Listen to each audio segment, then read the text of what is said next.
Chapter 127, The Ability to Evaluate with a Single Glance. Elena's team was waiting for Shikarabe's team to return back in a hall near the stairs. They already cleaned the room from any monsters and they were in the middle of barricading the other hallways by piling the dead B-18 monsters. Elena, Carol, and Sarah were able to casually kick around the dead B-18 wreckages that were pretty heavy. It was thanks to Sarah's nanomachine-enhanced body, Elena's augmented suit, and both for Carol's case. Due to her side job, Carol enhanced her body with nanomachines so that she could fight even when she had nothing on her. Moreover, it was also to enhance the beauty of her body to help her seduce men. Because of that, she spent a lot of money to enhance her body with nanomachine, then to top it off, she was also using an augmented suit.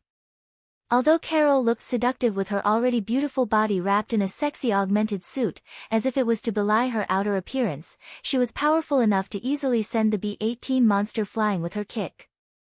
It was thanks to the amalgamation of the old world technology that was close to magic. If not for her seductive outer appearance, it was easy to notice her superhuman strength. And for those who were not knowledgeable about how much such a modification would cost, they would be surprised when they hear the price tag. Most people got their attention diverted by her beautiful and charming outer appearance and did not think about the technical side of things. After they finished securing the hall, they then took a short break and lightly sighed. They had defeated the other monsters that came to the room, barricaded the entrance to the other hallways, and pushed aside the wreckages that were left inside that room. Elena scanned the area around the hall with her information-gathering device and checked the hallway that Shikarabe's team was pushing through. But she could not see any signal coming from that direction. Judging from the physical strength of Shikarabe's team, the strength of the monsters, and the distance to the room, if Shikarabe's team pulled back, she should be able to see them soon. Elena had no idea whether Shikarabe's team was having a hard time or they were doing well. Seeing Elena, who was looking in the direction where Shikarabe's team went with a worried expression, Sarah smiled at her and tried to calm her down. "Don't worry, they'll be back in no time. I'm sure that you also thought so when you let them go, right? If you're saying that I thought the danger was acceptable, then the answer is yes. Since I'm sure Shikarabe has no plans to die here, so I'm sure that he won't make a mistake if he decides to retreat." Balancing risk and profit was the main job of the hunters. The moment Elena or Akira or any other hunters stepped into the wasteland, they would be putting their life as a gambling chip. As such, it was important to make sure that they would get profit worth risking their lives. Elena already evaluated the risk and decided that it was worth the risk. Although it was not like she had absolute confidence in her decision, she also did not unnecessarily doubt it either.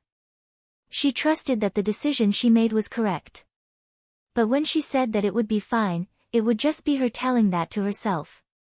And if she said that she was worried, it would only cause her to doubt her own decision. Thus, she tried not to say anything to herself. But to Sarah, it seemed that Elena was trying to be strong, which was a rare thing to do for her. Sarah found it rather amusing as she smiled. Elena tried to hide her embarrassment as she sent an intense gaze at Sarah and jabbed, "What? Nah, it's nothing. Like I said. It'll be fine. It's true that it's rather worrying, but I don't think Shikarabe would go as far as to sacrifice his life to save the rescue targets. I'm sure he'll make the right decision when things get dangerous. Moreover, Akira is strong enough to even make Shikarabe invite him to hunt a bounty monster. As for that Togami, since Shikarabe allowed him to come, I'm sure that he's not that weak either. It'll be fine, don't worry." Sarah might have guessed what Elena was thinking, so she used the words that Elena was avoiding. "Did I know?" Elena felt like Sarah just read her mind. She replied back rather clumsily, trying to hide her blushed face. Carol approached Sarah and Elena. She threw a smile at them and said, "It seems that we can get a short break here. It would be great if Shikarabe's team can return back while we have the leeway." Carol turned her face and looked at the hallway leading to the room where their rescue targets were as she said that. It did not seem like any monsters were going to come out from that direction. They wanted to believe that it was because Shikarabe's team was still pushing forward while killing the monsters on their way. "I really hope they will return back safely soon. Right?" Carol said so as if she was asking if Sarah and Elena also felt the same. From the way she sounded and the expression that she had, it seemed that Carol was simply worried about Shikarabe's team. Sarah replied back casually. It'll be fine, they'll be back in no time. As for Elena, she seemed to be somehow suspicious of Carol, but she agreed with Carol. You're right, I too hope they'll be back safely soon. Carol smiled as she confirmed that both Sarah and Elena agreed with her. But then she said something that might cause a worry. Well, 2 of the 3 hunters in Shikarabe's team are young boys after all. I guess it's understandable to be worried. I did see Akira's skill from up close and I know how strong he is, but for that Togami, I can't say I'm not worried. What do you think? Elena was the one who answered Carol's question. He at least has good equipment on him. As for his ability, well, Shikarabe allowed him to join, so I'm sure he's not that bad. Carol nodded in agreement with that evaluation. That's true. I also don't think he's that bad either, but I do think that Akira is still stronger than him. Elena and Sarah nodded in agreement with what Carol said. After Carol confirmed that, she then frowned and said, But, if we look at them from a glance without any prior information beforehand, I think Akira looks to be the weakest one, doesn't it? Sarah was a bit surprised. Is that so? Yep. That is if we only judge solely based on their outer appearance. Not to mention, his equipment seems to be the worst among them too. I actually can guess the ability of most hunters just from seeing them and my guesses never missed that much until now. Or at least, that's what I thought. Akira is the first one who I was wrong about. Honestly speaking, I find that really strange. After all, I've never gotten my guess wrong by this much until now. It really made me lose my confidence. If she had not met Akira in the Saranthal building and fled together from that building, Carol would not have had the chance to see Akira's real ability. If she had met Akira carrying the same equipment in Kagomayama City, she would have thought he was just one of those common hunters in the Eastern District, and she would not be that intrigued by him. Carol then asked a question to Sarah and Elena. Hypothetically speaking, let's say if you meet Akira without any prior knowledge about him, do you think you'll be able to recognize his real ability? Elena and Sarah thought for a bit, looked at each other, and then started trying to analyze that question again.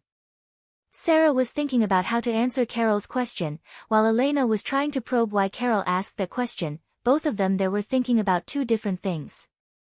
Sarah smiled bitterly and answered first. I don't think I would be able to do that. It's true that Akira seems weak from a glance, and he sometimes seems nervous when exploring the ruins. If you ask me whether I can recognize his skill without any prior knowledge, I would say that it'll be very unlikely. As for Elena, she answered back with a common answer as if she was trying to give a neutral reply. Even if you said to do that from a glance, you can actually pretty much guess the ability of a hunter from their outer look, body composition, how old he or she looks, and the quality and number of equipment he or she is carrying. So, let's say if I meet Akira in the relatively safe residential area of Kagomayama City while he's on his casual clothing, I would say that it's impossible to see through his real ability in that situation. Carol was listening closely to both of their answers. She then smiled as if she was satisfied. So, even Sarah and Elena can't do that too, huh? Well, I guess we're lucky to have met someone who hides his real ability like Akira in a situation where we can actually see his real ability, right? Yep, as I thought, we should hold it dearly. Sarah smiled and said. Well, now that you mention it, we're indeed lucky. Elena's expression somewhat softened as she said. You can say that again. So let's do our best to properly do our job so that Akira won't cut his connection with us. Carol smiled and nodded, showing that she agreed too. As she was about to continue chatting in a good mood, suddenly, one of the piles of wreckages that they set up to barricade the room moved. The monsters that were on the other side of the pile were trying to either dismantle the barricade or push the pile off. Carol, who noticed it, slightly frowned as she clicked her tongue. She then immediately ran to that particular hallway with her gun ready in her hand and an obviously annoyed face. She stood in front of the pile and stuck her gun into that pile. She pulled the trigger while her gun was still pushed into that pile, aiming at the monsters on the other side of that pile. The muzzle flash flashed the inside of the pile as flashes passed through the small opening among the wreckages.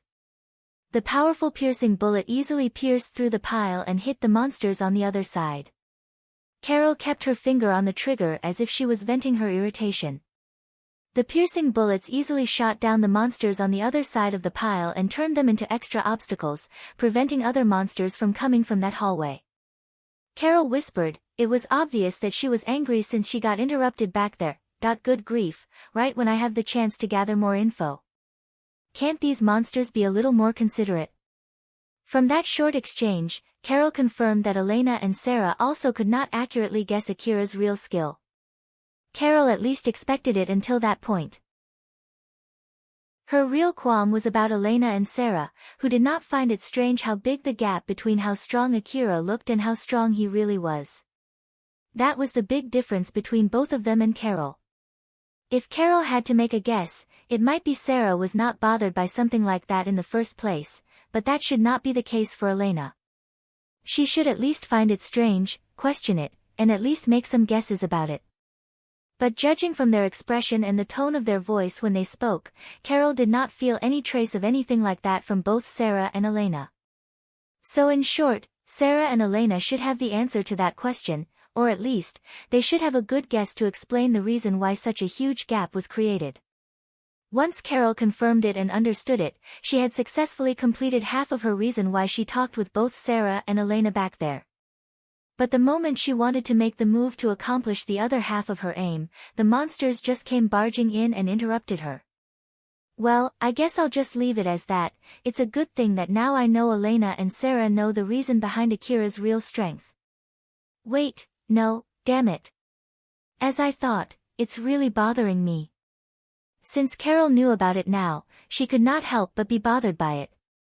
She then put all her irritation in her bullets and vented it toward the monsters that interrupted her. Togami was barely able to follow Shikarabe and Akira. They were pushing through the hallway against the monsters that filled it, aiming for the room where their rescue targets were.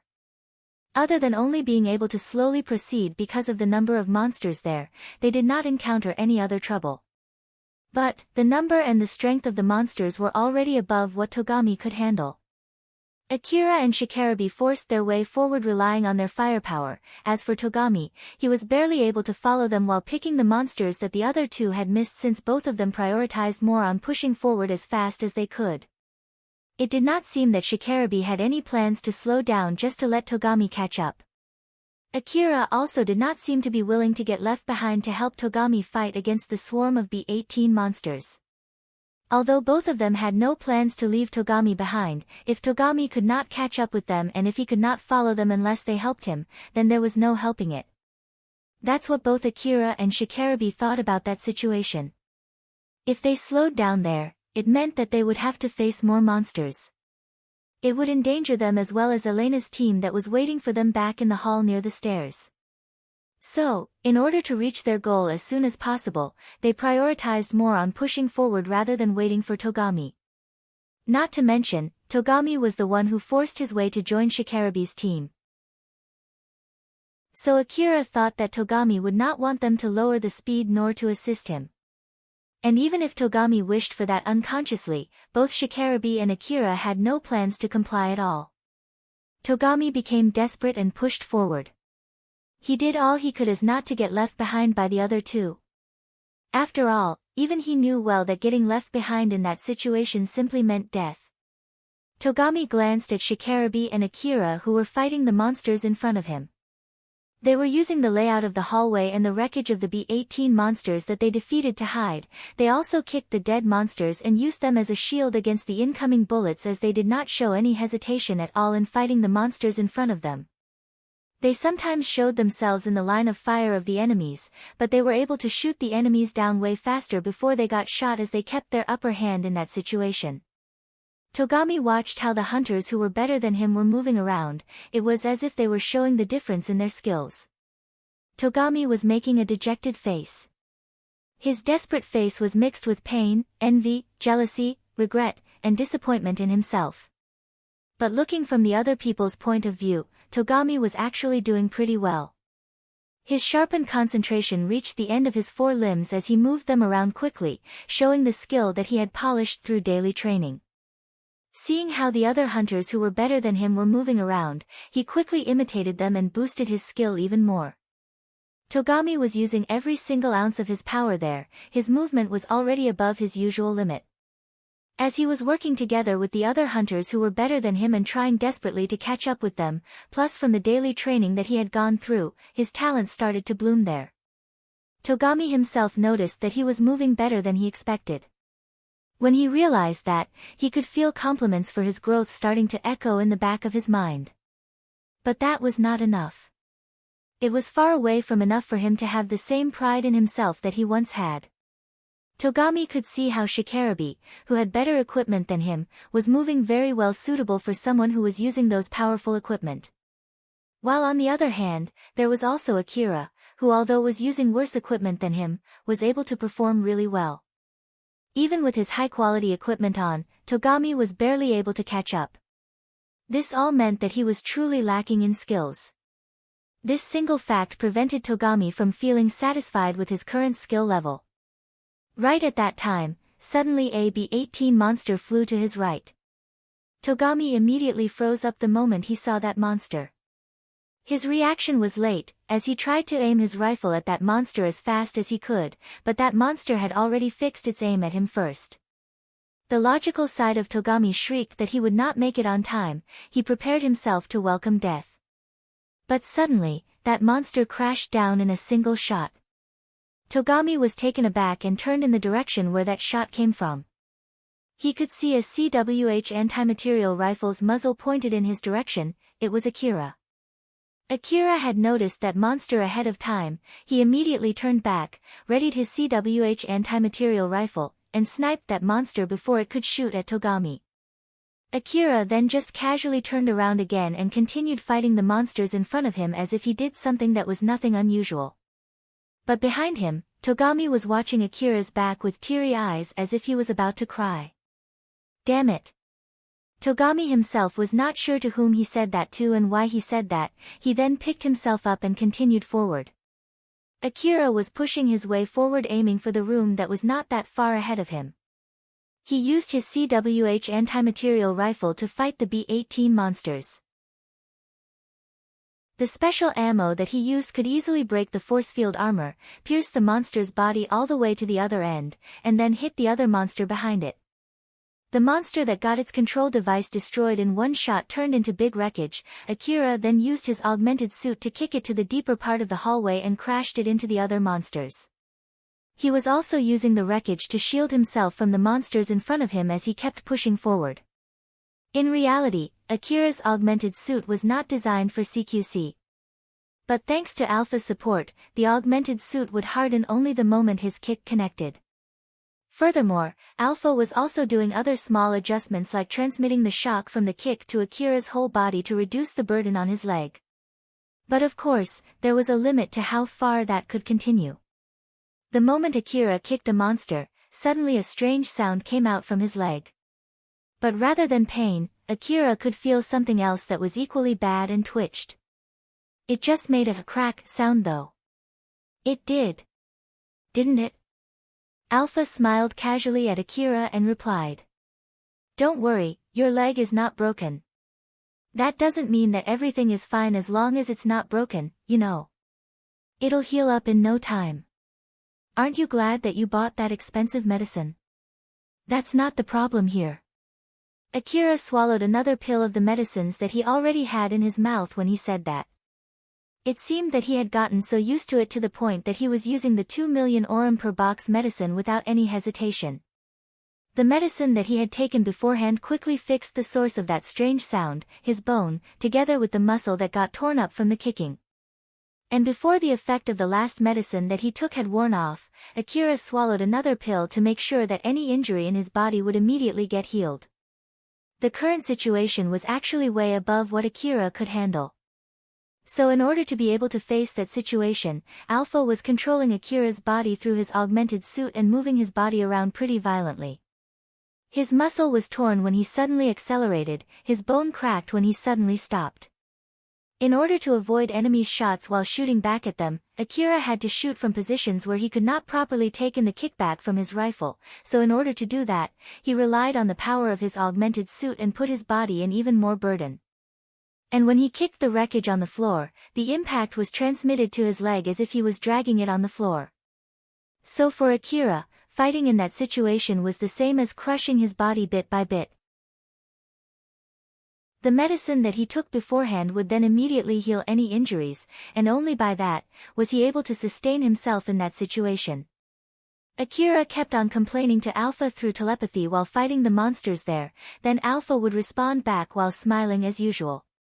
That silly talk that he was having there helped him to keep his calm in the middle of that battle filled with flying bullets from both directions. It served as a support to Akira's mental state. As long as Alpha was smiling like usual, it meant that his life was not in danger. No matter how many times bullets passed close to his face, no matter how many monsters that he was facing, as long as Alpha was smiling like usual, Akira was sure that he still had the upper hand. Even if that was only his misconception, that kind of good misconception was something that he needed in that situation. He did not need any pessimistic opinion that might disturb his calmness. Akira somehow was already over such a thing as he continued fighting without showing any hesitation and even having a confident smile plastered on his face. Looking at that Akira, Alpha somehow smiled in satisfaction. Akira suddenly asked Alpha a question. "We've gone quite far though. How far away is that room from here?" "It's not that far ahead, just a little more." Alpha pointed his finger toward a huge pile of dead monsters not too far from him. "What's up with that pile?" "The entrance to that room is basically behind that pile of wreckage. I bet the people who barricaded themselves inside that room killed the monsters that were trying to enter that room and eventually created that pile." Akira's face twitched, he seemed a bit disturbed.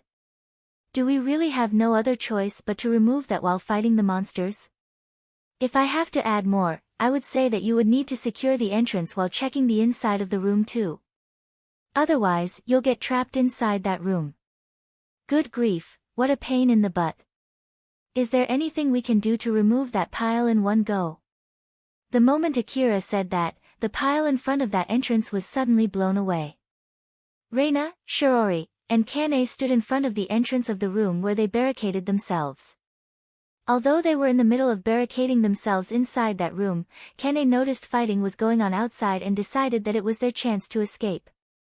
They immediately finished all of their preparation, and now they were ready to go out. There was a good chance the monsters that they were running from were still roaming outside the room, and there was no mistaking it that those monsters were in the middle of a fight against something else.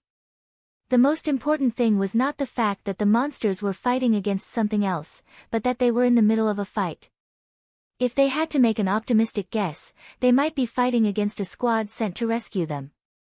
But there was no guarantee that those hunters could reach that room. Moreover, they might be just completely different hunters fighting against the monsters for a completely different reason. Their best chance there was to use the chaos happening outside to slip away and make a run. Both Sheryl and Kane thought so, they knew that they might not get another chance. Kane was smiling casually and turned to Reina. "Milady, are you ready?" Reina looked slightly nervous. "I'm okay. We can go anytime." They were about to plunge themselves into a place that was filled with monsters. It was understandable for Reina to feel nervous. Reina repeatedly took deep breaths to calm herself, she could feel her heart was thumping so hard to the point that it was so deafening for her. Sheryl then gently said to Reina to help her calm down. "Milady, no matter what happens, Kane and I will protect you, so please don't be worried." Reina looked at Sheryl and smiled. "I know, I'll be counting on you. Just leave it to us." Sheryl smiled back confidently at Reina. Sheryl had set up portable walls to barricade the entrance to that room, and there was a pile of dead monsters on the other side of that wall. Kane carefully approached that portable wall while getting herself ready. She then squeezed her fist and pulled it back. "Well then, here we go, 3, 2, 1. Kane was smiling from ear to ear, she was excited to join in on the fight. Reina had a serious look on her face as she resolved herself and gripped her rifle tightly. While Shirory also had a serious look, which showed her devotion toward Reina. 0. Kane then blew away the portable wall and the pile behind it with a single powerful punch from her right fist.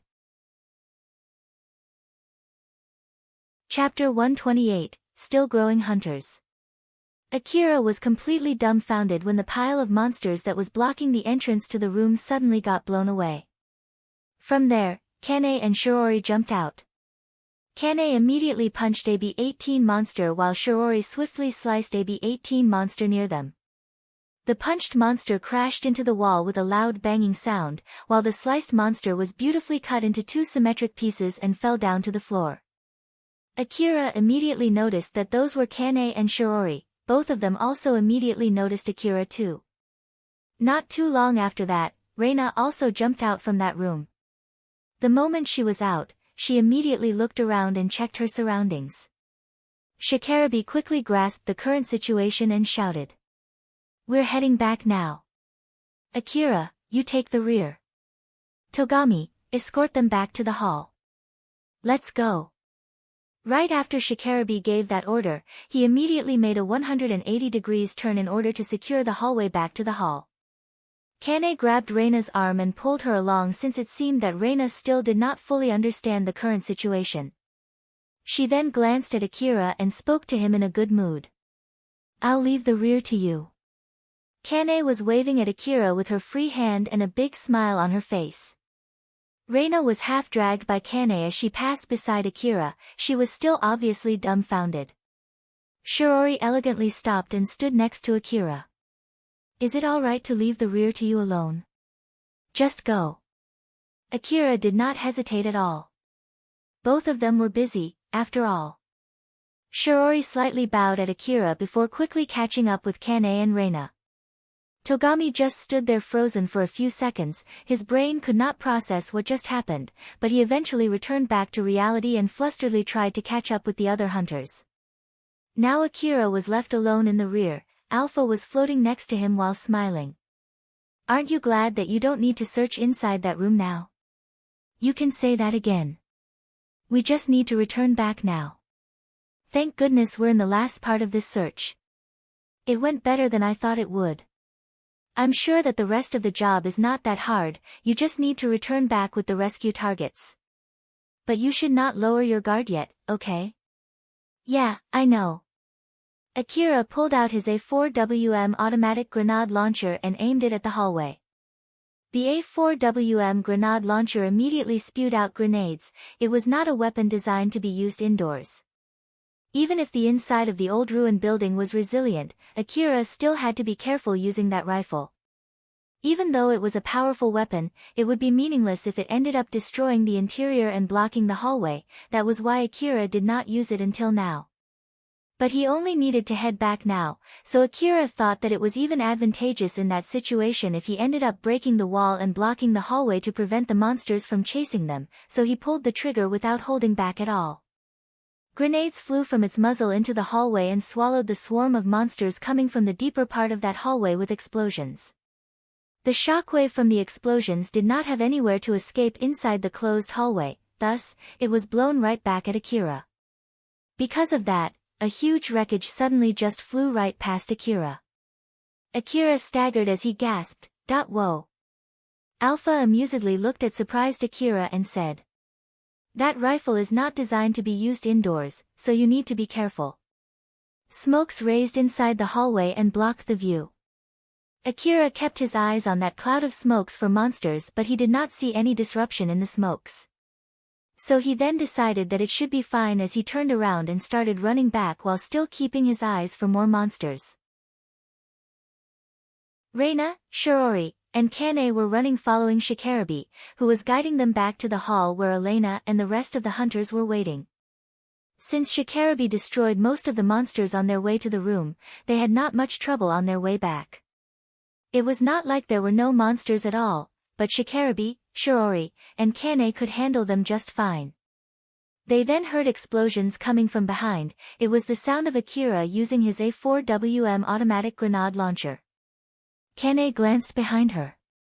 That Akira seems to be having fun back there. But still, I didn't expect to find him in this building. I guess this must be some kind of fate, huh? But Shirori quickly warned Kane. Stop with the chatter and focus on the fighting. It's fine, I can chat, this must basically because I have the leeway. Here. Kane kicked a B-18 monster that suddenly appeared in the hallway when she said that. As her leg that was wrapped in black tights and a pretty big shoe extended out under her maid outfit, she drove a powerful kick into the B-18 monster near her. Kane's maid outfit actually had a good defensive capability, while her black tights was a part of her augmented suit. Shirori was also using the same equipment as Kane except for the boots. The ones that Kane was using were specially designed boots for CQC. Not only was it exceptionally robust, it was also equipped with mini force field armor that could create short force field burst. It was specifically designed to boost the power of the kick of its user. The B-18 monster that Kane kicked was blasted as if it was a cannon. Shirori immediately focused her attention on another B-18 monster that appeared in the opposite direction and cut it with her blade. Shiori's blade was able to easily cut open the B-18 monster as if it just ignored the force field armor and went straight for the monster's body. Shirori sighed, exasperatedly. No matter whether you have the leeway or not, it's shameless to make unnecessary chit-chat, you know? They should have taught you that, right, Kane? But instead, Kane tried to make an excuse. They taught me that random chatter is important to calm down my nerves during a long fight though. Didn't you also do that with Milady? Your unnecessary chatter is not the same as my conversation with Milady. Shirori and Kane showed enough leeway to make that exchange while keeping their guard up and making sure that Reina was safe. Reina was running behind Kane and Shirori. The swarm of mechanical monsters that surrounded them when they were barricading themselves inside the room were mostly gone. The moment they came out from that room, Shirori and Kane immediately killed any monsters near them. Reina had considerably calmed down compared to when she was inside the room. Reina, who regained some of her composure, finally noticed Togami who was looking in her direction. She then somehow sounded a bit harsh as she asked Togami. What? Togami flusteredly replied. No, it's just that. If I'm not mistaken. You should be on the same team with Katsuya, right? That I was. But I'm no longer in Katsuya's team. So, what about it? Well, no, it's nothing. Togami finally looked away. Reina kept staring at Togami with a confused look for a few seconds before she just casually returned her view forward. Togami lightly sighed and thought. What the heck am I doing? Togami was actually only glancing at Reina when she suddenly looked back at him. When that happened, he thought that he should at least say something and just spoke out anything that came up in his mind about Reina. That was all there was to it. But Reina sounded a bit annoyed when she replied. Togami was slightly overwhelmed by that and decided to just cut their conversation short. Although Togami did not realize it himself, he actually glanced at Reina since he felt a sense of camaraderie with Reina. Togami was together with the other hunters who were better than him. Although this was only his self-evaluation, he believed that he did not contribute much. It could even be said that Akira and Shikarabe were protecting him along the way. Or at least, he did not think that he contributed much or did anything that he could be proud of during that rescue operation. At that time, Togami caught sight of Reina who was protected by Shirori and Kane. The scene of her being protected by Shirori and Kane inside a place that was far too dangerous for her to be, and the fact that it seemed she lamented her situation there. It was basically similar to the situation that Togami was currently in. As in matter of fact, Reina's skill was indeed relatively closer to Togami than to Shirori or Shikarabe. When Reina suddenly spoke to him, Togami did not even realize that he was staring at her and could only react flusteredly and throw out a random subject. But in the end, it seemed that it somehow annoyed Reina and it left him with a strange feeling of self-admonishment. Reina also lightly sighed and thought. Why in the world did I do that? The reason why Reina reacted harshly was because Togami's question reminded her of her own patheticness, so it was her venting to Togami. In reality, Togami's impression of Reina was simply one of the people from Kitsuya's team. That was all there was to it. The only reason why he remembered her was simply because he saw Reina on Kitsuya's team from time to time back when he had a one-sided rivalry with Kitsuya. But on the other hand, Reina knew Togami to some extent. She knew that Togami was a skilled young hunter in Drankum. He might as well be the second strongest young hunter in Drankum after Kitsuya. People in Drankum had their attention on him and they hoped that he would be the beacon for the anti-Kitsuya faction.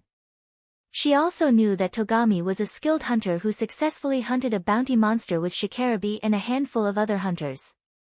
So in short, Reina saw Togami as a hunter who was above her, just like how Togami saw Shikarabi. So when Togami asked Reina if she was still in Kitsuya's team, to Reina, it sounded as if Togami was asking her why an incompetent hunter, who could do nothing but tag along with Kitsuya, was in this place. Reina's logical side was telling her that was not what Togami meant and it was nothing more than her imagination. But since she thought like that once, it was hard for her to change it now. Reina realized that she just vented her anger at Togami and she hated herself for doing that. If only they were in a safe place and they could take their time talking to each other calmly, Reina and Togami could be able to get along. But unfortunately, they did not have that luxury at the moment. The still-growing hunters, both of them, just pulled themselves together for now and somehow moved on from that worry. Akira was still shooting grenades using his A4WM automatic grenade launcher while retreating. His retreat was going very well, even too well that Akira started questioning it. The monsters stopped coming. I don't think it's because I've defeated them though. So what's going on here? Alpha casually answered his question. They might have decided fighting frontally would be ineffective, so they might be avoiding you right now. Alpha was not smiling like during the last battle, but she did not seem worried either. Her expression was neutral. Either way, let's use this chance to retreat. You're right. Although it was not as dangerous as before, Akira still could not lower his guard on his way back. Shikarabi led the group in the front while fighting the enemies that were blocking their way back to the hall where Elena and the other hunters were waiting. Once they returned back, Shikarabi immediately scanned the situation and finally sighed in relief. Elena immediately approached Shikarabi. How was the rescue? It went well, we secured the targets and retreated back without any trouble. Give us your next order to get out of this building. We basically recovered 3 hunters and they're not badly injured. Elena looked at Shikarabi, then looked at the hallway where Shikarabi came from. Not too far from the entrance, she could see Reina, Shirori, Togami, and Kane running, then also Akira a little further behind them. Elena's face slightly relaxed after she confirmed that everyone was all right. But she then immediately pulled herself together and gave the next order. Sarah. Carol. We're pulling back. Carol and Sarah, who were guarding the entrance to the other hallways, gathered around Elena when they heard that. Elena then asked Shikarabi. Shikarabi, is it all right to count those 3 hunters as extra fighting hands? Yes, but only 2 of them. And keep in mind that those 2 are here to protect the other one. Got it. Shikarabi, you lead them down to the 19th floor. If the situation down there is still the same as before, we should be able to get a short rest. Roger that. Shikarabi waved at Shirori, signaling her to follow him. After Shikarabi confirmed that the other hunters got his signal, he immediately moved out to lead the way down to the 19th floor. Shirori, Reina, Kane, and Togami appeared out of the hallway and they did not stop running as they went straight to the stairs. Elena was obviously surprised when she saw 2 maids and a young girl passing through the hall. She then mumbled while still looking at Reina and the other 2 hunters, "That maid outfit?" No, more than that, I feel like I've seen them somewhere before. Elena tried to dig through her memory, but Shirori and Kane's maid outfits distracted her from remembering them. Sarah and Carol finally grouped up with Elena. Sarah then asked Elena a question. Elena, about those hunters though. Sarah seemed to be thinking of the same thing as Elena, but Elena responded back, prioritizing her position as the leader of the team. They're the rescue targets. We'll also move out once we meet up with Akira. Shikarabi said that 2 of them are basically bodyguards for the other one and it's okay to count them as extra fighting hands. Since I sent Shikarabi down ahead, they should not face any trouble going down. We'll join with Akira to guard the rear while retreating too. After all, the monsters from the 30th floor might chase us on our way down. Sarah looked a bit bothered as she nodded. Carol also seemed a bit bothered. If my eyes didn't trick me, I saw 2 of them are in maid outfits though. Since we can count them as extra fighting hands, there should be no need for us to protect them. So just put that back in your mind first and you can ask about things that have nothing to do with escaping from this building later. Oh okay. Sarah and Carol seemed a bit confused. Elena could understand their feelings. But it was not like she had the answer to that either and it was not the place to ask that question now. So Elena decided to prioritize more on escaping that building and save any questions for later. Akira was running through the hallway, his face slightly relaxed the moment he saw Elena and the other hunters. It seems that Elena-san and the others didn't face any trouble either. Akira, keep running. It seems that Shikarabi and the rest of the hunters have gone down first. Alpha urged Akira to hurry up. Akira was a bit surprised by that but complied and started running faster. The moment Akira entered the hall where Elena was, one of the barricades that blocked the way to the other hallways suddenly burst open as a relatively big monster burst into the room. That big mechanical monster smashed its way through the barricade with high momentum. So the moment it broke in, the barricade was forcefully blown away, crashed into the ceiling, wall, and floor as they made loud banging sounds. One of the wreckages was even sent flying towards Elena even though she was far from that barricade. Although it really surprised her, she was able to nimbly evade the wreckage that flew straight at her. The same thing happened to Carol and Sarah, but they skillfully kicked the flying wreckages aside. The big monster was more or less tall enough and wide enough to block the whole hallway alone. It was wrapped with a robust-looking body. Although about 10 meters of its body had extended out of the hallway, it was not its full length yet, there was no telling how far its body extended down the hallway. Akira ducked and evaded the flying wreckage as he was running to where Elena was. He then quickly turned around, aimed his A4WM automatic grenade launcher at that big monster, and pulled the trigger. The grenades flew out straight to that big monster, stuck on its armor, and exploded. The impact forced that big monster down into the floor and kept it flat on the floor. But then a part of its lower armor suddenly peeled off and legs with wheels appeared under those peeled-off armors. It seemed that Akira was able to somehow stop that monster momentarily, but Elena immediately shouted at him. "Keep running." Akira immediately ran toward the stairs and was about to go down the stairs.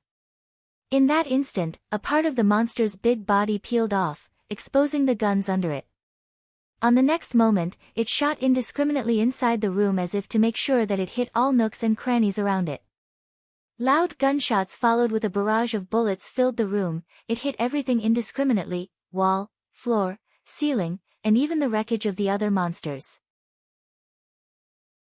Akira, Elena, Sarah, and Carol quickly jumped down the stairs and barely avoided the bullet storm. It was a rather intense situation. They then hurried to catch up with Shikarabi who went down earlier. The situation below the 30th floor did not seem to have changed much, there were no extra monsters at all. And since they already destroyed most of the monsters on their way up, they were able to quickly and safely go down. Sarah was still running when she suddenly asked a question to Elena. "Elena, did that huge monster not trigger your radar?" Elena frowned. Sadly enough, yes.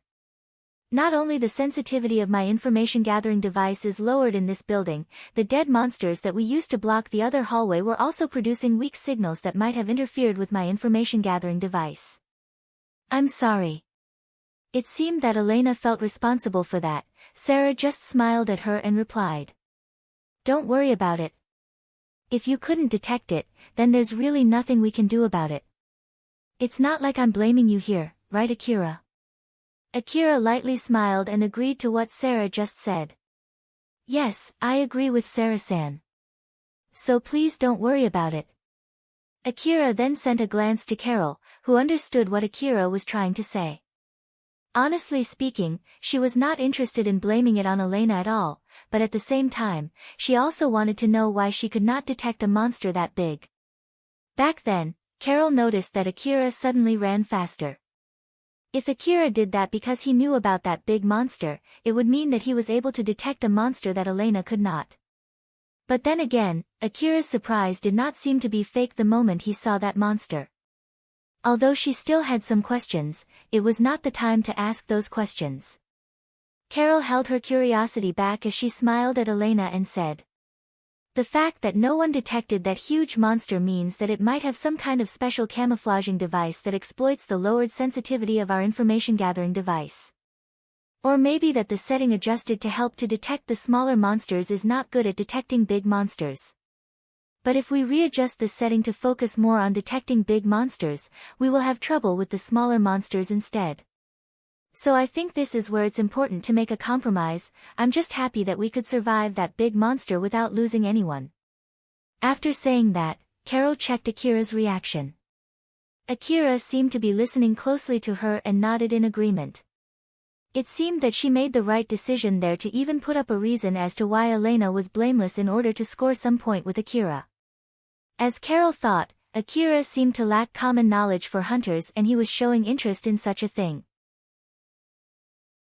After Carol was able to confirm that, she kept her poker face although she was smiling happily deep inside. After Elena heard supportive words from her best friend that she was together with for years and a young boy that she got along well just recently, plus extra reasoning that Elena was pretty sure Carol said mostly for someone else, Elena pulled herself together and smiled. She sounded delighted as she said, "Thank you, now I know that there is such a kind of monster too, I'll be more careful next time." Sarah smiled satisfied seeing that Elena had cheered up. But still, how did a monster that big get inside the hallway? I wonder if that thing is a part of the security of this building. Akira seemed interested in that subject too. It doesn't seem to be an extra security monster though. Not to mention, with its size, I don't think it can move around freely inside the hallway. Carol, do you have any guess? You're pretty knowledgeable about the Saranthal building, right? Carol frowned and said, "As far as I can tell, I don't remember monsters like that guarding this building before. In the first place, with a body that big, I don't think it's possible for that monster to come from outside of the building. I really have no idea why that thing is in this building." There was no one present who could answer that question. So they decided to just shelve it for now and move on. They were able to reach the 19th floor and group up with Shikarabi without any trouble. Reina and Togami were breathing heavily. Compared to them, Akira looked completely normal. Rather than the difference in their physical strength, it was more because of the medicines that Akira kept consuming. But Reina and Togami, who saw Akira, could not help but misunderstand. They looked at Akira with a mix of surprise and amazement. Elena then gave an order to everyone there. "We'll head out again after 5 minutes. Until then, make sure that you have everything ready." Akira immediately checked his equipment. He pulled out reserve ammo from his rucksack and reloaded his rifle even if he only used it once. He also replaced the empty reserve magazines attached around his body, refilled the medicines in his pocket, and replaced the energy pack of his augmented suit. While in the middle of doing that, Akira suddenly mumbled that I used quite a lot of my reserve supply this time. DVTS Minigun Extended Magazine, CWH Anti-Material Rifle Special Ammo, A4WM Automatic Grenade Launcher Grenades Magazine, Medicine, Augmented Suit Energy Pack, all of them were expensive consumables. But Akira did not remember wasting any of them, it was a necessary expense. But still, when he imagined how much expense he had accumulated there, he could not help but to smile bitterly and lightly sigh. Alpha then teasingly smiled at him. "Just in case if you want to know, I can tell you how much you've spent until now." "No thanks." Akira answered back firmly. After all, if he was worried about the money that he used to fight the monsters, it might force him to pay that cost with his life later. He thought that he could worry about it later after he returned back alive. It should be alright, I should be able to earn more money. Not to mention, I made quite a lot of money yesterday too. As for this request, Carol and Elena-san should have properly negotiated the details with the city management. And since we successfully rescued Reina, I should get an extra reward from Drankum too. It should be alright. Akira was telling himself that it should be fine. He should not think how many days the money that he spent this time would have bought in the inn where he once lived, or how many times he could eat in that luxurious restaurant that he visited once out of Shiori's invitation with the money that he spent that day. Akira kept telling himself not to think about it. Alpha just smiled and said, "You're right, it should be alright, maybe. You should be able to end up with huge profits from this request. That's why, if you want to get extra motivation, it should be alright to use the reward that you get this time to eat a meal in that luxurious restaurant where Shiori invited you in the past. I know you're saying that on purpose." Akira tried his best not to show his emotion on his face. Alpha smiled at Akira, who was trying to keep his poker face, and said to him, "Oh my, that's not true at all. I'm just saying that since I think it's totally okay to reward yourself with something like that after working this hard. It's not like I'm teasing you for taking this dangerous request from Elena without thinking much about the reward, you know." Alpha was still smiling like usual next to Akira, while Akira just silently continued checking his equipment. His face only twitched for a bit in response to what Alpha said to him. Chapter 129, Reinforcement Squad. Akira was still pouting after Alpha poked fun at him, but then Kane suddenly spoke to him as if she could not read the mood. "Akira. We meet again, yeah." Akira replied as if he was not interested in talking with Kane at the moment, but she ignored that. "But still, what a coincidence to meet you in this place. If you're going to come here, you should have come with us right from the start, you know? I'm here not because I planned to come here right from the start, and it's not like I came to this building to rescue you in the first place. You should ask Shikarabe for the details." "Is that so? Well, whichever the case, thanks for saving us." For some reason, Kane was looking at Akira with interest. In contrast to that, Akira looked at Kane with a little suspicion. It was because he had no idea why Kane was so interested in talking to him. To be more precise, it was just that Kane had no reservation when it came to approaching someone else, while on the other hand, Akira was being careful to anyone who approached him without any good reasons. Both of them simply did not suit each other. Kane was interested in Akira's strength, a part of it was because she could not figure out how strong Akira was. From the story that she heard, she knew that Akira could fight evenly against Shiori when she was using her trump card in the underground city of Kazusuhara Ruin. Shiori's trump card was a special accelerator drug that increased concentration, sharpened sense, and slowed down time perception. The price of using that drug was putting one's brain under immense stress that might render its user paralyzed for a few days, but in exchange for that, it could completely transform its user into a superhuman while that drug was still in effect. So, the only people who could fight Shiori in that state must be powerful people. But when Akira faced Katsuya during that incident with a pickpocket girl, even after Akira released an excessive level of killing intent, he ended up slowly retreating back. In reality, since Kane left that place with Reina and Shiori early, she could only hear what happened after they left from the other people. But from what she heard, it seemed that in the end Katsuya did not hand over that girl to Akira, and Akira just silently left. It was true that Katsuya was a powerful hunter, but compared to Shiori with her accelerator drug, he was obviously weaker. So, since Akira retreated back from Katsuya, then it would mean Akira was not that strong. While on the other hand, Shikarabe and Akira got pretty close to the room where Kane was hiding with Reina and Shiori. When she was about to go down the stairs, Kane glanced around to check the situation, and judging from what she could see, they would have fought their way through the monsters to get that close to that room, which meant that Akira must be pretty strong. And that Akira was now right in front of her. Kane was pretty confident in her ability to evaluate someone with her eyes. And from what she could see, Akira was indeed pretty strong for a hunter of his age. That was all there was to it, nothing more. So in short, Akira did not seem that particularly strong. She could not feel a trace of vigor, pressure, or aura that strong people usually had. He seemed to be just a common hunter like all the other hunters in the Eastern District. Kane had enough reason to think that Akira was not that strong, while at the same time, she also had enough evidence to believe that Akira was pretty strong. Because of that, Kane could not say for sure how strong he really was. She was smiling while guessing Akira's real strength. Yup, no idea at all. I can't really tell if Akira is strong or not. Honestly speaking, I want to poke at him to see how strong he really is, but as expected, I shouldn't do that in this situation. Kane's impression of Akira was simply someone whose strength was unknown to her. Even for someone like Kane, she knew that she had to prioritize her current duty at the moment. So in short, if they were in a different situation, she might have already poked at Akira right now. Kane honestly felt a bit bummed by that.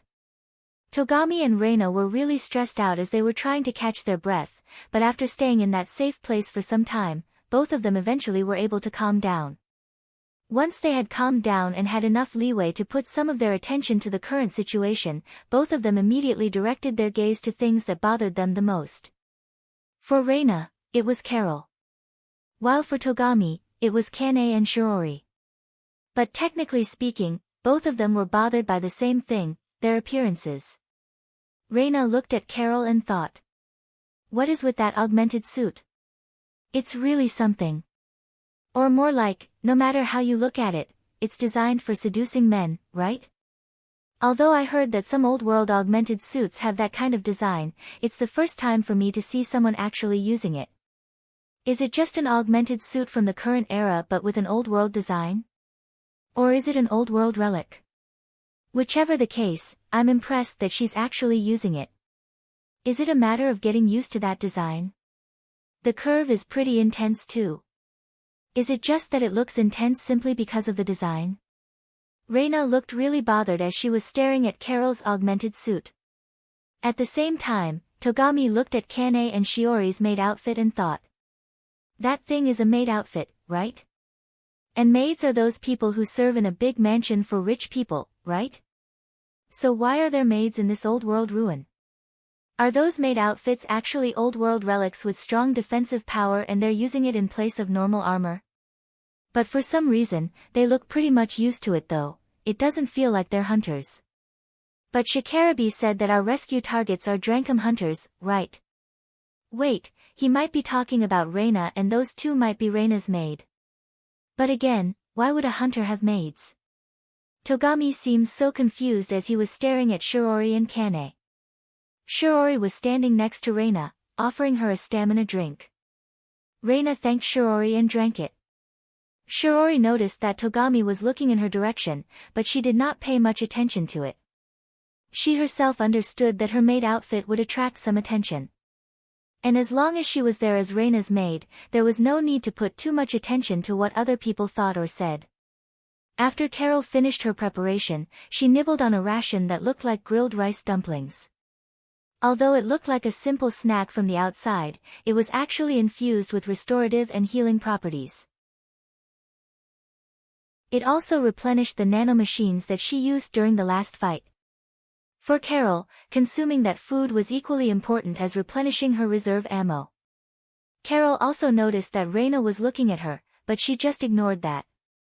Although the design of her augmented suit was made to seduce men, it sometimes also attracted attention from the other women. Some women who were not used to seeing old-world design often threw glances at her out of pure curiosity without any ill will. There were also girls who did not like having a hunter in that appearance near them.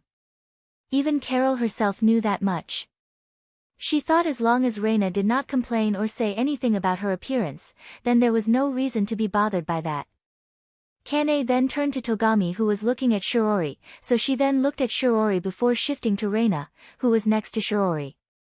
Since Reina was looking at Carol, Kane's eyes soon ended up on Carol. Kane was somehow smiling amusedly, she then threw a smile at Carol. Whoa! That augmented suit is really something. Akira was caught by surprise, he did not expect that Kane would go and ask that question. Akira looked around and noticed that most of the hunters there had the same impression as him. Carol was lightly surprised as she turned to Kane.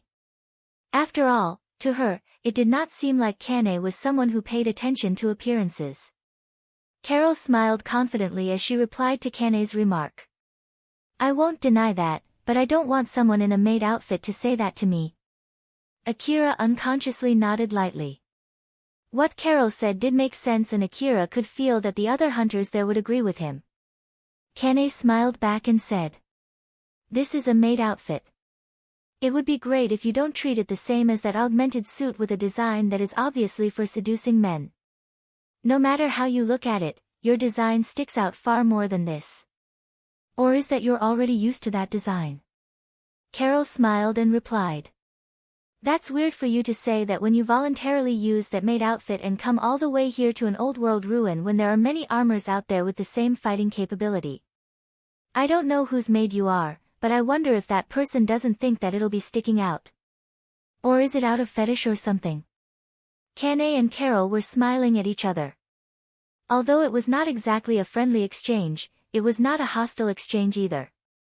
It did not feel like they were challenging each other and picking a fight. As Akira was looking at both of them with a slightly troubled face, Kane suddenly turned to him and threw a question. Akira, which one do you think is weirder? Akira obviously looked troubled when Kane suddenly threw that question at him, but then Carol asked a similar question to him too.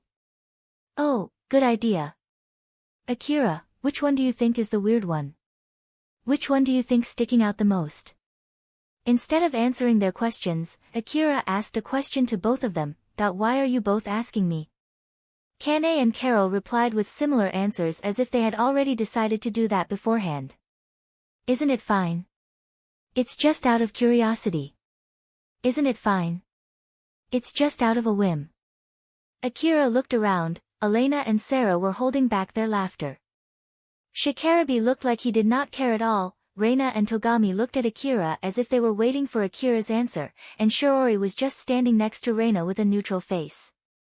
Akira could feel an awkward mood drifting in the room. He then answered back honestly. Personally speaking, if it's on the first sight, I think the maid outfit sticks out more. For Carol's augmented suit, it's just a normal augmented suit with an old-world design after all. And I bet that it's not normal to see maids whether it's only an outfit or a real maid in the old world ruin. Akira's response was extremely biased since he had already become used to seeing old world design because of Alpha. His opinion might be very uncommon for people around his age. As in matter of fact, Reina and Togami were obviously surprised by Akira's answer. After listening to Akira's answer, Carol sported a winning smile. While on the other hand, Kane lightly waved her hand left and right while shaking her head too. She then spoke to Akira like a veteran talking to a complete beginner. Akira, it seems that you still don't understand how wide this world is. Akira casually replied. Yeah, I've been pretty much living in a narrow world until now after all. Sorry about that. Elena lightly giggled as she joined in. We should go soon. If you have the time for silly talk like that, I trust that you've finished your preparation, yes? Akira's expression turned serious. Yeah, I can go anytime. Ready when you are. Kane sounded like she was in a good mood as she said that and returned back to Reina. Carol still kept her eyes on Kane when she answered Elena's question. Yeah, no problem here. Carol was looking at Kane as if she had a question in her head. I feel like she asked me that because she was probing for something though. Is it only my imagination? Is that simply out of habit? It doesn't seem her companions are bothered by that either. Carol just concluded that Kane did that simply out of habit and decided to stop thinking about it. Once Kane returned to Reina and Shiori, Shiori whispered to Kane. I don't know what you were planning there, but hold yourself from doing anything that might cause a fight. Kane replied back as if it did not bother her at all. Well, isn't it fine? It seems that Milady was wondering about it, so I was asking that question in her stead. It's no good you know, Milady, you should not stare at a hunter whom you don't know well that intently. Depending on that hunter, it might be interpreted as picking a fight after all, okay? Reina pouted and tried to deny it, thought it's better than asking that question straight at her. After all, it's more or less the same as already picking a fight when you do that, you know? Kane was still smiling as usual when she replied back. I don't have any problem if she accepts it, that's the biggest difference between me and Milady. Milady, don't tell me that you think it's okay to be a bit cheeky just because we're protecting you and we'll definitely do something about it when things get bad? Don't tell me that's why you keep glancing at her. It's a big problem depending on whether you do that on purpose or not, you see. Reina could not say anything back. Although she did not do that on purpose, it was also true that she could not give a straight answer if she was asked whether she did that, thinking that Kane and Shiroori would definitely do something about it if things went bad. Shiroori lightly sighed. Just try to behave yourself. If you get ahead of yourself, I'll cut you. Yes, ma'am. Kane replied back in a good spirit. It was hard to say from her personality whether she responded positively to behave or that she was happy because it sounded like Shiroori was willing to fight her. But at least, Kane decided to just shut up, so Shiroori did not pursue any further. Kane glanced at Akira and thought. I tried to surprise Akira there with that sudden question, but it seems that he did lower his guard. It also seemed that he was pretty much relaxed while we were talking. As I thought, I guess that Akira is not really that strong, huh? Or was that only an act? Or is it that he's someone who totally changes when he's in the middle of a fight? I still don't have enough material to make any conclusion. Kane was thinking so as she lowered her evaluation of Akira. After all, that was what she could get from her own observation if she did not include stories that she heard from other people. Kane was smiling, she was hoping that there would come a chance when she could get better information to accurately predict Akira's real strength. After everyone finished their preparations, Elena then explained the next plan. We'll go down to the first floor from here and escape the building from the front entrance. Let's hope that the squads securing this building are still alive. Shikarabi felt there was something strange in how Elena worded her plan. Is there any reason for us to worry whether the squads outside are still alive or not? Elena lightly nodded. Yes. You already know that I left mini information gathering devices on our way up to make sure that we have a safe escape route, right? So basically, the mini information gathering device on the first floor near the entrance got some signals. It seems that multiple entities entered this building. Carol then said to Elena. Can you tell me exactly the shape of this something that entered this building? If they had a human-like form, then it might be the other hunters. Or at least, that was what Carol was hoping, but Elena lightly shook her head and said. Unfortunately, the device was not able to identify their shapes, and the sensitivity is lowered inside this building. So I can't say anything about their shapes. The only thing that I can say for sure is that something came into this building. Although I did say multiple entities, it might be the same object going in and out of the building multiple times on purpose to trigger the signal multiple times. So I can't really confirm the numbers too. This time, Akira was the one who asked a question to Elena. Is there any chance that they are a reconnaissance team just like us or might even be the main rescue squad? That possibility is not zero. But if that's really the case, it might be the reconnaissance team. After all, it's unthinkable for them to send the main squad after sending us, the reconnaissance team, into this building without waiting for us to return first. Either way, just keep in mind that we might spot other hunters on our way down, make sure not to shoot them by mistake. Understood. Akira nodded firmly. Elena lightly smiled and nodded back at him. Elena's face then returned back to her serious face. The real problem is if that's not the case, which would mean more monsters just entered the building, that would also mean that those monsters broke through the encirclement made to secure this building. There's a good chance the situation outside the building has turned dangerous, although the possibility is pretty small. I recommend you to at least keep this in mind. After all, no one can tell what will happen from here on. Elena remembered the big monster that attacked them on the 30th floor as she warned everyone. If no one has any more question, let's move out.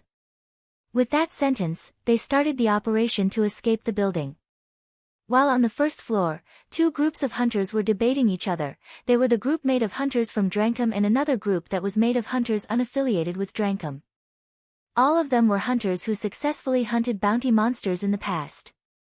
Back then when they were in the middle of debating on how to secure the Saranthal building, Elena's team finished their negotiation first and was sent ahead as a reconnaissance team. When that happened, there were two groups who felt that they got jumped ahead by Elena's team. The first group was the hunters not affiliated with Drankum and refused to be working under Drankum.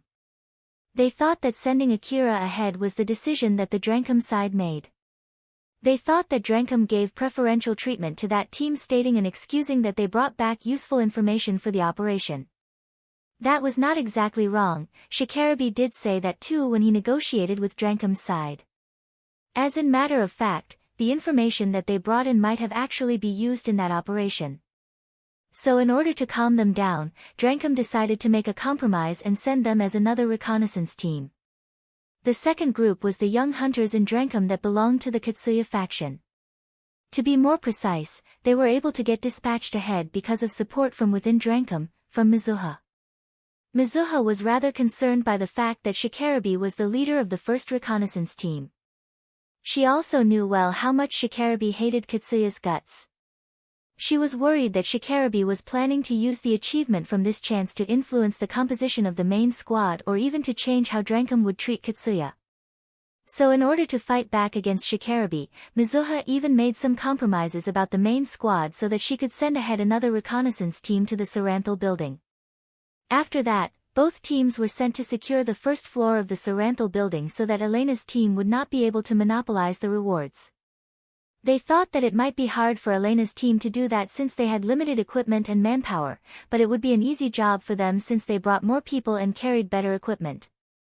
Of course, they could just gather information and bring it back too, but if they ended up bringing back the same information as Elena's team, then Elena's team, which would have returned back first, would claim the reward first. Although both groups of hunters were not that hostile to each other to the point that they would try to kill each other, there was no mistaking it that they would be disrupting each other's job.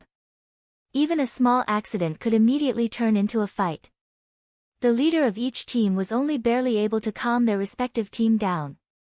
Near the outer side of the front entrance to the Saranthal building, a hunter by the name of Kurosawa was shouting orders to his team with an annoyed face. His equipment and the aura around him clearly showed that he was a powerful hunter.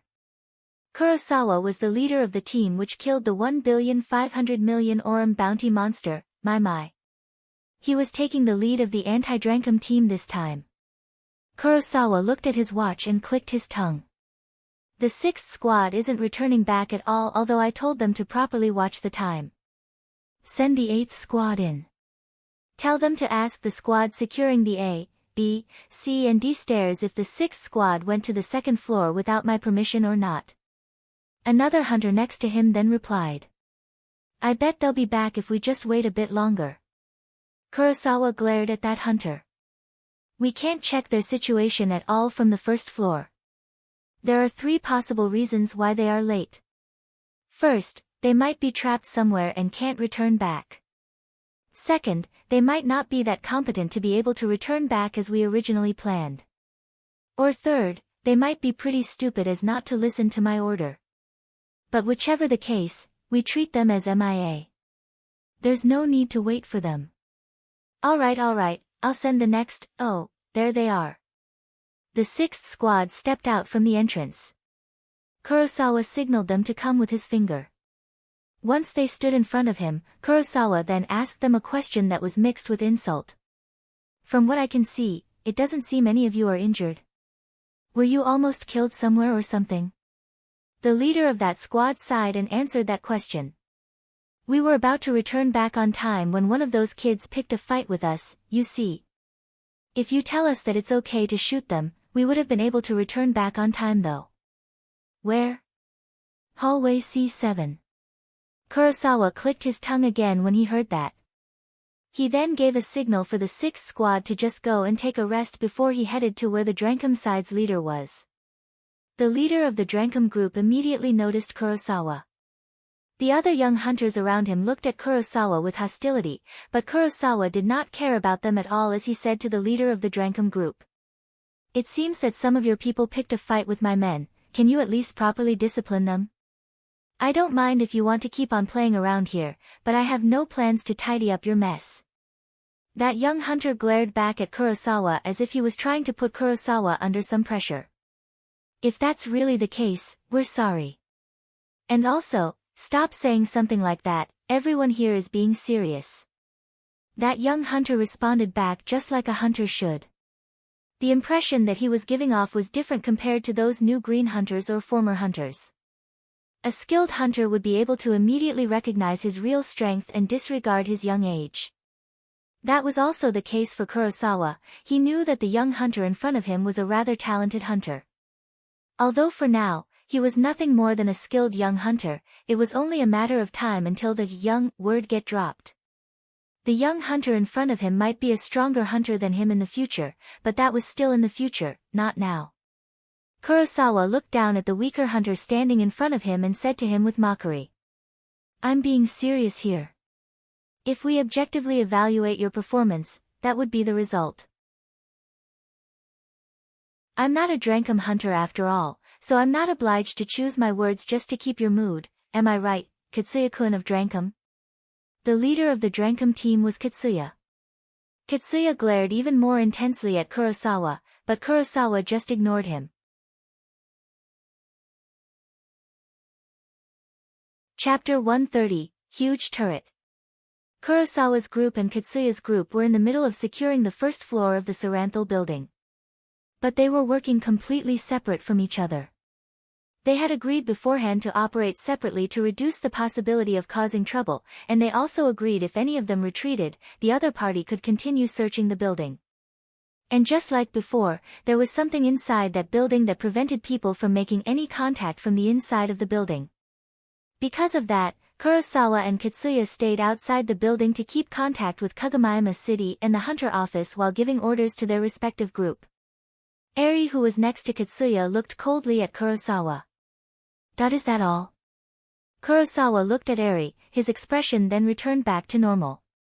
He could see a resolve from Eri's eyes, so he had no plans to mock someone with that kind of resolve.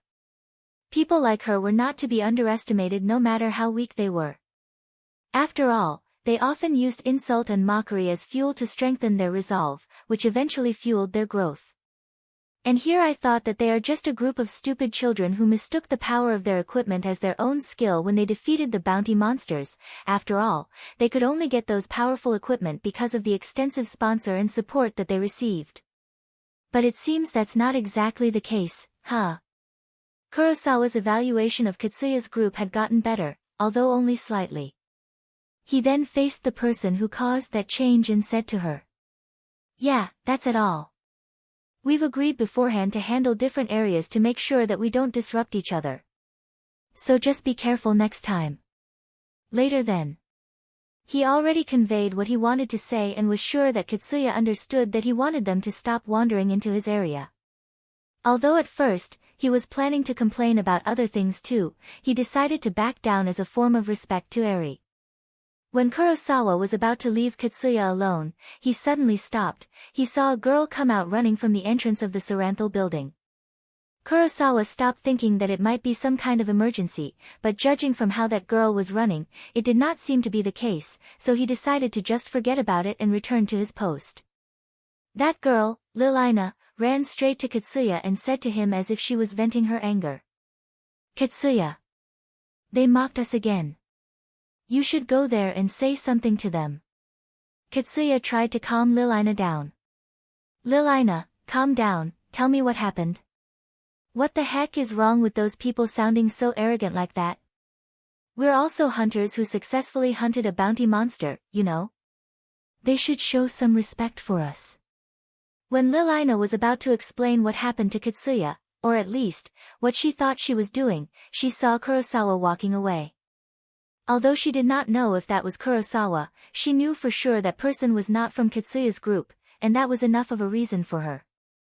Lilina then stopped Kurosawa. You, stop there. I know that you guys are strong hunters who have defeated a bounty monster, but we have too. Just because we're doing well, that's not a reason for you to keep sabotaging us out of envy. Kurosawa stopped, he looked obviously annoyed as he sighed and turned around. So, where is it? Lilina seemed confused. What do you mean by where?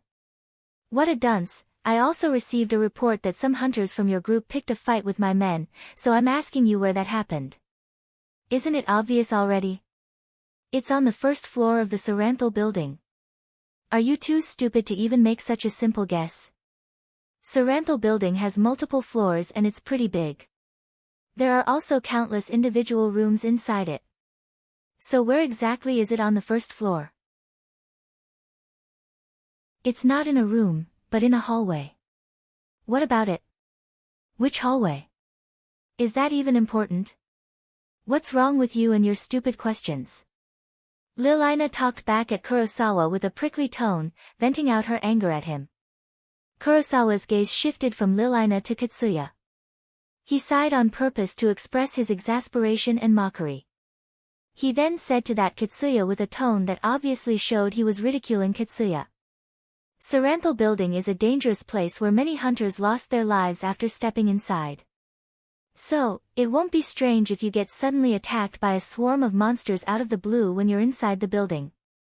Not to mention, for an unknown reason, the sensitivity of information-gathering devices is significantly lowered inside that building, which makes it harder to accurately detect things around you. And with the inability to contact each other, hunters have no other choice but to only judge whether they are looking at friends or foes solely on their visions. So of course, hunters get more high-strung inside that building, and when you encounter another group of hunters roaming around in the same area, there's a good chance that it might cause misunderstanding and even fight too. So, in order to avoid unfortunate accidents, it's important to refrain from unnecessarily interacting with the other group. That's exactly why, for the sake of safety and profit, our operation areas are properly divided from the beginning, or at least that's what I understand. The patrol time and route are decided beforehand and we are properly following it. It's designed so that when any of us encounter someone else inside that building, they don't need to spend too much time checking if they're friendly or not and just can make an assumption that they are hostile. And if any of us can't return back on time, it can be assumed that there's a fight inside the building. The report that I got is saying that the fight happened in C7 hallway.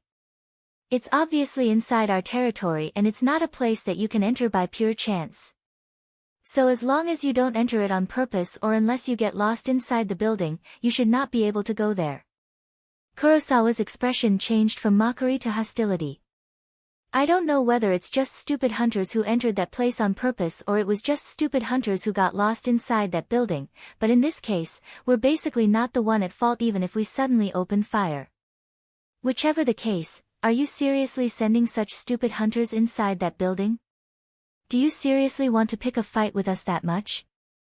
Lilina was overwhelmed by Kurosawa's pressure, but she was somehow able to talk back. We just passed through it for a bit. There's no need for you to go that far, isn't it? Kurosawa's gaze was still fixed at Katsuya. The report said that my men got into a fight. So basically it meant that your men did not withdraw from that place and even caused the patrol squad to return late. I bet it's because your men did not let my men go, right? And you still said that you just passed through it for a bit? Ah, I see. I know it might just be a bit for you. I guess this is where our understanding of how important this kind of thing differs. You should get that straight first without roping us in. We're not hunters from Drankum, so we have no plans to tidy up after your mess. Kurosawa was exuding an aura that only those powerful hunters had. There was no trace of joking or mockery in his face. He was using a tone that he would only use to talk against people who he recognized as enemies as he spoke to the leader of the other group, Katsuya. Listen here, we have no wish to fight you because it's too much of a hassle to have to fight you while we have to fight the monsters too. So at least just don't get in our way. Don't make me decide that it's faster to just clean all of you from here and continue securing this building all by ourselves. This request is from the city management and you guys are hunters from Drankum, that's why we're holding back as much as we can, but there's a limit to that too. So sort your mess out by yourselves. Got it? After Kurosawa said that, he immediately ran back to his post without waiting for a reply since one of his men contacted him and told him to get back. Kurosawa was still looking obviously annoyed as he thought. Although there seemed to be some proper hunters among them, I guess the majority are still those stupid ones, huh? Can we really secure the Saranthal building while avoiding getting into a fight with them? Are we seriously going to work with them once the main squad is here? Good grief, I swear it's better if we just leave this operation to Drenkum people without roping us too, isn't it? Kurosawa was thinking about what to do next as he ran back to his station. Lil Ina was overwhelmed by Kurosawa's presence, but once he left, her anger quickly welled up again. She was about to burst with anger even now. What the heck is wrong with that guy? Yamina tried to calm Lil Ina down. Lil Ina, I understand your feeling, but just calm down for now, okay? In contrast to that, Eri threw short but harsh words. Lil Ina, shut up. Lil Ina was about to say something, but she stopped midway after she saw Yamina and Eri. Yamina looked at Lil Ina with a rather stern face, while Eri was looking at Lil Ina with her usual expressionless face but mixed with a tinge of hostility. Both of them were staring at Lil Ina, putting pressure on her. There were other girls beside Yamina and Eri around Katsuya. But Eri and Yamina had been together with Katsuya for a long time. Their hunter rank was the second highest in Katsuya's team, only after Katsuya. Their pressure was enough to shut Lil Ina up, and even scared her. There was no mistaking it, both of them were angry. If Lil Ina said anything, there was no mistaking it that both of them would get even angrier. Thus Lil Ina just shut up without being able to even make any excuse. Katsuya was basically a kind person. If someone weak came to him scared, no matter the reason, he would extend his hand. And even more so when it was someone from his own team and a beautiful girl to top it off. Katsuya also felt slightly scared since he could also feel Eri and Yumina's anger, but even so, he tried his best to make a smile and calm Lil Ina down. Well, Lil Ina, just calm down for now. Are you good now? Well, let's proceed with the report. Since you returned back faster than originally planned, it means that you have something you want to report as soon as possible, right? Lil Ina calmed down after she saw Katsuya's gentle smile. But she still could not fully calm down, as she flusteredly tried to piece her words together. We met them when we were about to head back, and, Eri interjected. You can save that for later, first tell us why did you return back sooner than planned? It's nothing big, but... Lil Ina was hesitating, which only made Eri angrier. Just spit it out. The elevator moved. Is that all? We've agreed beforehand that we won't go to the second floor until we secure the first floor, right? Since the elevator started moving, they might use it to go to the upper floor without securing the first floor first. I just thought that I need to let Katsuya know this as soon as possible so that they won't steal a start. Lil Ina mixed her own guesses in her report. After Kurosawa returned and received a report from his men, he frowned and asked if his men were sure they were not mistaken. Are you sure about it? Yeah, the elevator moved.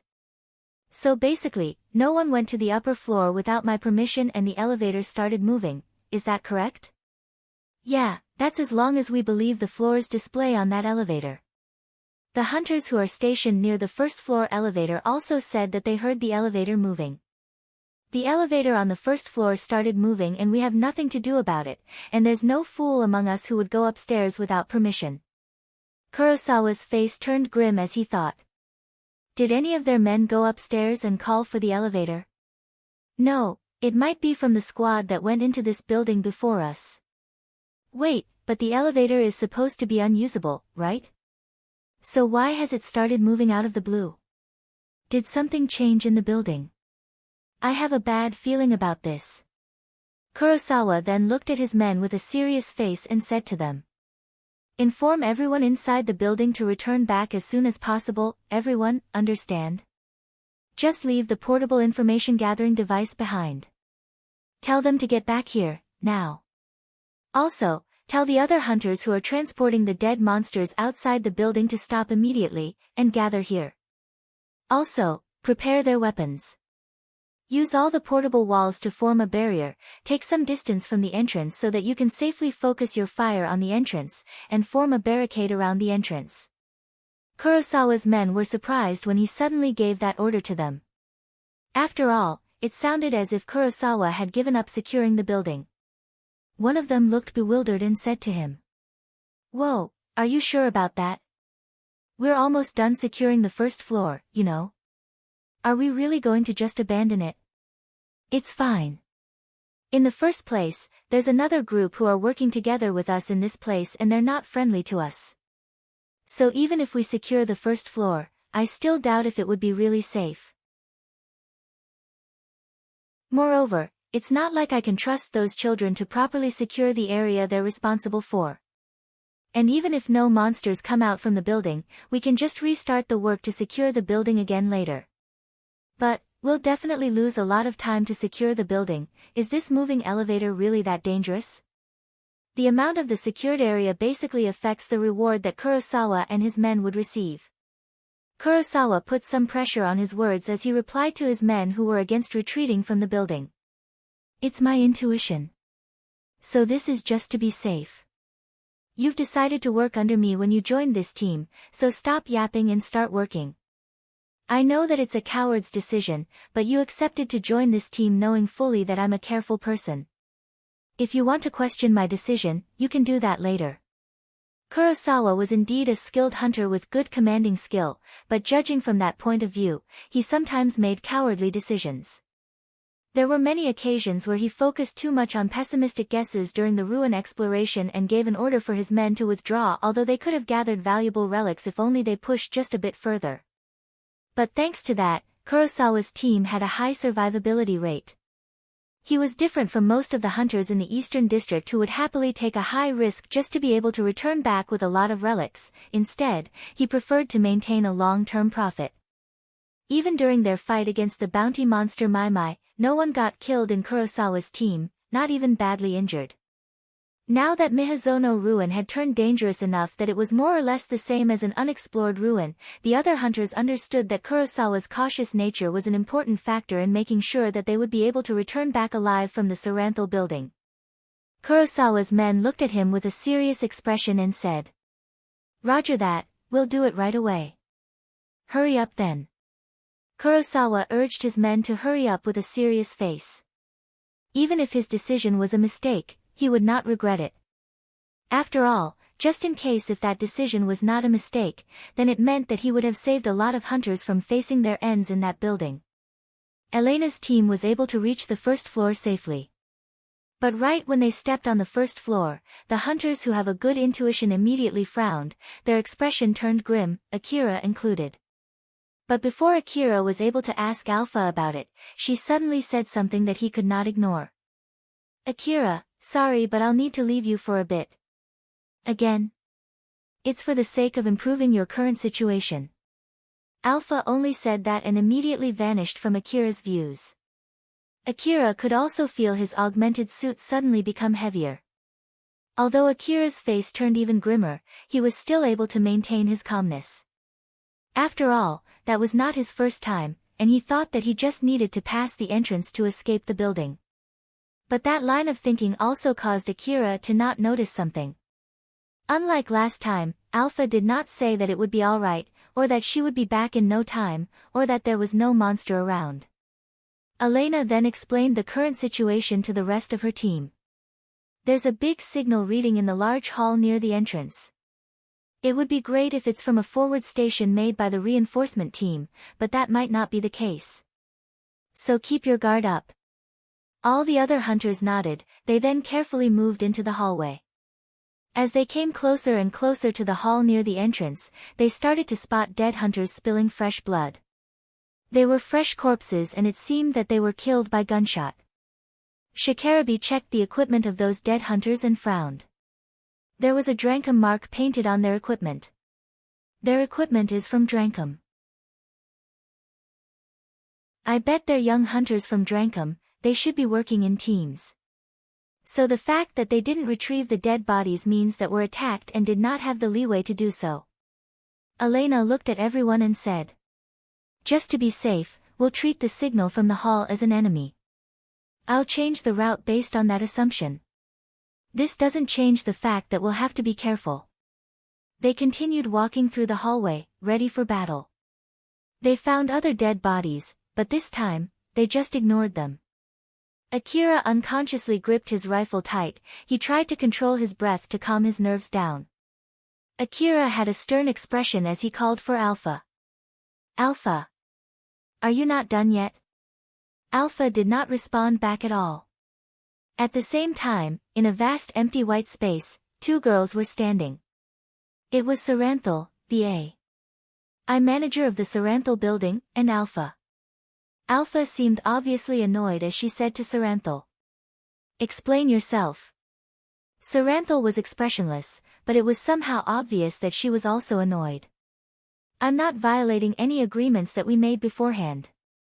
I didn't block your way when you explored the building, and I'm not preventing you from getting out of the building either. It's as we agreed on. Then why are you using the elevator? That happened outside of my control. It's true that I'm the manager of this building, but there are other people too who have permission to use the facilities inside this building without going through me. Especially for the users of the 50th floor and above, they have the rights to directly use the elevator. The security drones also have that right. So I bet it was the B-18 that used the elevator. I found B-18 drones on the 30th floor too though. They're just exercising their rights to defend themselves. I'm also actually troubled here with those drones roaming inside this building without my permission. And I also feel sorry for it. But, it's not like I can do anything about it. I'm really saddened that they're creating a mess inside this building. Alpha and Saranthal continued talking to each other, none of them seemed to be willing to back down. Elena's team eventually reached the receptionist desk near the entrance. They confirmed the current situation from the piles of rubbles and wreckage inside the hall and the holes in the walls. There were also many dead bodies lying around the hall. A fierce battle must have happened there. Those corpses were still clad in augmented suits and they were still gripping their rifles. The front hall of the Saranthal building had a tall ceiling and tall entrance doors. It even extended all the way until the 3rd floor of the building.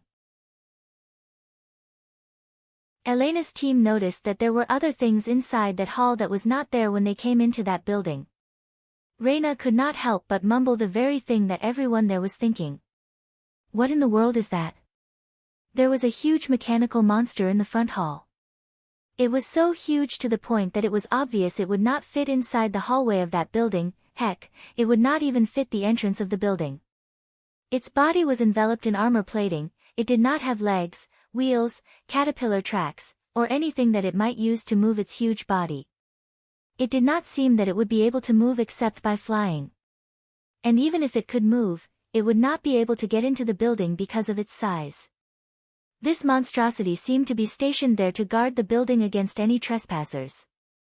Kane smiled amusedly and said, "This thing is pretty huge. How did this thing get inside this hall?" When Kane said that, the elevator in that hall suddenly opened and several B-18 monsters came out from it. Most of them went straight out from the hall, but one of them approached that big monster and climbed it. That B-18 monster then stopped right on the head of that big monsters. Then on the next moment, the B-18 monster suddenly exploded as if it activated its self-destruct protocol. Then one of the armor platings of the big monster slid open, multiple arms came out and gathered the wreckage of that B-18 monster and pulled them inside its body. The dead B-18 monster became one with the huge monster, a new armor plating, a new machine gun, thus making its already huge body even bigger. Elena nodded, her face was grim. I see. So it's staying here because there are materials available here. It's one of those monsters that can fix itself. Sarah smiled wryly. Then, that means that the snake monster on the 30th floor must be there to consume the wreckages too. I get it now, it's true that there are many materials available in this building. More B-18 monsters appeared from one of the hallways and headed outside the building, but suddenly, one of them was sniped and exploded. Another bullet also hit the big monster. When that happened, a blinding light flashed. Akira frowned. That light, force field armor, huh? It reminded Akira of the powerful powered suit that he fought in the past in the Kozusuhara ruin. Shirori was observing that huge monster with a serious face. And judging from that light, it's a powerful force field armor. It would have been great if that single snipe was able to damage its body. They waited with bated breath, then a part of that monster's armor plating crumbled down, exposing a new armor plating right under it. That armor plating then popped out as if to replace the armor plating it just lost.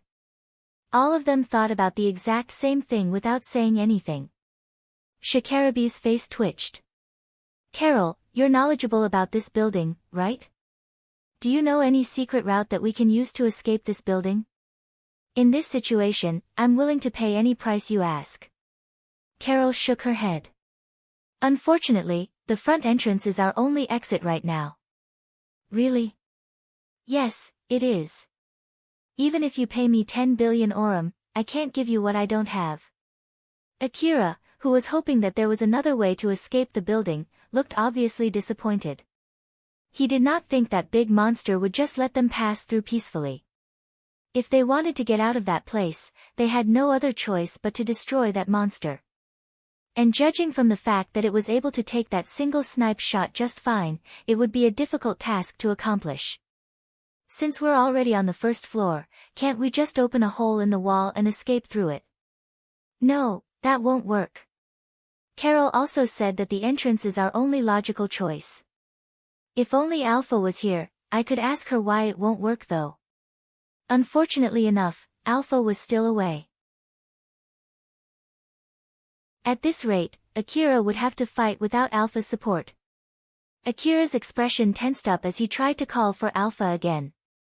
Alpha? Are you really not done yet? And again, no reply at all.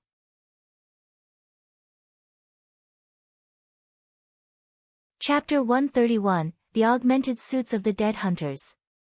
Kurosawa was aiming his huge rifle from outside the Saranthal building. His rifle was so huge as if it was ripped off straight from a tank. There was no need to question its power nor its price.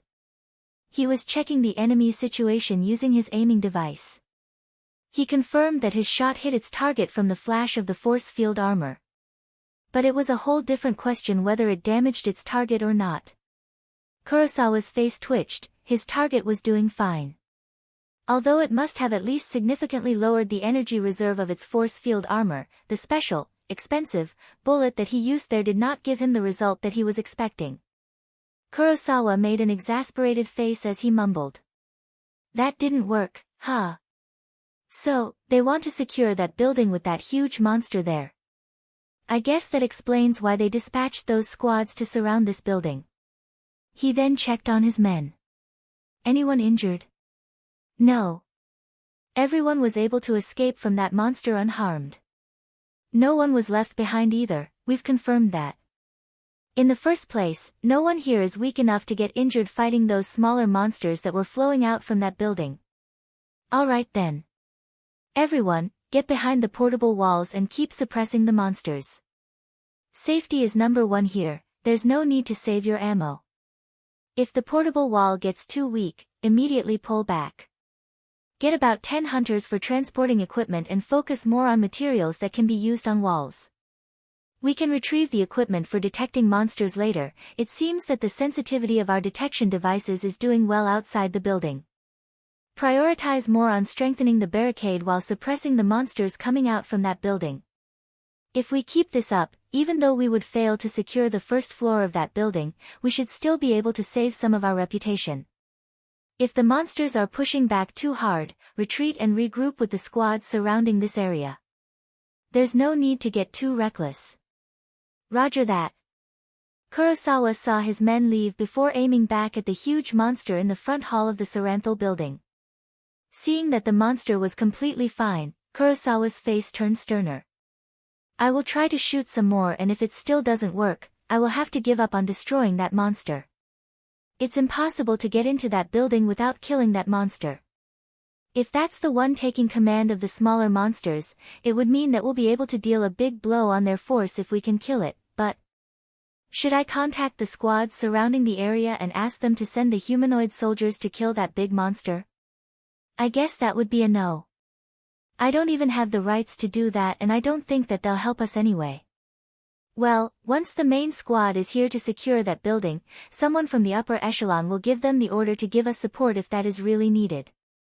Although I don't know when that would be, it's not my place to be thinking about that. Kurosawa gathered himself together and pulled the trigger. The bullet that was shot from his rifle had the same firepower as a tank warhead. It flew straight at the humongous monster, destroying some B-18 monsters on its way there. Once again, Kurosawa confirmed that he hit his mark, but it did not seem to affect that monster at all. He checked again and lightly sighed because of a completely different reason. What is it? I'm busy right now, I have no time to take care of trivial stuff. Kitsuya was standing not too far from Kurosawa with a stern face. He looked seriously at Kurosawa and said, I have a request. Nope. Kurosawa gave an instant reply without looking back at Kitsuya. There was no space for negotiation. Kitsuya was a bit surprised by that firm rejection. Lil Ina, who was next to Kitsuya, suddenly butted in. Although she was stunned too, she forced herself to say something there to help Kitsuya. We haven't even said anything yet. At least listen to what we have to say.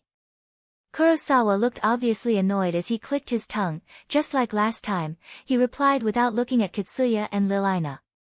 I bet you want my help to retrieve your men that got left behind in that building, right? My answer is no. We have no reason nor obligation to help you. Why should I put my men in danger just in order to save your men? So no. I myself don't want to do it, and I'm sure my men don't want to do it too. We're here putting our life at risk for a chance to get money. We're basically here to exchange our life for money. We're only here for that request because we judged that the reward that we might get this time is worth using the power that we have worked hard to attain, the expenses of our consumables, and the risk of death that we'll face. We might be willing to do that for our comrades, but I don't see any reason to do that for free for another group that is hostile to us. Unlike Kurosawa's group that immediately left the Saranthal building without wasting a second. Kitsuya's group, who saw Kurosawa's group leaving, thought that it was weird and did nothing else. After all, in their mind, Kurosawa's group had just wasted their hard work to secure the first floor. So, they ended up withdrawing late from that building. Because of that, some of Kitsuya's men did not make it and got left behind. It was unclear whether they were still alive or already dead. If they were to be optimistic, those hunters might have barricaded themselves somewhere, waiting to be saved. But if they were to be pessimistic, those hunters would be already annihilated by now. Kitsuya prioritized more on the former. He could not bring himself to take the latter guess. Kitsuya, Yamaina, and Lil Ina were about to try to negotiate with Kurosawa out of kindness, sense of virtue, and arrogance respectively. But Kurosawa, who was still shooting there, spoke first. Are you going to tell me that it's exactly because we're in this situation that we should be helping each other now? Don't make me laugh.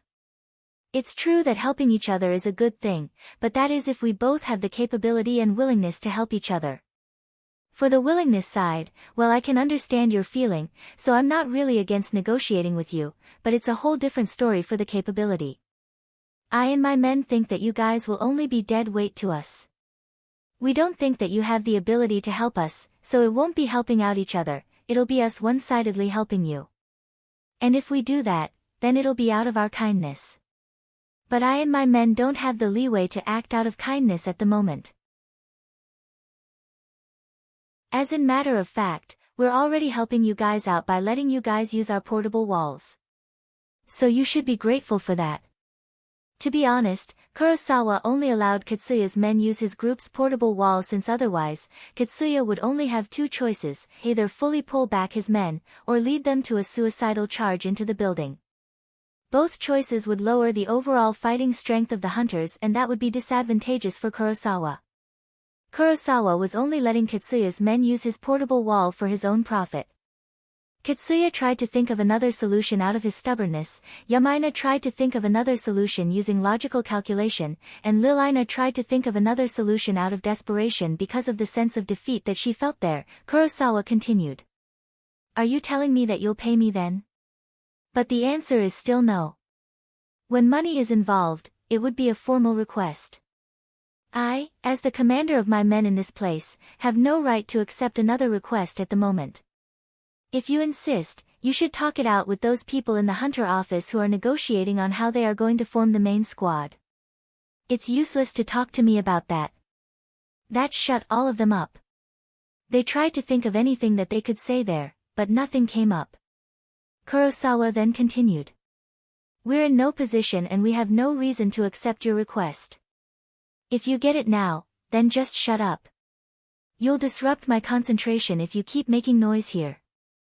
You're basically bothering me by doing that, and if you keep bothering me, I'll have you removed first. After all, bothering the command here will expose the whole group to more danger. Just so you know, I have no qualms injuring you, so stop bothering me. Kurosawa did not even glance at Kitsuya. But Kitsuya and his friends obviously felt a sense of pressure and hostility emanating from Kurosawa. Kitsuya, Yamaina, and Lil-Ina could not think of anything to say in that situation. They just stood there in silence. Kitsuya cursed his own weakness, Yamaina seemed immensely worried for her comrades that got left behind, and Lil-Ina gritted her teeth in anger. Among them, Eri, who was silent and thinking up until now, suddenly spoke. In that case, I want you to take command of this group too. You can get all the credits while we're under your command. Then, I want you to finish our original goal of coming here, to secure the first floor of Saranthal building. Kitsuya, Lil-Ina, and Yamaina immediately turned to Eri. They looked completely shocked. Eri kept staring at Kurosawa with a serious expression. Kurosawa stopped shooting and looked at Eri. He looked both surprised and a little troubled while staring back at her, trying to read the meaning behind her words. Eri locked her gaze with Kurosawa's and continued. If you have the command of our group, it'll reduce the damage to your men. Your commanding skill should also be able to compensate for our weakness to some extent. I believe that this is a good deal for you, with no money involved, so... Kurosawa thought for a bit before answering back, so basically we can push the dangerous roles to you to safely achieve our goal, and if we can secure the first floor of the Saranthal building, then you'll be able to rescue your friends, huh? That's indeed a suggestion worth thinking about, but it's not like we can accept it right away. Or more like, shouldn't convincing your leader come first? If you leave all the achievements to us, then why are you here in the first place? The one who will take the responsibility for that will be your leader, right? Or is it that your leader gave the full right to you? When Kurosawa asked that question, Eri sounded rather disappointed as she replied, No, I don't have such a right. I see. That wasn't a bad suggestion, but keep those things that I asked you in mind first before you make such a suggestion next time. Kurosawa only said that and ended the negotiation there. That was when Kitsuya made his resolve and suddenly said. All right. You can claim all the achievements. I'll take full responsibility. So please, save my men. It was as if Kitsuya let out his real feeling there as he lowered his head. It was obvious that he was being really serious. The way Kurosawa looked at Kitsuya changed from a mocking gaze to a respectful gaze for someone that he was negotiating with. He then started to think about that suggestion seriously. Kitsuya waited with bated breath for Kurosawa's answer. Kurosawa had not said anything yet, he was still thinking with a serious expression. Kurosawa finally made his decision. He sounded as if he felt sorry about it as he said. As I thought, the answer is still no. Kitsuya and the other hunters there understood that it was the decision that Kurosawa made after thinking seriously about it. Kitsuya had a pained expression as he asked a question, why is it still a no? Is it impossible to change your mind no matter what? I won't deny that it was a good offer. But it did not resolve the most important worry that I have, so as long as that worry is still there, I, as the one who will take the command of your men, can't take that offer. Eri asked, what worry? Even if I take command of your men, there's no guarantee that your men will listen to my orders. So, without that guarantee, that offer is basically off the table. Kitsuya, who heard that, desperately begged. I'll make sure that they'll listen to your orders. I promise you that. Kurosawa shook his head and replied with an honest tone. It's not like I'm doubting you here, and I'm not saying that your men don't trust you or anything. I'm sure that you will follow my orders, and I'm sure that you're on good terms with your men and they trust you. But that doesn't guarantee that they'll follow my orders. Their trust and faith in you might even be the very reason why they wouldn't listen to my orders. I'm sure that some of them would not move on my orders and will only move on yours. In the first place, I doubt that they'll all definitely listen to your orders as well. After all, at the moment, there is already someone from your team who entered an area that they should not. Am I right? Kurosawa glanced at Lil Ina, who immediately froze. Kurosawa returned his gaze back to Katsuya and continued. I bet there are others who disregard your orders too, right? I can see that I'm right, huh? I bet they won't listen to my orders when they don't even listen to yours. That will be the end of this negotiation. I refuse your suggestion. It's nothing personal, I know you want to rescue your men, honestly speaking, I feel the same too. But as the leader of my team, I can't afford to expose my men to needless danger. Well, we'll at least provide you with support fire if you want to try to make a run to that building. So, just tell us if you decide to do that. After he said that, Kurosawa left that place to check the other location. He then gave some orders to his men before aiming at the entrance of the Saranthal building again. Katsuya, Lil Ina, Yamaina, and Eri who were left there looked down, dejected. Especially Lil Ina. She seemed to be the most dejected. She then asked with a voice that sounded as if she was about to cry. Was it my fault? It's at least not your fault alone. Eri's vague comforting words did not have much effect on her. Elena told her team to stand by on guard while checking the current situation that they were in. It was so that none of them tried to shoot at the humongous monster which might cause all the other B-18 monsters to shift their attention to Elena and her team. Someone was still sniping that big monster, although it could not kill nor destroy it, it at least continued shaving the power of its force field armor. Elena was hoping that it would eventually destroy the monster. But as if to cut that hope short, the sniping suddenly stopped. It might be just a temporary pause, or the person sniping had already completely given up. Elena hoped that it was the former. But after some time, her face turned grim as she made her guess. It seems that they judged that it was ineffective and decided to completely stop, huh? Or maybe the situation outside got worse and they don't have the leeway to keep sniping. I hope that it's the former. Elena then gave an order to her men. Unfortunately, it seems that we can't rely on the squads outside to take care of this situation. That's why we have to try to kill that monster and get out of this place ourselves. We'll split the team into two, one to fight that monster and another one to cover the flank. Elena looked at Shirori and Kane.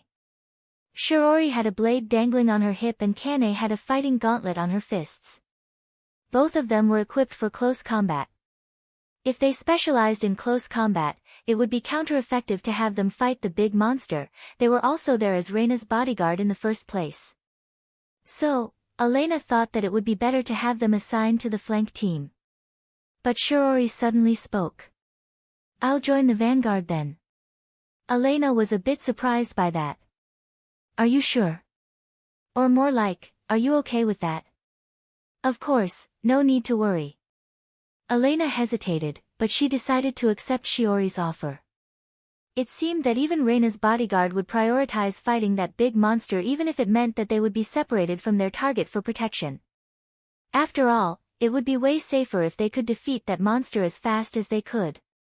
Elena also thought that it might be because Shirori had an idea of how to defeat that big monster.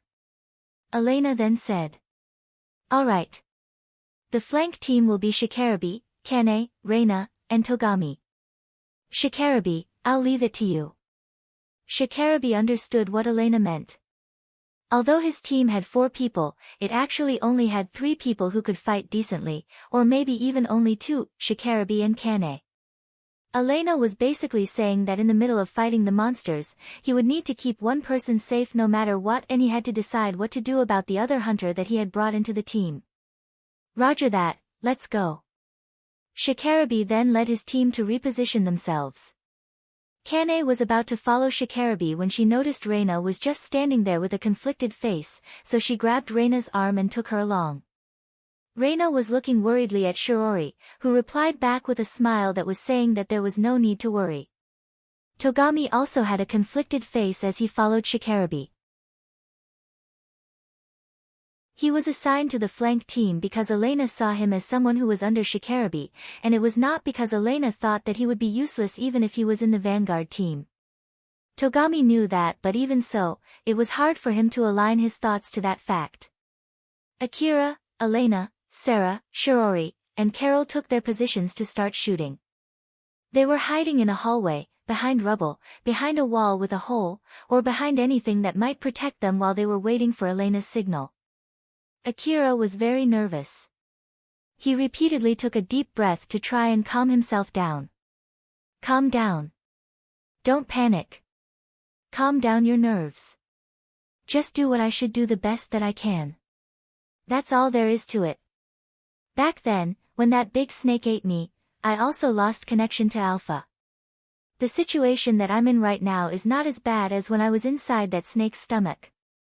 He left anything that would slow down his movement on the floor, that included his rucksack, CWH anti-material rifle, and DVTS minigun. After all, he had no confidence to be able to move around quickly without Alpha's support if he had those things on him. If he carried everything with him, it would be even difficult for him to walk.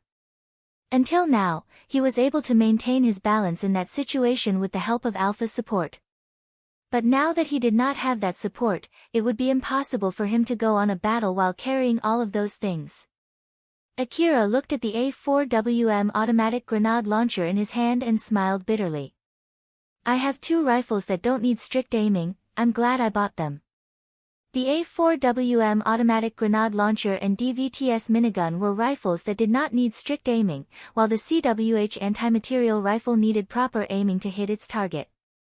The distance to the monster could be considered as a close distance for a fight in the middle of the wasteland.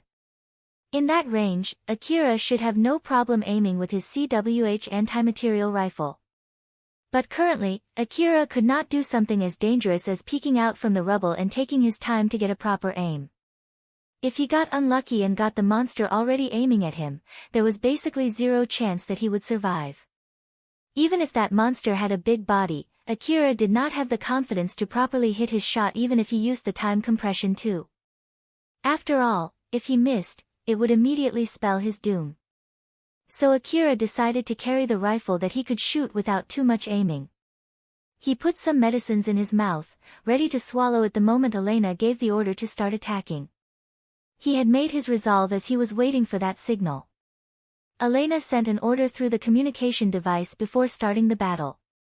Although I'm sure there's no need for me to spell this out, once we start shooting, I'm sure the other smaller monsters would focus their attack on us too.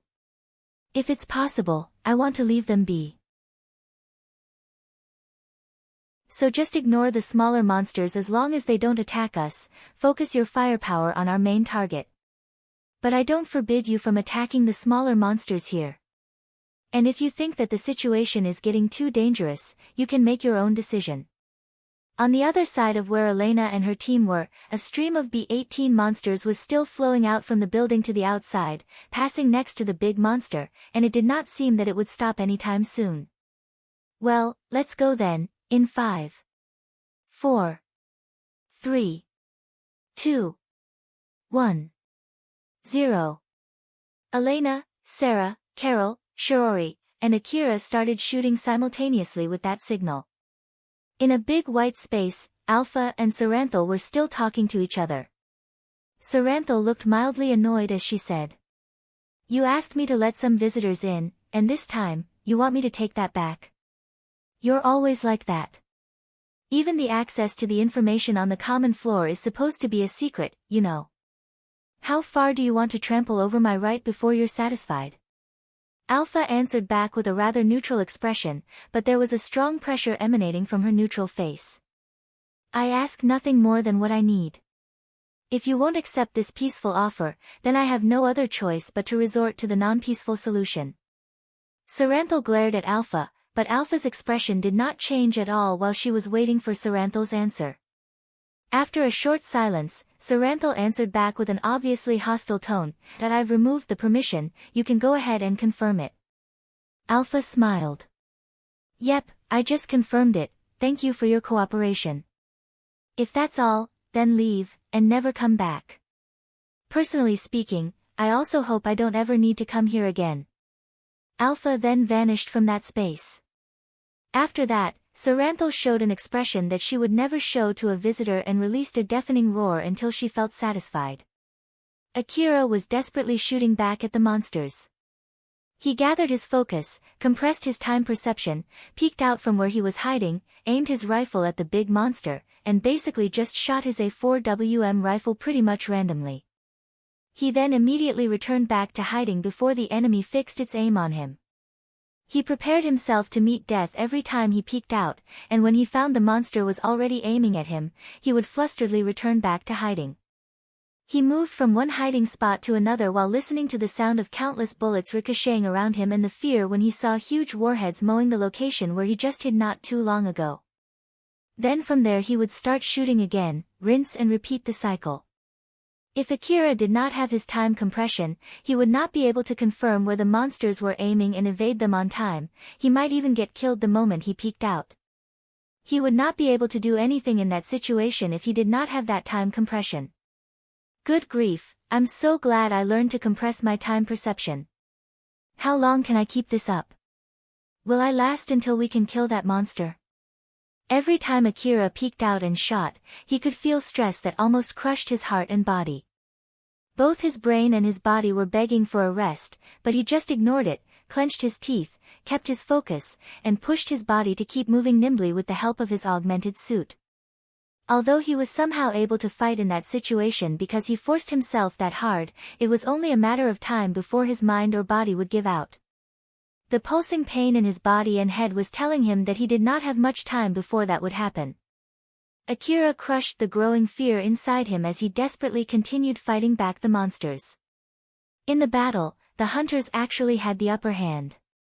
Not only was the main target stationary, it also had a huge body, an easy target. As long as there was no sudden change in the situation, the hunters would not miss their shots. While on the other hand, the big monster had to divide its attention to multiple locations, so its firepower was significantly thinned out. Moreover, the other B-18 monsters just kept on moving outside the building even after the hunters started shooting. Thanks to that, the hunters could focus their firepower on the big monster alone. As the hunters there started to think that they would be able to win at this rate, they started to relax and lowered their guard. That was the moment when a sudden turn of events happened, as if it was waiting for the hunters to lower their guards. Although Akira did not have as much leeway as the other hunters, he also started to unconsciously lower his guard and look down on that big monster. That caused him to start looking around his surroundings, which would have been a dangerous thing normally. When Akira looked around and saw the dead bodies scattered around him, he thought that he would join them if he was not careful, and that made him realize that he had lowered his guard. Akira smiled bitterly. As he was about to focus back on fighting the big monster, that was when, fortunately, he noticed the change as his gaze was still directed at the dead bodies. The dead bodies that he was looking at suddenly moved slightly. One of them aimed his rifle at Akira.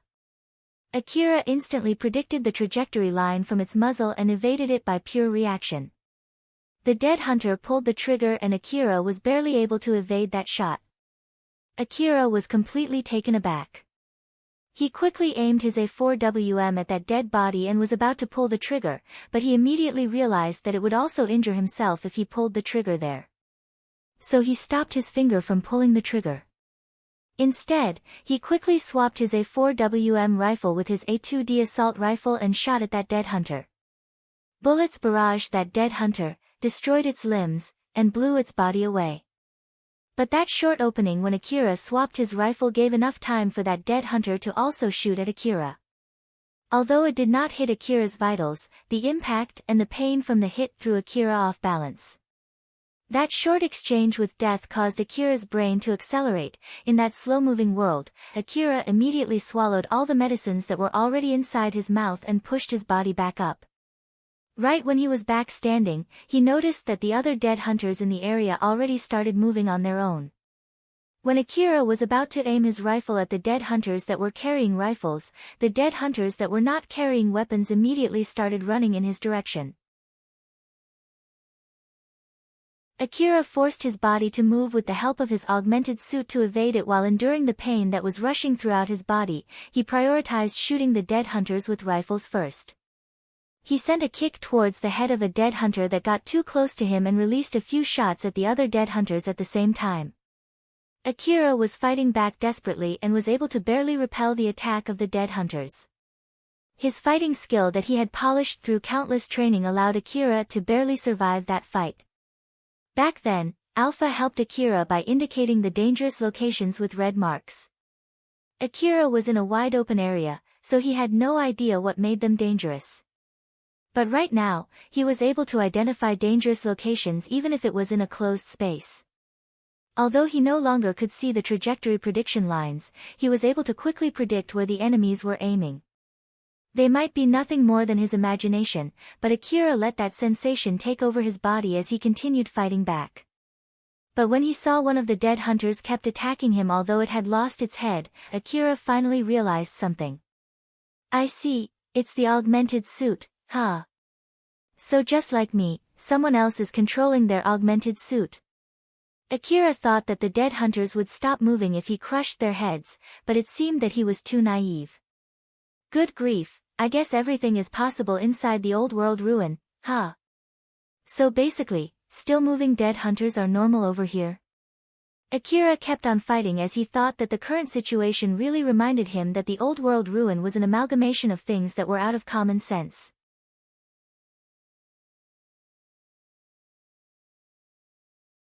Chapter 132, Trump Card.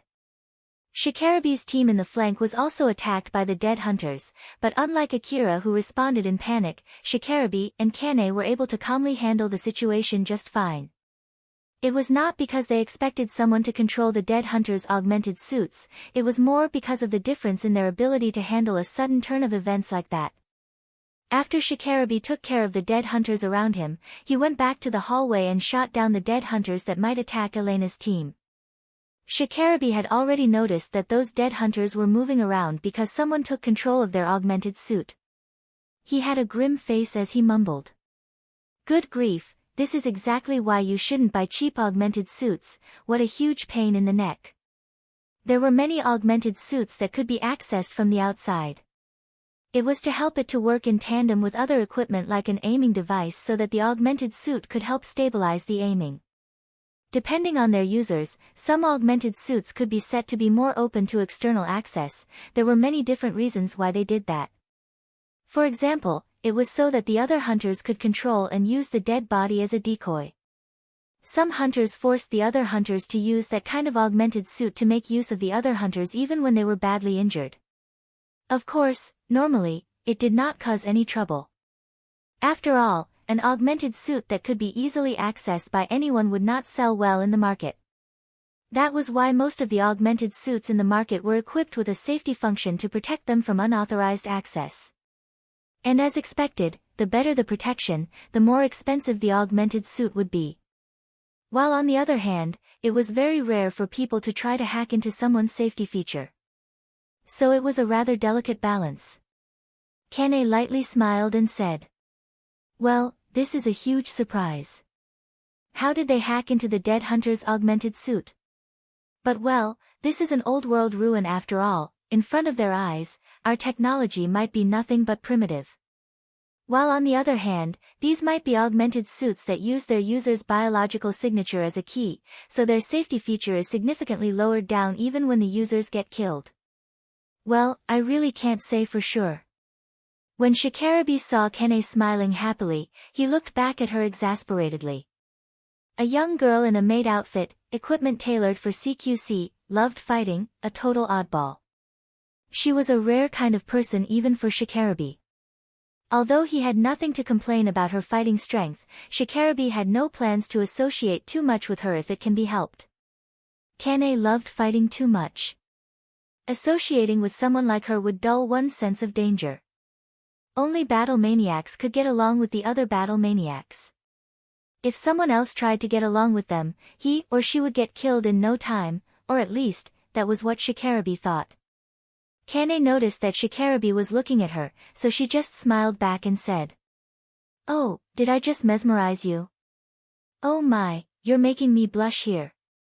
I love strong hunters too, you see. So you're more than welcome if you want to try to hit on me. Ah, but I'm a bit busy at the moment, so it would be great if you can save it for later. Shikarabi obviously had given up on trying to fix that misunderstanding. Sorry, but even for me, I would choose who I want to hit on. I have no wish to try to hit on a battle maniac. Especially when she's fighting monsters in close range in a maid outfit. Ah, this is just because I enjoy punching them directly more than shooting at them, you see. There are a lot of cases where I can't bring rifles with me during my job. You look pretty strong yourself, want to do some light duels some other time? Shikarabi's face twitched, he bet that Kane would not stop only with light duels. No thanks. That's just too bad. Kane honestly felt bummed by Shikarabi's answer. Togami and Reina were evacuated to a safe hallway. When the dead hunters started to move, Togami and Reina reacted late, thus forcing Shikarabi and Kane to help them.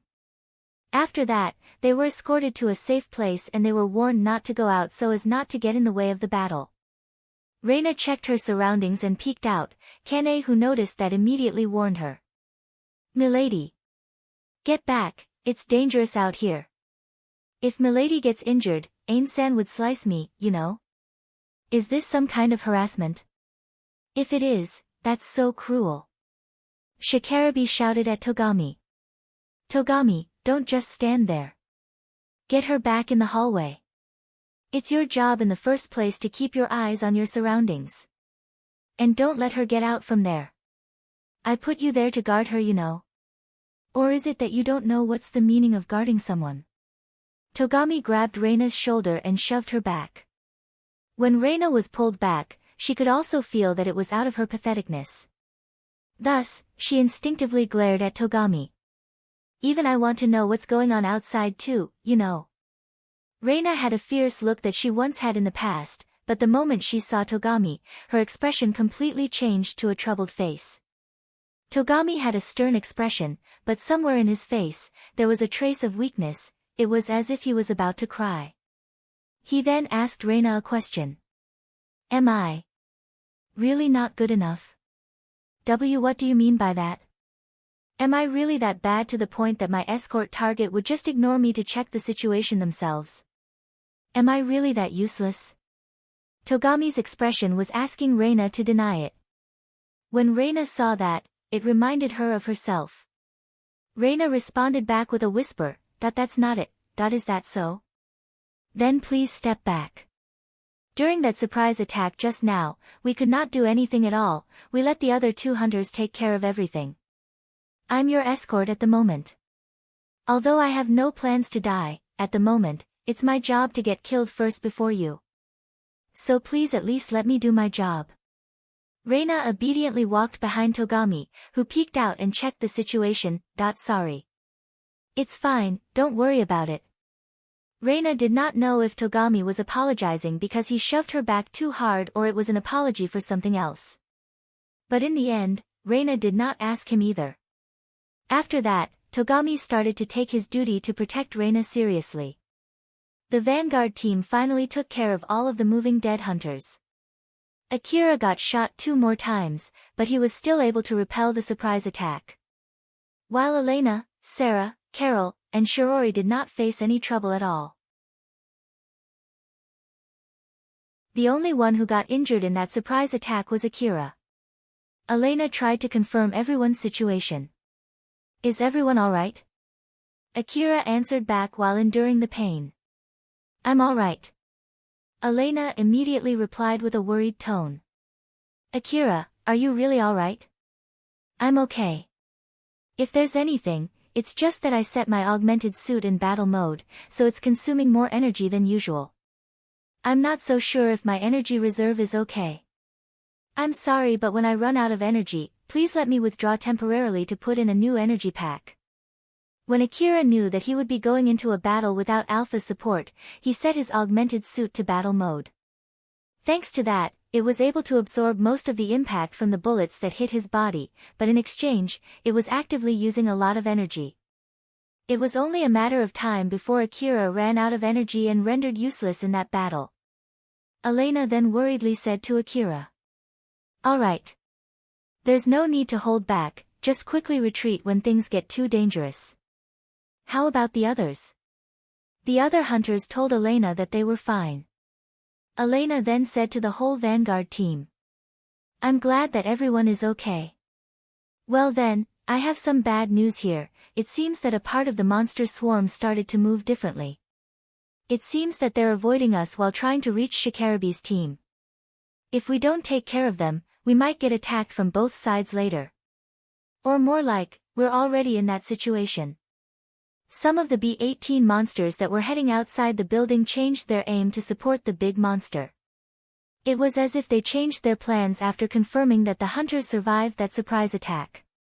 There's no need to hold back, use everything you have. You can use any trump card that you still have hidden up your sleeves. I'll handle the negotiation later to make sure that you'll get compensated for that even if those cost you a few million orums. Elena mixed a bit of a joke there before closing the communication. Akira smiled bitterly, his trump card was not with him at the moment. No, that's not right. A trump card is not something that you casually use all the time.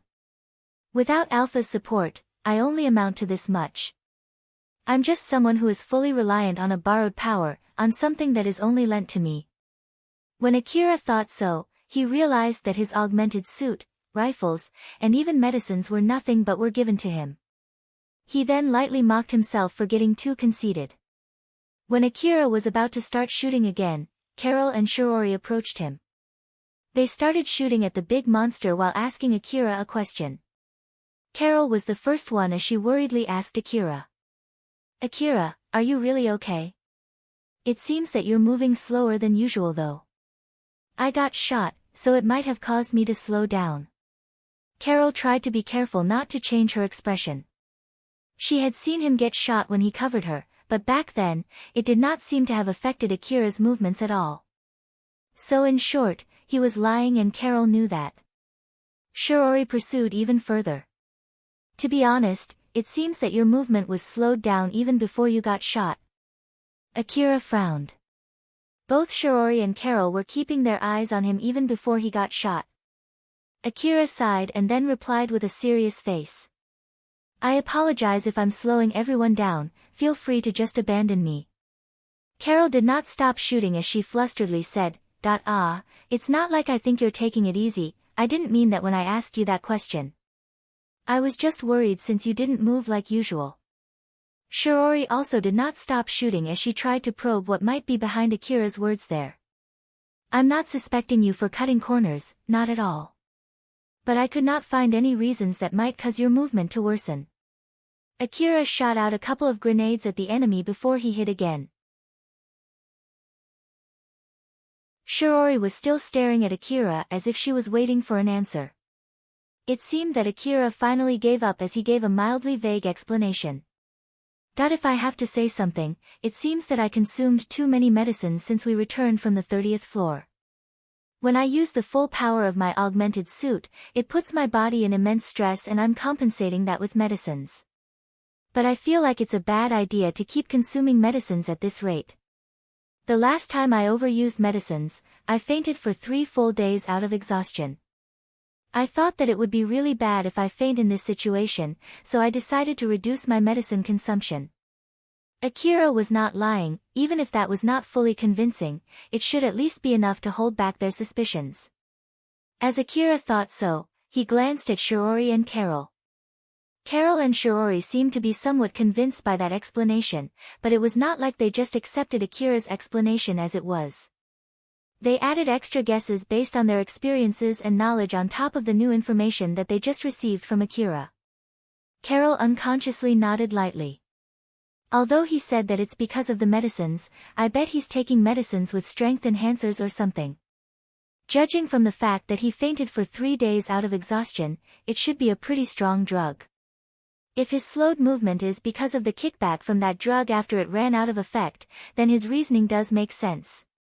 After all, the kickback of an accelerator drug is really not something so scoff at. Carol was definitely sure of half of her guess as she asked Akira a question.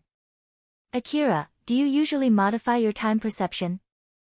I mean like, when things around you run on slower time than they should. Akira was surprised by that question. Oh, you can tell. Carol smiled satisfied thinking that she opened one of Akira's secrets.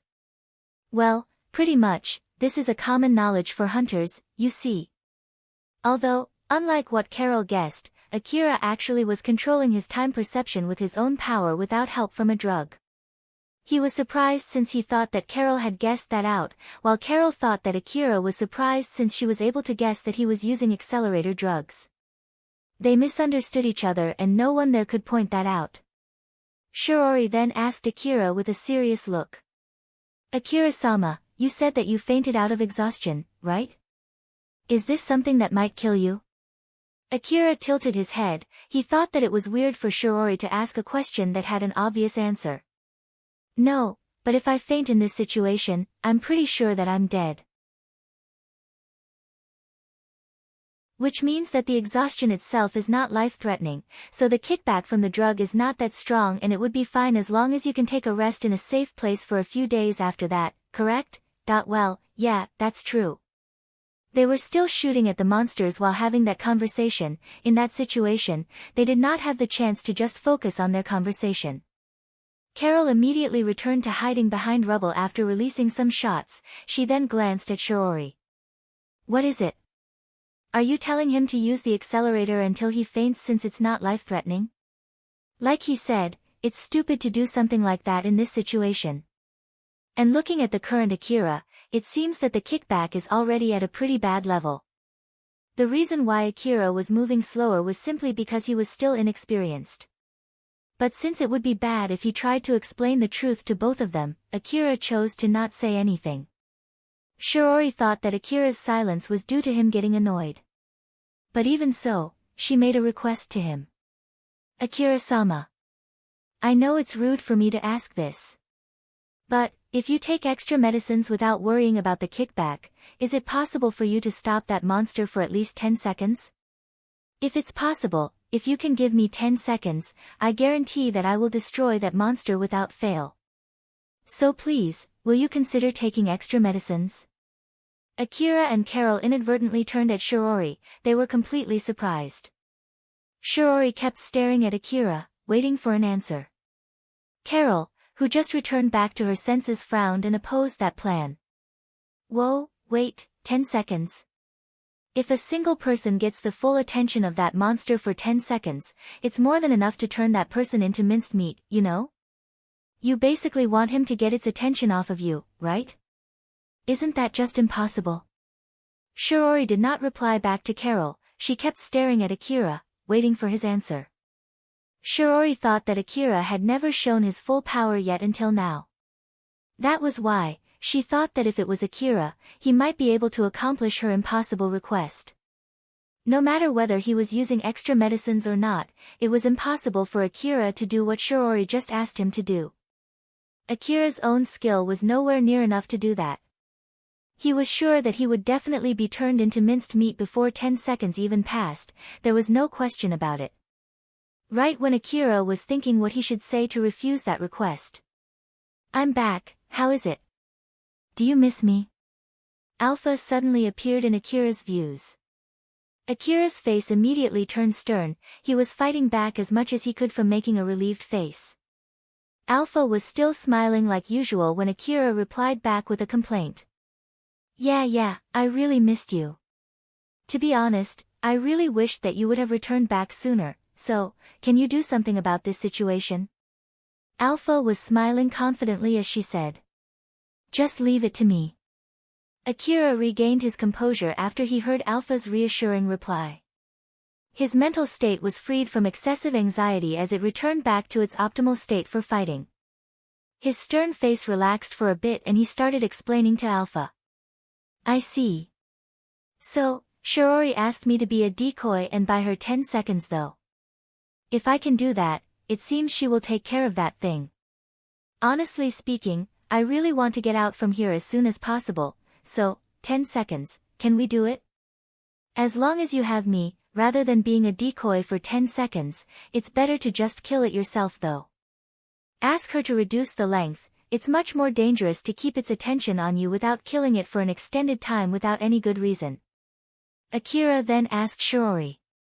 Can you make it 5 seconds less? 5 seconds, huh? When Shirory asked for 10 seconds, she was expecting that Akira would try to make a compromise before eventually accepting her request, but 5 seconds was a lot to ask. 5 seconds. That might be the limit of how far Akira-sama could go. I guess it would be meaningless to ask more than that, huh? Shirory earnestly bowed to Akira. Very well, 5 seconds, I'll be counting on you, Akira-sama. Carol looked at Akira with a flabbergasted expression. Akira, are you being serious here? It's still really dangerous even if it's just for 5 seconds, you know? That 5 seconds is long enough to get yourself killed out there. Yeah, but as I said before, if this situation continues, my augmented suit will eventually run out of energy. If this will end the battle, I can at least do that much. Without my augmented suit, I'm the same as dead in this situation anyway. Seeing how Akira seemed to have suddenly regained his confidence, Carol found that rather suspicious, but she then smiled and said. All right then, I'll give you some support too, be careful. Yeah. Akira, Carol, and Shirory repositioned themselves. Akira was hiding behind a pile of rubble away from Shirory and Carol. He had his CWH anti-material rifle in one hand and his A4WM automatic grenade launcher in the other. He was standing with his left leg on the ground and his right leg against the big rubble in front of him. That rubble was big enough to completely block Akira's view. But for the current Akira, that did not matter at all, he was still able to see the big monster behind that rubble just fine.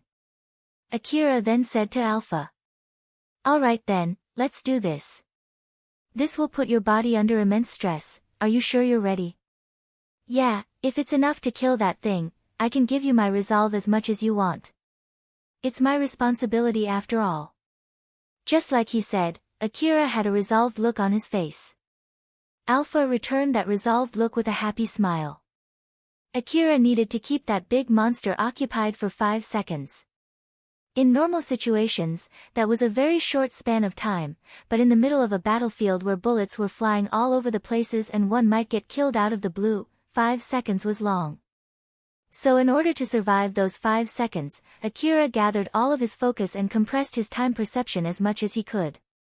Inside that distorted world where everything around him was running a beat slower than him, Alpha was the only one who was still moving around normally. Well then, let's start. With that signal from Alpha, Akira pushed the rubble in front of him with his right leg and made it fall forward toward the direction of the big monster. Alpha controlled Akira's augmented suit to increase its output to its maximum, ignoring the stress that it put on its user. The big rubble fell over and slid on the floor with a very loud sound. Akira's right leg that pushed the rubble and his left leg that supported that force against the floor were put under immense stress. Akira could clearly feel the bones inside both of his legs cracking. Of course, the medicines that were still active inside his body immediately started fixing those cracks, but Akira did not wait for them to completely heal his bones as he immediately started running as if he was chasing for the sliding rubble in front of him. Since the augmented suit hardened and acted like an exoskeleton to support Akira's both legs, it was able to absorb the impact from the ground so as not to disturb the healing on the cracks of both his legs. Thanks to that, Akira was able to run even with broken legs. All the machine guns on that big monster turned as much as they could to aim toward the incoming rubble. The impact of the bullet storm that swallowed the sliding rubble was enough to stop that rubble from slipping further. Right after that, all the machine guns on that big monster immediately fixed their aim at Akira, who was charging at that big monster alone. Akira was running while using the rubble in front of him as a shielding. He kept repositioning himself to make sure that he would not get hit by the bullets that passed through the small openings and cracks on that big rubble. It was an impossible feat to execute without Alpha's support. Countless bullets flew right next to Akira, but none of them hit him, not even his equipment. Akira did not slow down at all as he kept on charging forward. Akira raised his A4WM automatic grenade launchers and pulled the trigger. He did not even aim. it was as if he was just shooting grenades randomly. But thanks to Alpha's calculation, all of the grenades that he shot flew in a parabolic trajectory and landed at the big monster. Some of the machine guns fixed on the big monster's body changed their targets to the flying grenades. They moved as fast as they could to intercept the incoming grenades.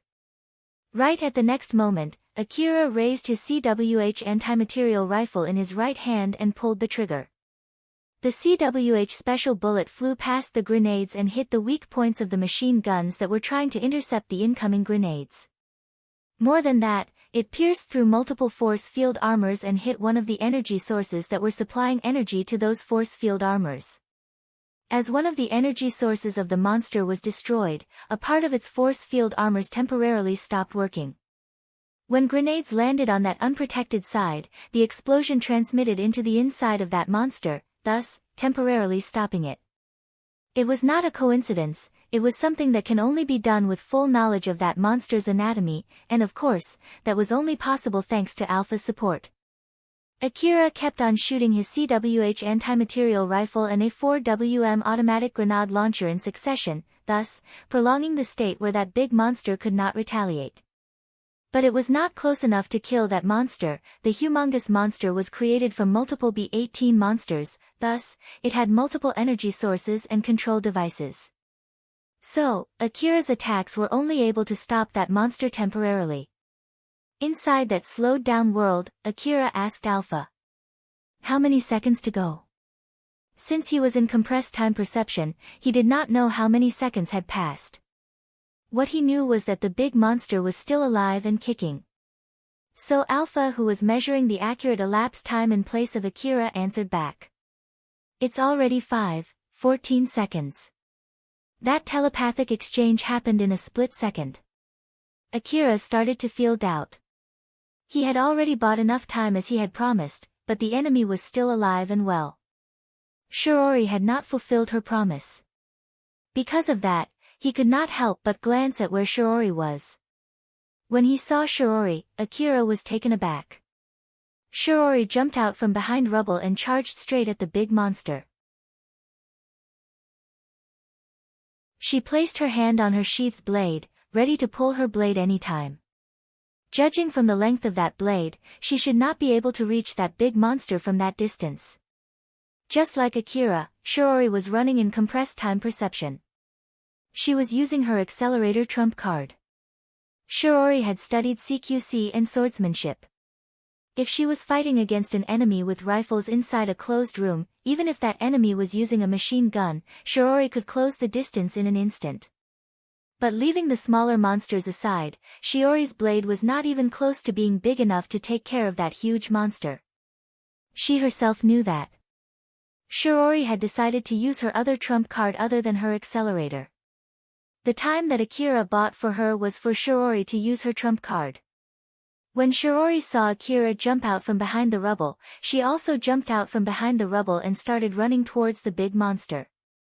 Inside that distorted world where Shirouri could even trace floating sands, she thanked Akira for buying her time as he promised. This time, she had to fulfill her part of the promise. She gathered her concentration and gripped the blade dangling on her hip. She held the handle with her right hand and sheath with her left hand. She focused on her blade and took a sword-drawing stance. Shirouri gripped hard on her blade's handle, used all the strength of her augmented suit and pulled out her blade. On the next moment, a huge blade of light cleanly cut the huge monster into two. The other B-18 monsters around that big monster were also sliced with it. When that big blade of light hit the huge monster's force field armor, a blinding light flashed. That blinding flash of light came from the force field armor trying to convert any kinetic energy into light. It was the proof that the slice cut through the other force field armors that were still working. After cutting that monster horizontally, Shirouri then cut that monster vertically. But she did not stop there, she kept flinging her sword, cutting the big monster and the B-18 monsters around it to smaller pieces. Akira was dumbfounded watching that scene of this monstrosity being sliced and diced by a gigantic sword of light. Suddenly, his left hand started moving on its own and shot multiple grenades from his A4WM automatic grenade launcher at the monster. It was Alpha controlling Akira's augmented suit. The huge monster was left vulnerable after being sliced by Shirory, then to top it off, it was mowed by the grenades from Akira. It then finally stopped moving. The sword of light that extended out from Shiori's blade vanished and the rest of the blade crumbled to dust. Shirory then sheathed her sword, of which only the handle was left, and breathed out. Akira returned back to himself and immediately aimed his rifles at the hallway where B-18 monsters might come out. He then asked Alpha about what just happened. Alpha, that one just now, is it that thing? Old world technology thingy just like the one that I used with that knife back in Kozusuhara ruin. In a sense, yes, I believe that blade was created using the technology recovered from analyzing old world relics. Although the length of the blade and the sharpness is not that good, it's at least good enough for a single-use weapon. It is not that good? Back in the Kozusuhara ruin, you were able to easily cut through pillars and walls, remember? Although it depends on the items, old world relics are way more amazing than that I feel like you should not compare that with an old world relic though. Oh my, that's not true at all. In order for you to accomplish my request, you will have to get similar level of equipment, you know? If Alpha's statement was true, it sounded as if Akira should be able to easily find that level of equipment. He was once again reminded of how scary the old world ruins were. The other hunters watched what happened with wide eyes, but they quickly returned back to reality and started moving again. They returned to the hallway while making sure that their escape route was still safe and waited for Shikarabe's team to come too. Togami and Reina quickly grouped back with Elena's team. Not too long after that, Shikarabe and Kane, who were holding the B-18 monsters back, finally grouped up with Elena's team too. Although the other hunters also saw that flash of light and had some questions about it, they just shelved it for now and prioritized more on escaping the building. After confirming that everyone was alright, they immediately headed to the building's entrance, hoping that the situation outside would be better than what they faced just now.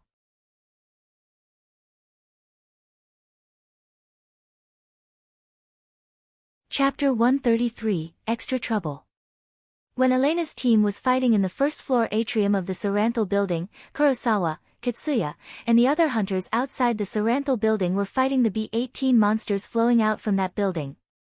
Although their fight was nowhere easy, they were somehow able to maintain the upper hand.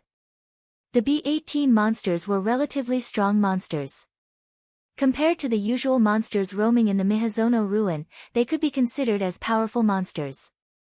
Even a single B-18 monster could wreak havoc, but even so, the stream of B-18 monsters coming out from the Saranthal building did not seem to be going to stop anytime soon. Normal hunters would have died by now. Kurosawa and his men could handle the fight just fine. They had properly prepared themselves and had taken enough distance from the building while giving up trying to secure the building. Because of that, even if they took it easy, the B-18 monsters would not be able to push them back. Kurosawa and his men maintained that situation where there was basically very low danger to their lives. Kitsuya and his men were also fighting back the B-18 monsters while hiding behind the portable walls lent by Kurosawa and his men. But in contrast to Kurosawa and his men who were not hard-pressed fighting the monsters, Kitsuya and his men seemed to be having a hard time. Kurosawa and his men had 0 casualties and 0 injuries, they had no reason to try to go to the Saranthal building again. But for Kitsuya, some of his men were still left inside the building. They might be still alive and it might be too late if he did not try to save them soon. But of course, Kitsuya could not do that at the moment. His negotiation with Kurosawa ended up in failure and it was rather impossible for Kitsuya and his men to try to rescue their comrades alone. Kitsuya was making a stern but pained face, he was high-strung since he could not rescue his men, and his emotion was starting to spread to his men there. And then, among all of Kitsuya's men, there was one who felt a soul-crushing level of guilt, Lil-Ina.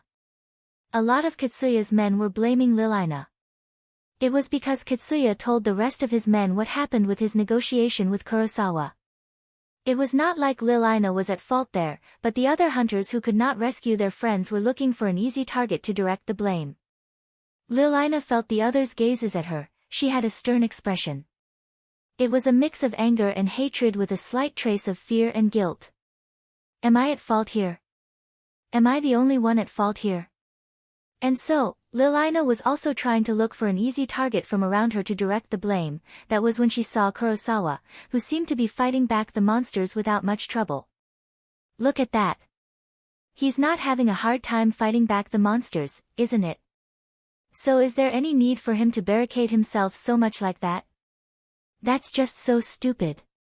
From Lilina's eyes, it seemed that Kurosawa and his men were able to easily fight back the B-18 monsters. But her mind that was looking for a target to direct her anger caused her to lower down her evaluation of the B-18 monsters rather than noticing that Kurosawa and his men were strong hunters. As her irritation peaked and she could no longer hold it back, Lilina let her emotion take over. She immediately jumped out from behind the portable wall to shoot down the B-18 monsters, preventing her from saving the other hunters left inside the Saranthal building. She ignored Katsuya and the other hunters behind her who shouted at her to stop what she was doing.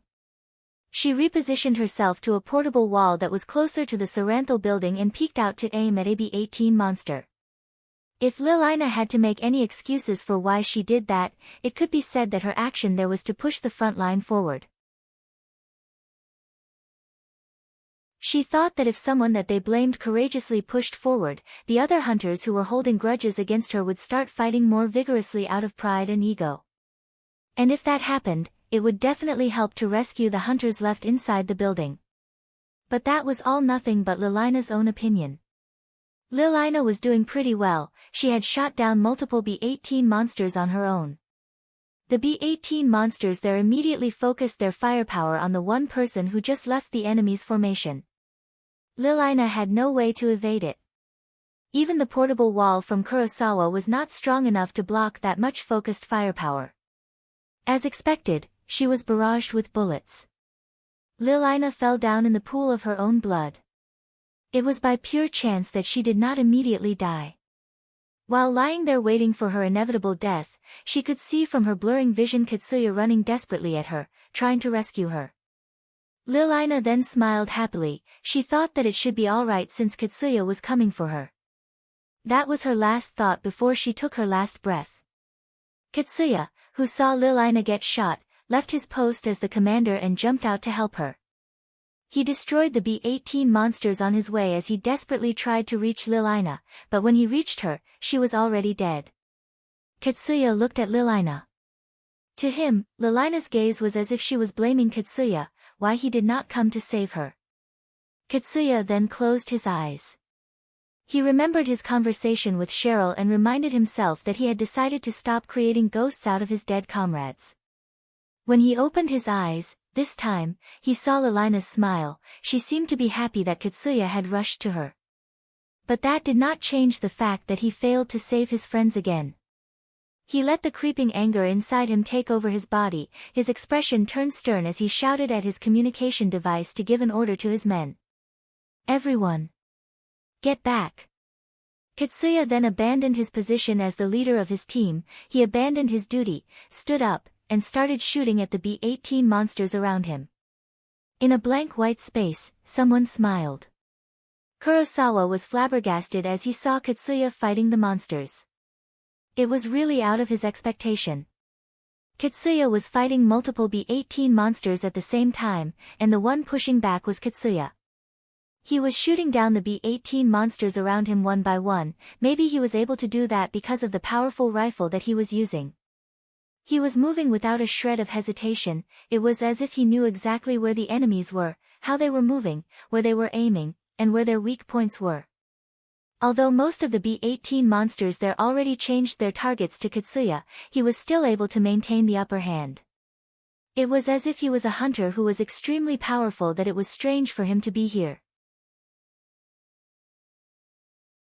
Such thoughts entered onlookers' minds as he lay waste on the B-18 swarm. Kurosawa could not help but mumble. So strong. I see now, it's no surprise that he got to take the command, huh? Wait, no, but still. His words could be interpreted as both amazement and exasperation. Kurosawa looked around. His men were also amazed by Katsuya's action. Some of Katsuya's men were even cheering him on. It was not like Kurosawa had any kind of hatred or grudge toward Katsuya, but he felt some kind of feeling that was not exactly a compliment either. But for now, he decided to put that aside. He had to give an order to his men in this situation. Everyone, provide him with support. Push the line forward slowly. One of Kurosawa's men looked at Kurosawa and said, "Are we going to help him? He's taking the decoy role even though no one asked for it. This is a perfect chance, we can take it easy in this case. And although I told you to push the line, of course, safety is number one. Stop anyone who wants to join him, there's no need to accompany him in doing something that reckless." "Ooh, I see. Roger that." Kurosawa's men started to make their moves. Kurosawa watched his men pushing forward. It seemed that his worry was proven untrue, so he sighed in relief before continuing to shout commands. Kurosawa and his men slowly but surely pushed the front line forward. The number of B-18 monsters around the Saranthal building was obviously decreasing. And when he finished most of the B-18 monsters in the area, a flash of blinding light came out from the building's entrance. It was when Shirori cut down the huge monster. Kurosawa looked towards the Saranthal building's entrance and noticed Elena's team come running out from inside. "So that's the reconnaissance team, huh? They defeated that huge monster. That's pretty impressive. With this, there should be no problem getting inside the Saranthal building again." Kurosawa immediately ordered his men to move out. Elena's team that just came out from the inside of the building was so surprised when they saw the situation outside, but even so, they did not stop running. Elena was running in the front, leading the team while checking for enemies with her information-gathering device. They kept their guards up while running through a huge field filled with B-18 wreckages. Unlike the inside of the building, Elena's information-gathering device was working well. So in order to not get ambushed like last time, Elena carefully checked the surrounding area for any signals. And when she found a signal, she immediately warned the other members of her team. "A signal from the right, keep your eyes out for any enemies." Akira immediately turned his focus toward the position that Elena sent where that signal came from. There were dead hunters there, all of them were using augmented suits. Akira had a bad feeling about what would happen. "Again, huh? Alpha, can you tell if they can still move?" "No idea. One thing for sure, those hunters just died recently and their augmented suits still have enough energy to move. So possibility-wise, it's not zero. Do you have any idea how and why?" "I can make multiple guesses. Someone might be somehow controlling them, or maybe the software in their augmented suits was modified to move on their own. But as long as you don't get caught in a surprise attack, you should have no problem defeating them. Due to the various limitations on their signal speed, local storage size, and other limitations, they should not be able to do any complex movements. After all, you were able to defeat them all alone before, right?" "Well, yeah. The moving augmented suits that Akira fought inside the Saranthal building were not that dangerous. It was just that he was caught by surprise. If those dead hunters were as strong as him with Alpha's support, he would have been dead by now." Since Akira did not have those limitations, he thought that it was because he could connect to the old world domain. Although he still had some questions and doubts about it, he decided to save that for later. But that was when Akira's bad luck came up again. As the result of a complicated chain of events and Akira's bad luck, one of the hunters who was using a modified augmented suit stood up. As if it had received an order to simply stand up and shoot any nearby enemies, it immediately aimed its rifle toward the nearest hunter, and that nearest hunter was Akira. Akira calmly pulled up his CWH anti-material rifle, aimed it at the augmented suit's control device clearly indicated with the help from Alpha, and pulled the trigger. Bullet flew and opened a huge hole in that dead hunter as well as destroying the control device of the augmented suit. That dead hunter then fell down to the ground and completely stopped moving. Katsuya, who saw that by pure coincidence, shouted, "Lil-Ina!" That dead hunter was Lil-Ina. Katsuya ran toward Akira. For Katsuya, who did not know what was going on, it seemed as if Akira just finished Lil-Ina, who was actually still alive. Akira was about to shift his aim to Katsuya by pure reflex, but Alpha stopped him through his augmented suit. Akira frowned and asked. Alpha? Alpha replied with a serious face. Calm down, we can't afford to cause a needless fight in this situation. Akira kept staring at Alpha. It seemed that it was not enough to fully convince him, so Alpha continued. I'll properly give you support next time, so just calm down for now. Alright. Akira hesitatingly lowered his rifle. Shikarabe gave a signal with his hand to Elena and the other hunters to go ahead, and then he stood next to Akira. Shirouri also recommended them to hurry up, so the rest of the hunters went ahead and left Akira and Shikarabe behind. After all, they were finally able to escape the building, so Shirouri thought that it would be very unfavorable to get involved in another troublesome fight right now. Katsuya ran all the way to Akira and stood in front of him. He was slightly shaking while glaring at Akira. It was even weird that they did not start shooting at each other yet. Shikarabe then asked Katsuya. What, you say? You were running to us, so I bet you want something from us, right? So, what is it? If it's nothing, then get lost. Katsuya's glare shifted to Shikarabe. Why did you shoot her? Someone is somehow controlling the augmented suits of the dead hunters, so we had to neutralize them. That's all there is to it, that she might be still alive, you know. No, she's dead. I bet it's exactly because she's already dead that the security of her augmented suit got disengaged, which allowed someone else to control it. We were also attacked by similar means back in the building too. I bet some of the monsters that came out from the Saranthal building modified her augmented suit or something. Do you really think that I'll just shut up and accept that explanation? Katsuya did not accept Shikarabe's explanation as he kept glaring at Shikarabe. To that, Shikarabe looked back at Katsuya with hostility. I see, in that case, it means that she's still alive, her augmented suit was not hacked. But even so, she aimed at us. So, basically, one of your men intentionally aimed her rifle at us, right? Shikarabe took a fighting stance. Although it was not like he was aiming his rifle at Katsuya, he was ready to start fighting anytime anyone made a suspicious move. Katsuya reeled back. That's not what I meant. Shikarabe was still glaring at him. So then, what's your explanation? Go on. Katsuya could not answer back. Akira and Shikarabe just stood there against Katsuya in silence. No one said anything. That was when Kurosawa, Yamaina, and Eri approached them. They quickly noticed the tense mood and frown since they did not know what was going on except for the fact that they were on the brink of fighting each other. They just finished fighting the monsters, so Kurosawa thought that it was unwise to fight against other hunters in this situation. Kurosawa lightly sighed and said to Katsuya.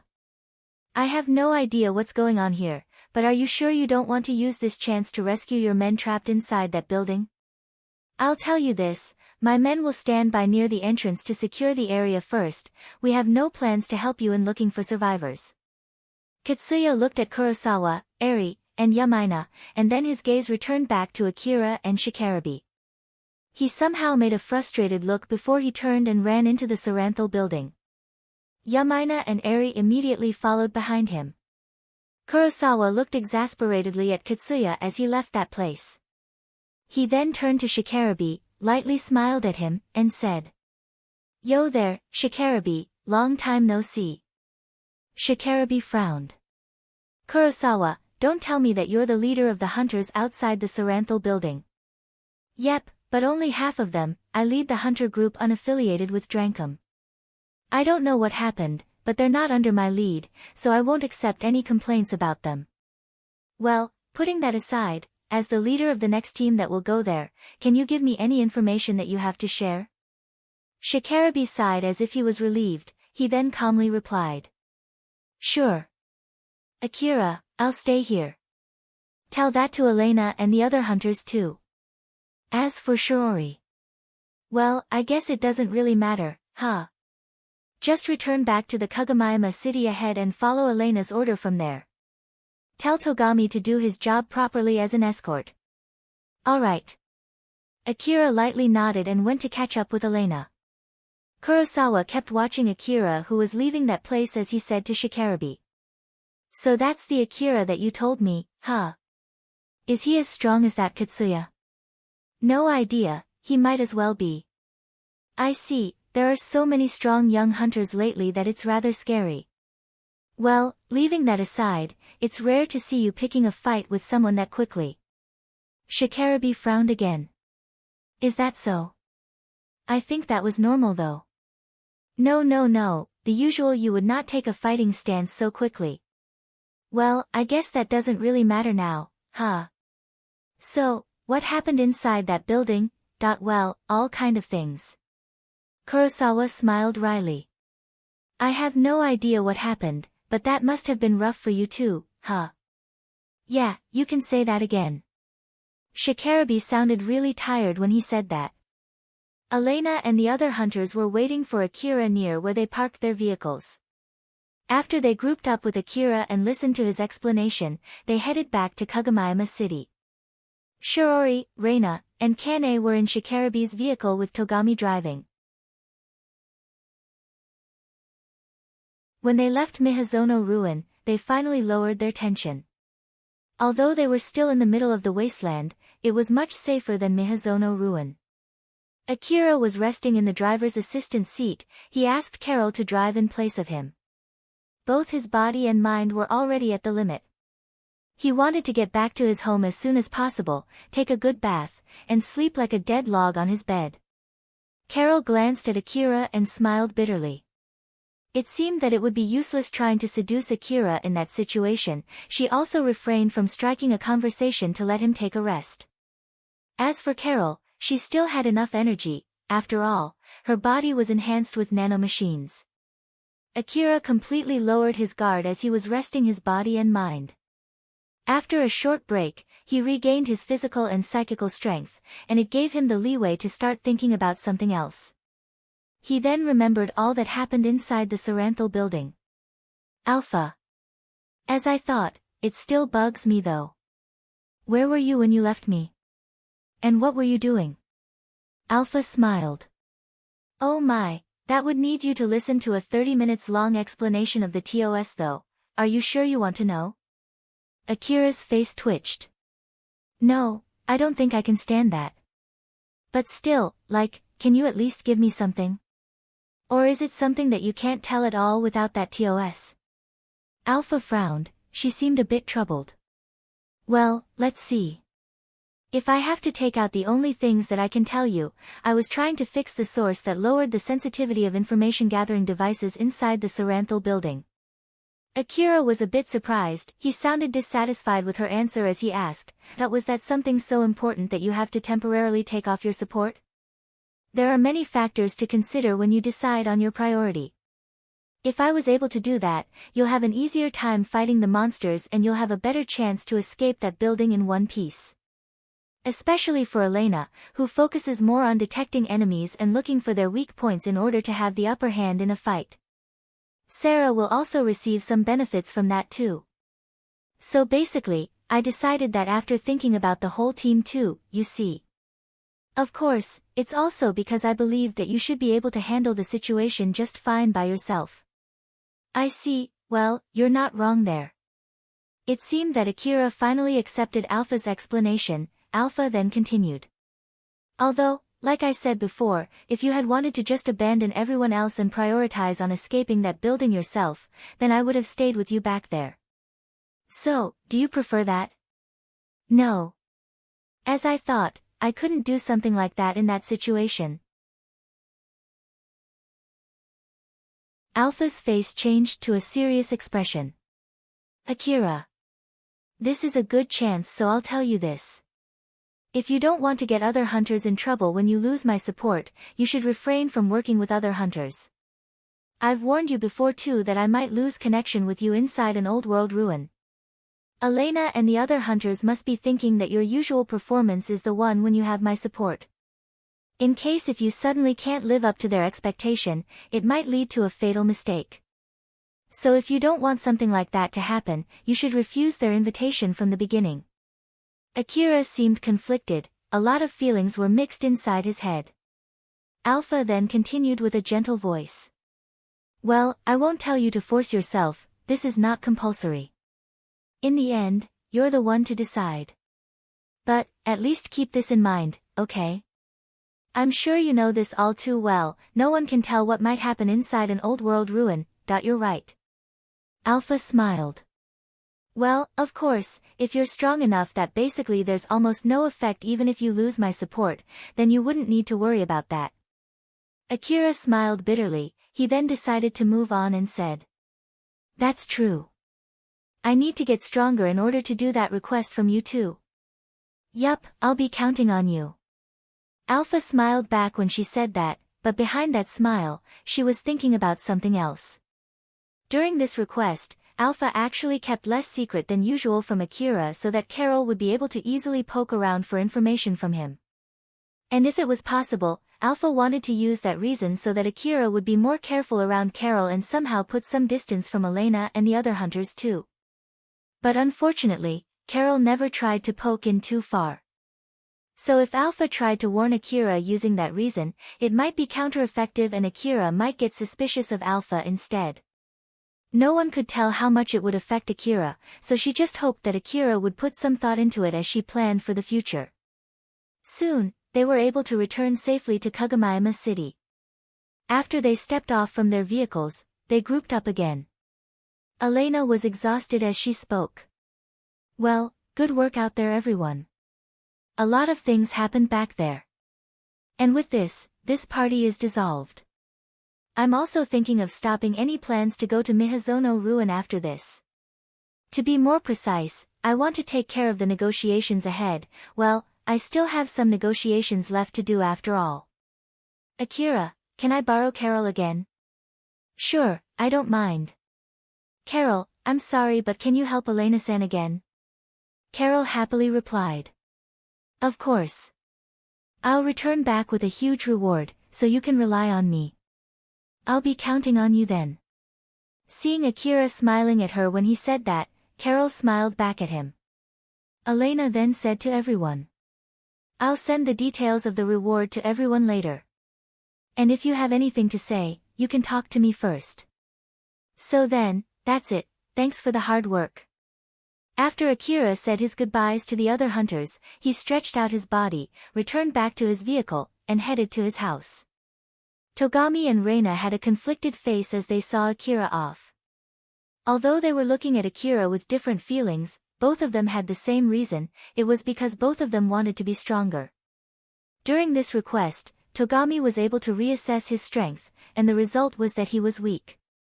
He was able to confirm it, and this time, there was no doubt about it.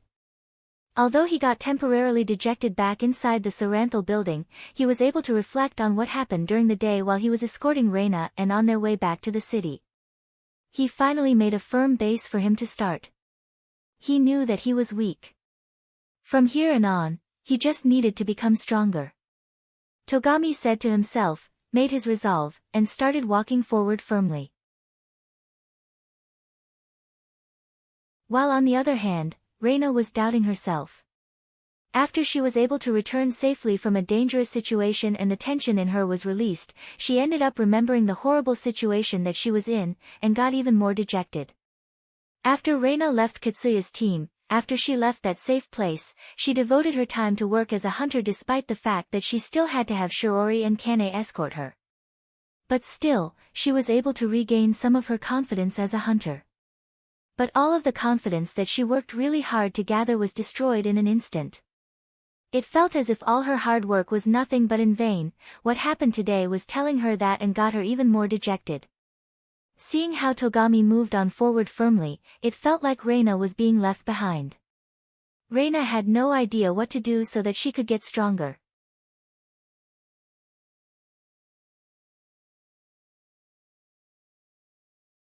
Chapter 134, Yanagisawa's Business. The first floor of the Saranthal building was filled by the hunters that were sent by Kagomayama City. To be more precise, they were a group of hunters who accepted the request from Kagomayama City. They also sealed the way to go to the upper floors and to the basement. Something was still blocking the hunters from making connections from inside the building. As such, they installed a huge relay device near the entrance to connect them to another relay device outside. The first floor of the Saranthal building was reinforced so much that it looked like a forward base. That was where Yanagisawa and his men made an appearance. The mood on the first floor immediately changed. It was obvious that someone of high ranking was present. Yanagisawa just ignored that mood and proceeded through the first floor atrium to one of the receptionist desks.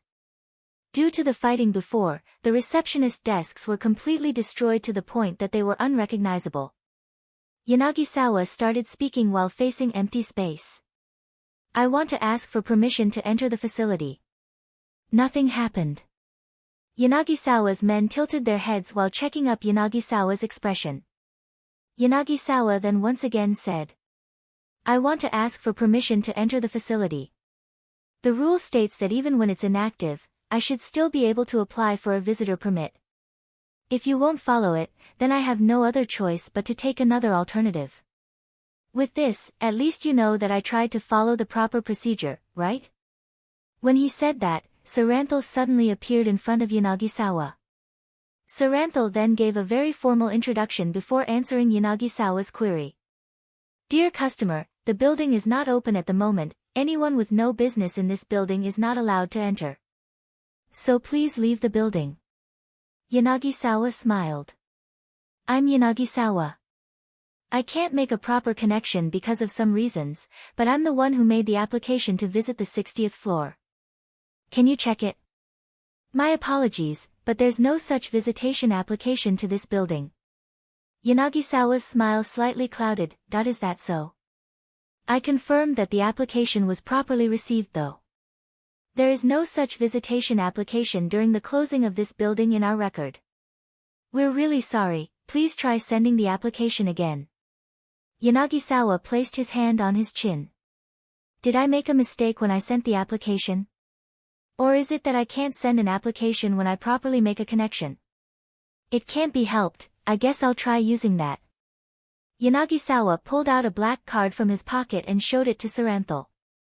I have some business on the 60th floor. Just let me pass. When Saranthal saw that card, she smiled and lightly bowed. Understood, I will guide you, over here please. Saranthal walked and guided Yanagisawa and his men to one of the elevators. The way past the elevator was sealed with a strong barricade. Saranthal, who did not have a corporeal body, walked through that barricade. Yanagisawa smiled at a guard near that barricade. Sorry, but can you open the barricade? That guard nervously replied. I'm really sorry, it's a type that once set up, it can't be opened or moved. I'm really sorry. Ah, I see. Well, it can't be helped then.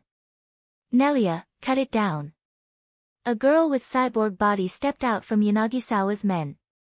She was wearing a rather exposing bodysuit. Although she had a nice figure and beautiful face, the bodysuit from her neck down seemed to be made of a mix of metal and rubber. It was obvious that it was not a fleshy body. She was one of the Relics thieves that Akira fought back in Kuzusuhara Ruin, Nelia. Nelia stood in front of that blockade and frowned. She then swiftly cut the blockade down with her blade. The blockade wall that was even strong enough to withstand tank warhead was cut into small pieces in a blink of an eye and crumbled down to the ground. Yanagisawa smiled. Well done.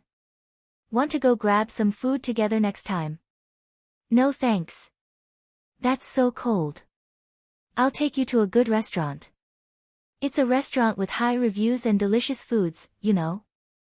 Nelia looked at Yanagisawa with very cold eyes. Her cyborg body was not equipped with devices to digest food.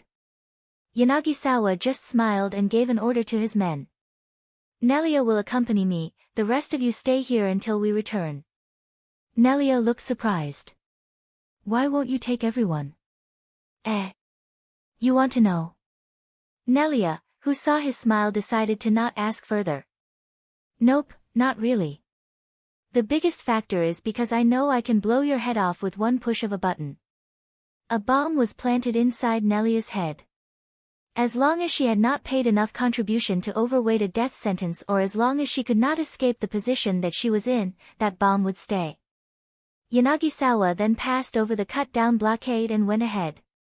Nelia lightly sighed and followed behind him.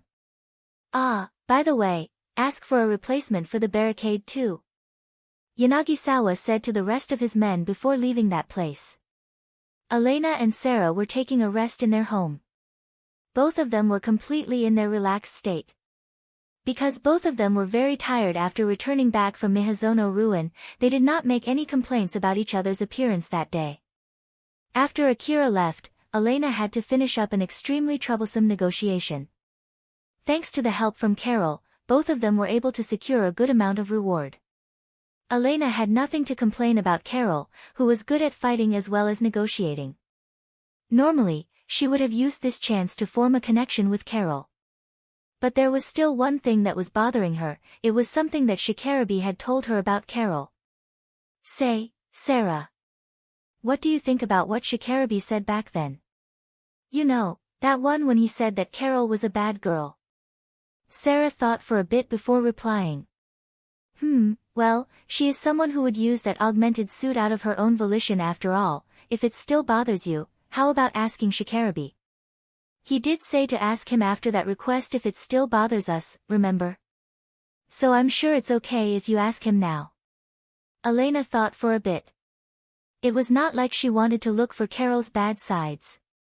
She just wanted to check if Carol was a problematic person or not and if she should stop trying to associate with Carol. But, Carol had some connections to Akira. For someone labeled as a bad girl to be around Akira, Elena could not help but wonder. You're right. I guess I'll do that. Elena took her information terminal and called Shikarabe. It was also set so that Sarah could listen to their call once they were connected. It's Shikarabe. Elena, huh? Did something happen with the request? Nope, it's not about the request. I just remembered that there's something I wanted to ask you. It's about what you said about Carol back then. You did say that you'll tell me the details later, right? Carol really helped me during the negotiation, so I was thinking if it's a good idea to get along with her, but then I remembered what you said back then. Oh, about that, huh? Shikarabe paused as if he was thinking about what to say. Well, you saw it for yourself that she was using that attire. So I'm sure you can make some guesses yourself. If you don't want to be seen under the same light as her, you might want to refrain from associating with her. I guess that's the gist of it when money is not involved. If you want to know more about the details. Well, I guess I'll need to have you pay me 500,000 orum. Elena's expression did not change at all as she operated her information terminal. Done, can you check it? Shikarabe was surprised as he asked, "What the heck? You really paid the money?" Honestly speaking, Shikarabe only said that to let Elena and Sarah know that he actually did not want to talk much about Carol. After all, Carol was such a notorious woman, who caused so much trouble, that you would normally need money to know more details about her. He did not think that Elena would really pay him. Elena, herself, would not have paid if the one who brought Carol to the team was not Akira. Although Shikarabe only said that half-jokingly, now that he really got paid, he had to properly tell Elena and Sarah the details now. Elena and Sarah could hear Shikarabe sigh. He then continued with a serious tone. I can tell you the details, so, is it okay to tell you now through this call? Sure. Carol's main job is being a hunter, but she's also selling her body to other hunters as her side job. Although she would serve almost anyone, her customers are mostly based on her taste. She has no fixed price either. She sometimes is willing to take as little as 100 orum. But, I bet she only does that to let her customer have a taste of her body and ask for more money next time. It's basically like an entry price for a narcotic. She'll increase the price every time the same person asks for her again. In the end, she sometimes asks for a few billion orum just for a night. Moreover, I heard that her aim is not simply the money, but it's the money that the hunters get from risking their lives. I heard that is the exact reason why she will only accept hunters. After all, risking life is a professional hazard for being a hunter. So I guess that perfectly fits her taste. Elena then asked a question. Well, at least I get it that she's a problematic person, but was there any need for me to pay 500,000 orum for that information? It depends on each case, but she basically has caused so much trouble that asking for more detail about it will cost you that much money. To be more precise, 12 people already dead because of her. Elena's expression turned stern. Shikarabi then continued. The number of hunters who died because of her is simply too much to ignore. Each hunter had a different reason behind their death. Some of them got into a fight with their friends to get enough money to pay Carol, some of them got killed fighting other customers over Carol, some of them got killed trying to force Carol although they didn't have enough money. The real problem starts here. Some of those hunters were veterans from Drankum. Elena's expression turned even sterner, she understood the severity of the subject. In the past, Drankum took a special request from the city management. At that time, they were given secret information about old world relics for the request, but that information got leaked out. And after an investigation, it was found that someone leaked that information to Carol. And the one who leaked that was a veteran hunter from Drankum, huh? To be more precise, there's a good chance that was the case. From what I heard, the hunter paid Carol with that information instead of money. That hunter should have known what would happen to him if he leaked secret information from the city management, but even so, it seemed that his mind got so messed up that he did not care about consequences. It's still unclear whether Carol sold that information to someone else. That hunter told Carol in a cheap inn where she might have set some audio recorders or something. So then, what happened to that hunter next? He was furious and went to kill Carol, but he ended up getting killed instead. By the way, I was the one who killed him. At that time, I accepted a request from Carol to be her bodyguard. I don't know if Carol had known that Hunter was coming to kill her beforehand or not. But one thing for sure, Drankum did not leak that information to the public. Nonetheless, Drankum still took the responsibility for the information leak. Elena and Sarah were listening to Shikarabi with stern faces. From what they heard, it seemed that Carol was far more problematic than both of them had thought. The 12 dead people are also the number that came up after an investigation. In reality, there might be even more people who got killed. Well, basically, a lot of people get killed just by associating with her.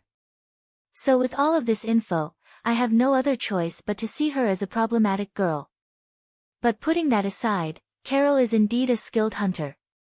I heard that she's making profits out of information that she received from the other hunters in place of money. Depending on the subject, she can also gather information about old world ruins through negotiations.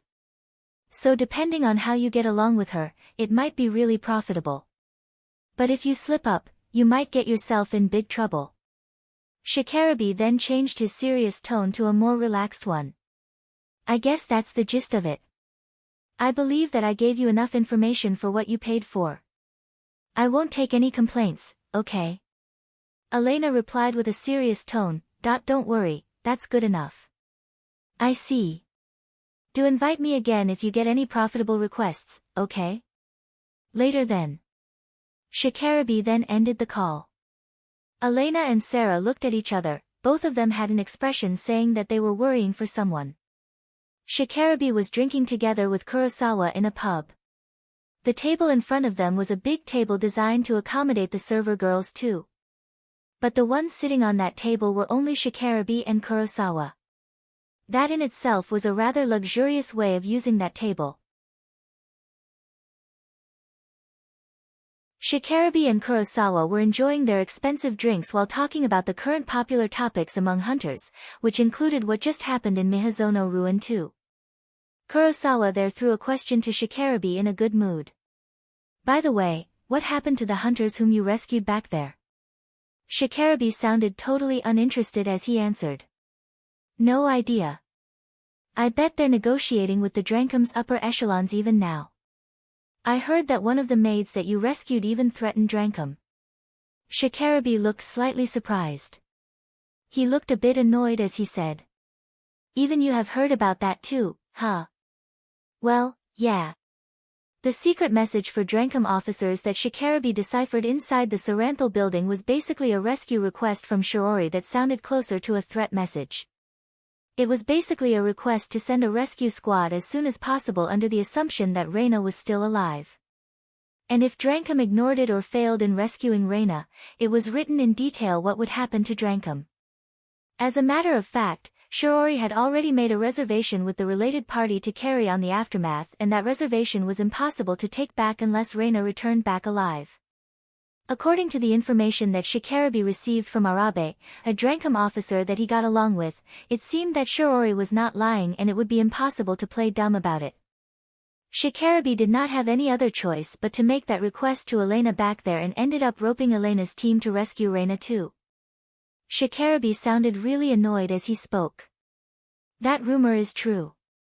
It's exactly because of it that I did not have any other choice but to rescue them. It was really ironic since Drankum was the one who sent them to the Saranthal building in the first place.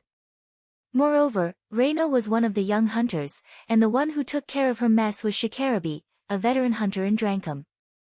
There was no mistaking it that people in Drankum were trying to blame each other in their meeting, and Shikarabi basically ran away from participating in that meeting. Although it gave Arabe a headache, Shikarabi had no plans to help him out. Shikarabi's face turned stern as he said, I know that there must be a special reason why they are in Drankum. But I never thought that they're this troublesome. I always thought of them as a rich girl dreaming to be a hunter and her bodyguard until now. Kurosawa lightly laughed. They even brought along a bodyguard in their hunter job. So isn't it obvious from the first glance that they're troublesome people? I did think that there must be a special reason for that. It's just that I never thought they have enough power to threaten Drankum, you know. Do you think that people who normally have that much influence would be frequenting the wasteland?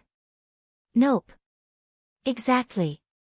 Kurosawa remembered when Shikarabi escaped the Saranthal building with the other hunters. Well, if they're just simple beautiful maids, I have no complaints at all though. Shikarabi smiled as if he was poking fun at Kurosawa. If you're really that interested, you can just go to the 3rd floor and ask one of the girls to wear that outfit though. It might be because of the alcohol that Kurosawa replied back with something unexpected. No, you don't get it. It's also important to have the air around them saying that it's their real job. Just a simple costume won't be enough. What the heck are you expecting from them? They're even strong enough to kick and cut down mechanical monsters, you know.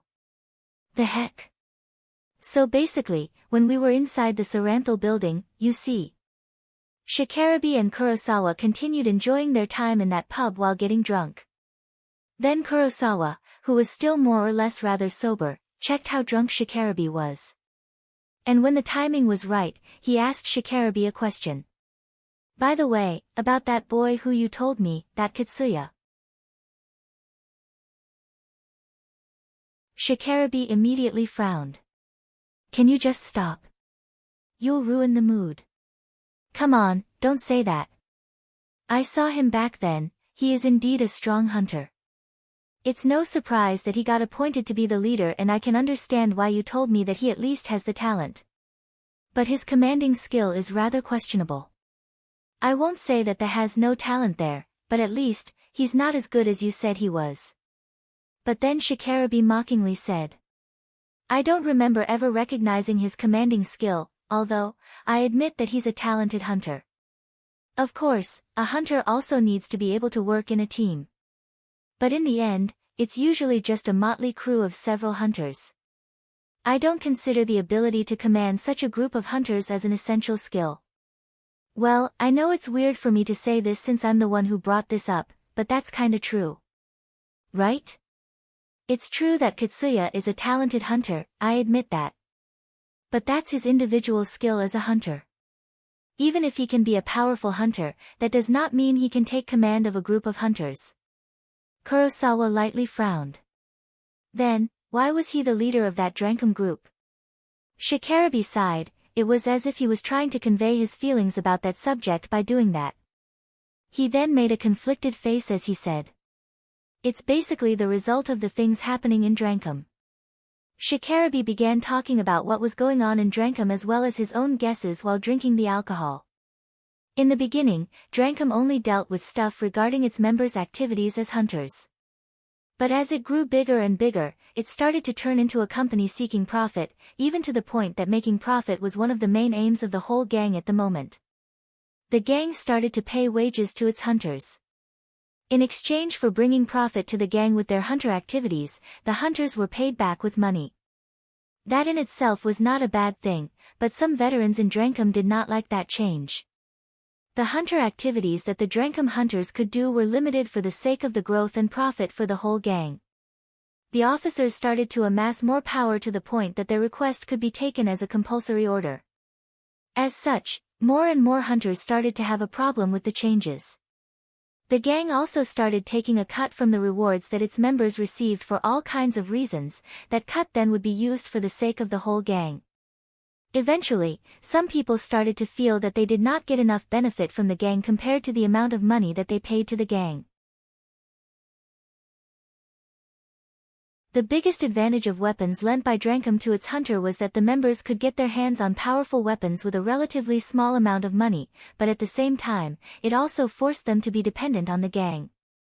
If they went against the order of the Drankum officers and got themselves kicked out from the gang, they might have no other choice but to go to the wasteland unarmed. Thus, they would have to obey the orders from the higher officers even if they did not want to.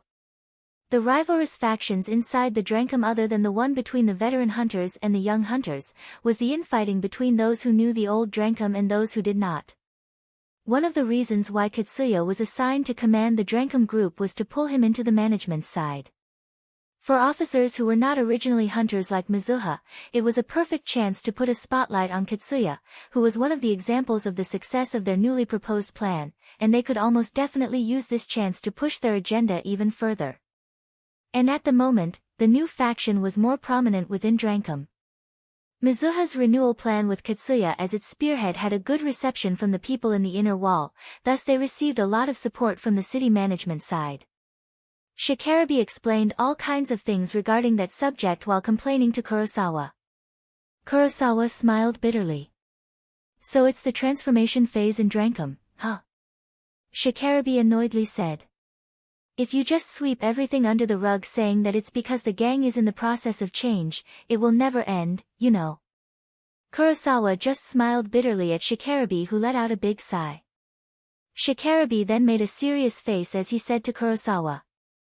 So, what's your aim this time? My aim? I thought that you invited me here to gather up information about what's happening inside Drankum. And since you're willing to listen to me complaining, instead of paying it back with money, I gave you more information than I would usually do. But it doesn't seem that it's your aim, so, what exactly do you want to know? Kurosawa smiled wryly. It seemed that Shikarabi had completely read his intention. Then he also made a serious face and said. There's something that's bothering me, you see. So I want to know your opinion about it. Oh, what is it about? Back then when you were still fighting inside the Saranthal building, well, I'll skip the beginning, but basically, I saw Katsuya fighting against the monsters. So, at that time, I felt something strange, something felt weird. I can't really explain it, but it's basically this different feeling that you get when you listen to a formal description of something compared to when you listen to a fiery description of the same exact thing. I felt like the other hunters also got a little bit excited back then, enough to even make me worry if the other hunters would jump out and follow Katsuya. Thankfully, no one did that, but still, it's still bothering me even now. So, do you have any guess about that? No, I have no guess at all. Why do you ask me? You were the one who took care of him, right? Did you ever have the same feeling too? Shikarabi tried to dig through his memories. But he could not remember anything that resembled what Kurosawa was saying. So he lightly shook his head and said. Sorry, but nope, did I see. Kurosawa seemed a bit disappointed. It made Shikarabi even more curious. Are you really that bothered by it? Yeah. I got myself excited when I saw it. For the sake of holding the command, I always train myself to stay calm and rational. It's just like how you train your intuition. Honestly speaking, I'm pretty confident in my skill to stay calm, but that confidence is wavering from what happened today, you see. So I was thinking if someone with a good intuition like you have some kind of guess why that happened. This time, Shikarabi was the one who seemed dejected. Intuition, huh? What's wrong? Honestly, recently my confidence in my intuition is also wavering, you see. Shikarabi then continued talking with Kurosawa while sipping his drink. The whole of the 60th floor of the Saranthal building was a single room. The wall, floor, and ceiling of that room were all white. Yanagisawa stood in the middle of that room. Nelia was standing near the elevator door inside that room while looking at Yanagisawa. She was ordered to just stay there and she could not move anything below her neck. Yanagisawa held the highest command over her cyborg body, so without his command, she would not be able to even lift her finger. Nelia looked around the white room while glancing at Yanagisawa from time to time. She was making a guess of what kind of room it was while killing time. This room might be a special room to be used for augmented reality. I bet those people who can connect to the old world domain can see all kinds of things inside this room. The reason why he brought me along is to protect him during close-range combat, so basically, he didn't know what he was going to find in this room.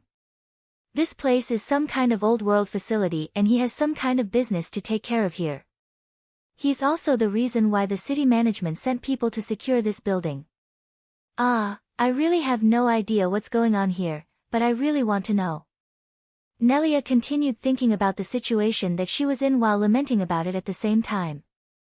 Yanagisawa brought with him a device to help him connect to the old world domain. He could see a beautiful girl standing in front of him.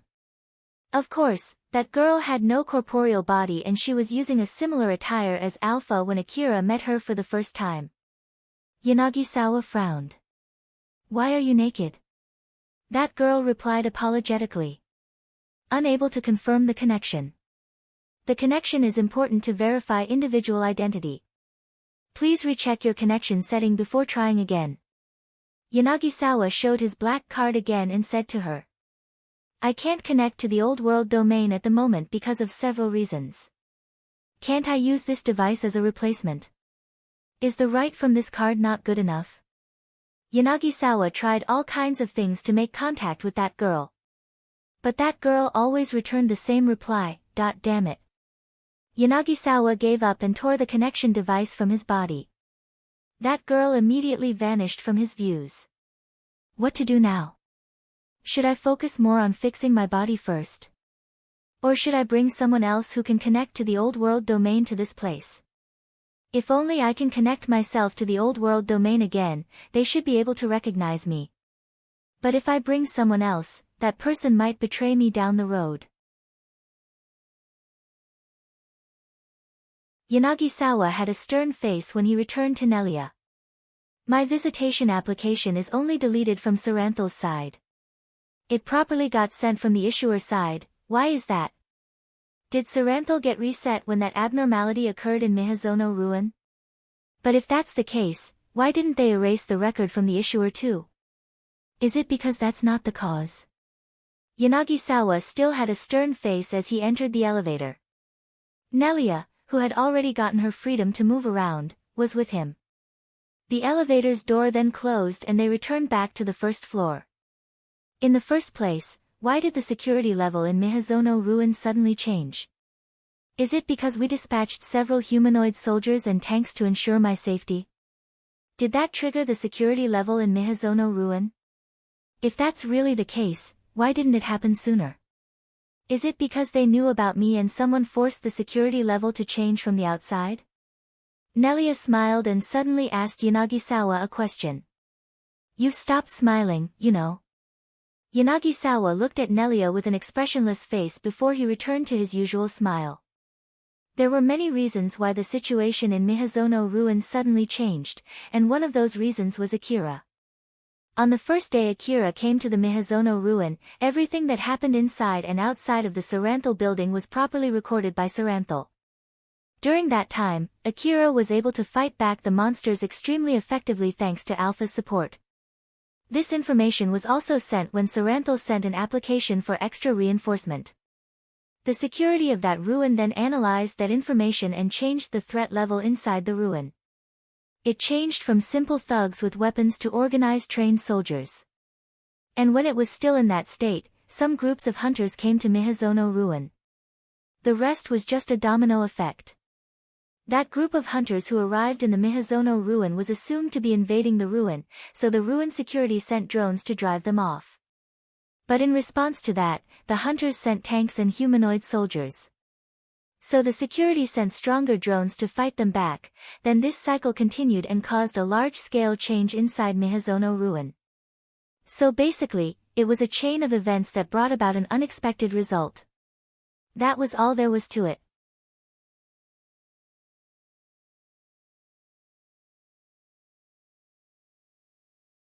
Chapter 135, Equipment and Training. Akira stood in front of the huge building that was embedded into the wall of Kagomayama City. The tall building and the strong wall reflected the economical prowess of the city that maintained them. There were branch shops of all kinds of companies that were doing business inside the city as well as hunter offices facilities. Some of the people inside that building were the people from the upper district. That building was the goal of those who wanted to reach success in the city, the object of the admiration of those people who wanted to be rich, as well as the monument that reminded everyone of the city's powerful influence and strength. Akira looked up to that building. But in his eyes, there were no sparkles like how those people who wanted to reach success looked at that building, nor the strong will to reach that place, nor the admiration for that place. Alpha then warned Akira. Akira, stop smiling. You look embarrassing. Whoops. Akira tried to gather himself together. But even so, he still could not completely hide his jovial mood. He still had a big smile on his face, embarrassingly so. Akira got another invitation from Shirori for a meal. It was an invitation to convey her thanks after saving Reina in Miyazono ruin. As he remembered what happened last time, Akira completely dropped his guard and immediately accepted the invitation. Alpha saw Akira did not change much inside. If you really like the meal in that restaurant that much, you can just go there with your own money from time to time, you know. Akira did not reply immediately, but after some thinking, he answered back with a rather heavy tone, "As I thought, that would be a no. I don't feel like going there if I have to pay for it with my own money no matter what." When he thought about how much those meals would cost, with his current perception of money, Akira could not allow himself to spend that much money. This time too, he only accepted Shiori's invitation after making sure that Shirori would be paying. Even for Akira who preferred food more than women, he had no wish to spend that much money on food. In reality, the current Akira would be able to easily pay that much money if he reduced his expenditure on his expendables and equipment. But those expenses were for the sake of his safety, they were basically his lifeline. Akira kept reminding himself of that while fighting back the temptation. Alpha smiled wryly and said, "Well, in that case, let's hurry up before it's too late to enjoy this opportunity." "You're right." Akira walked happily as he entered that huge building. Just like last time, Akira left his rifles at the reception desk. The interior of that restaurant was still as luxurious as before. Akira's augmented suit looked so out of place there. But since half of the customers were also hunters, Akira did not stick out. This was also because of the location of that restaurant and the type of customers it usually served. The server guided Akira to his table, but when he arrived, he was very much surprised. Akira thought that Shirori would be alone, just like last time. But this time, Kane and Reina were also present. Kane lightly waved at Akira and said, "Yo there. We meet again." Akira looked at Kane and frowned. Shirori and Reina were wearing high-class suits suitable for visiting that luxurious restaurant. But Kane was using her usual maid outfit. It would not be strange if someone mistook her as another server of that restaurant. Is this normal? Is it just like me who came in this augmented suit? No, wait, but Shirori is using a suit while the servers didn't seem to be bothered by that maid outfit. I guess it's just me, huh? Akira thought that his common sense might be wrong, but then he thought that it was not like he could do anything about it, so he just shook it off and proceeded to sit on the chair that the server guided him to. Shiori and Reina saw Akira's reaction and sighed. Reina then said to Kane. Kane, can you do something about that outfit of yours? Kane smiled. Nope. It's important for me to keep using this maid outfit for the sake of protecting Milady, and Akira is still using his augmented suit there, so it's not that much different from that. To be honest, Akira did not want to be treated the same as Kane, but since he was there on their dime, he stopped himself from protesting. Shiori then tried to change the mood as she said to Akira. Akira-sama, thank you for saving Milady the other day. As I promised, I'll be paying for your meal today, so please, there's no need to hold yourself back. Akira answered back happily. Thank you for that, well then, let's not wait dash. As Akira browsed the menu, he remembered something and asked Shiori, but if this is a gratitude for what happened in the Saranthal building, shouldn't you invite Elena-san and the other hunters too? For their case, we have given their team, including you, extra reward as our thanks.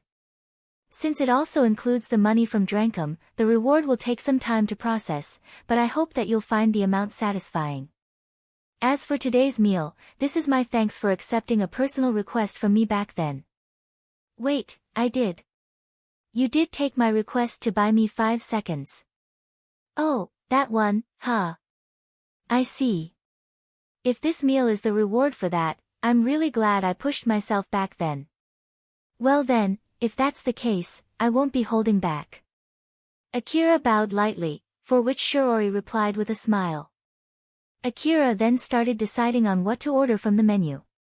Just like last time, he could not imagine the kind of dishes simply from the names written on that menu. After trying his best for some time, just like last time, he decided to pick that day's special course. Since Akira could not decide on anything, when Alpha saw him pick the default choice, she pointed at the menu and spoke to him. She did say not to hold back, so how about picking something else randomly? No thanks. The dish that you're pointing at has this strange name that sounds like a curse chant from the Western District. What exactly would come out if I actually ordered this? Alpha jokingly replied. If you chant this name in the Western District, it feels like it might summon fire or something. So I'm sure it would be something red and spicy. It doesn't really matter, I'll pick the recommended course from the restaurant, I'm sure you can't ever go wrong with that one. There's no need to experiment with this precious chance, after all, it'll only needlessly add the risk that I would regret it later. Oh my, that's not something I expected from a hunter who always risks their life in their job though. I already had my fill taking risks only for my hunter job. Alpha smiled mischievously. Well, now that you mention it, that's true. It's a good thing to be careful. If it's possible, I want you to be this cautious all the time. Akira deliberately ignored Alpha and closed the menu. After they placed their order, they started talking to each other while waiting for their meals to arrive. Akira was listening closely to Shiori's explanation about the current state of the Saranthal building. I see, so that's what's happening in the Saranthal building right now, huh? But even if they secured the first floor, the upper floors are still filled with monsters, right? I wonder if they're going to be alright.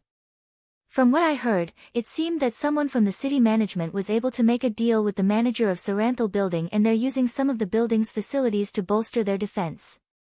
Akira seemed slightly surprised by it. A deal with the manager of Saranthal building? Do you mean that Saranthal A? That's amazing. If the city had someone that amazing, they could have sent them in sooner and we wouldn't have had to go through all of that. I agree.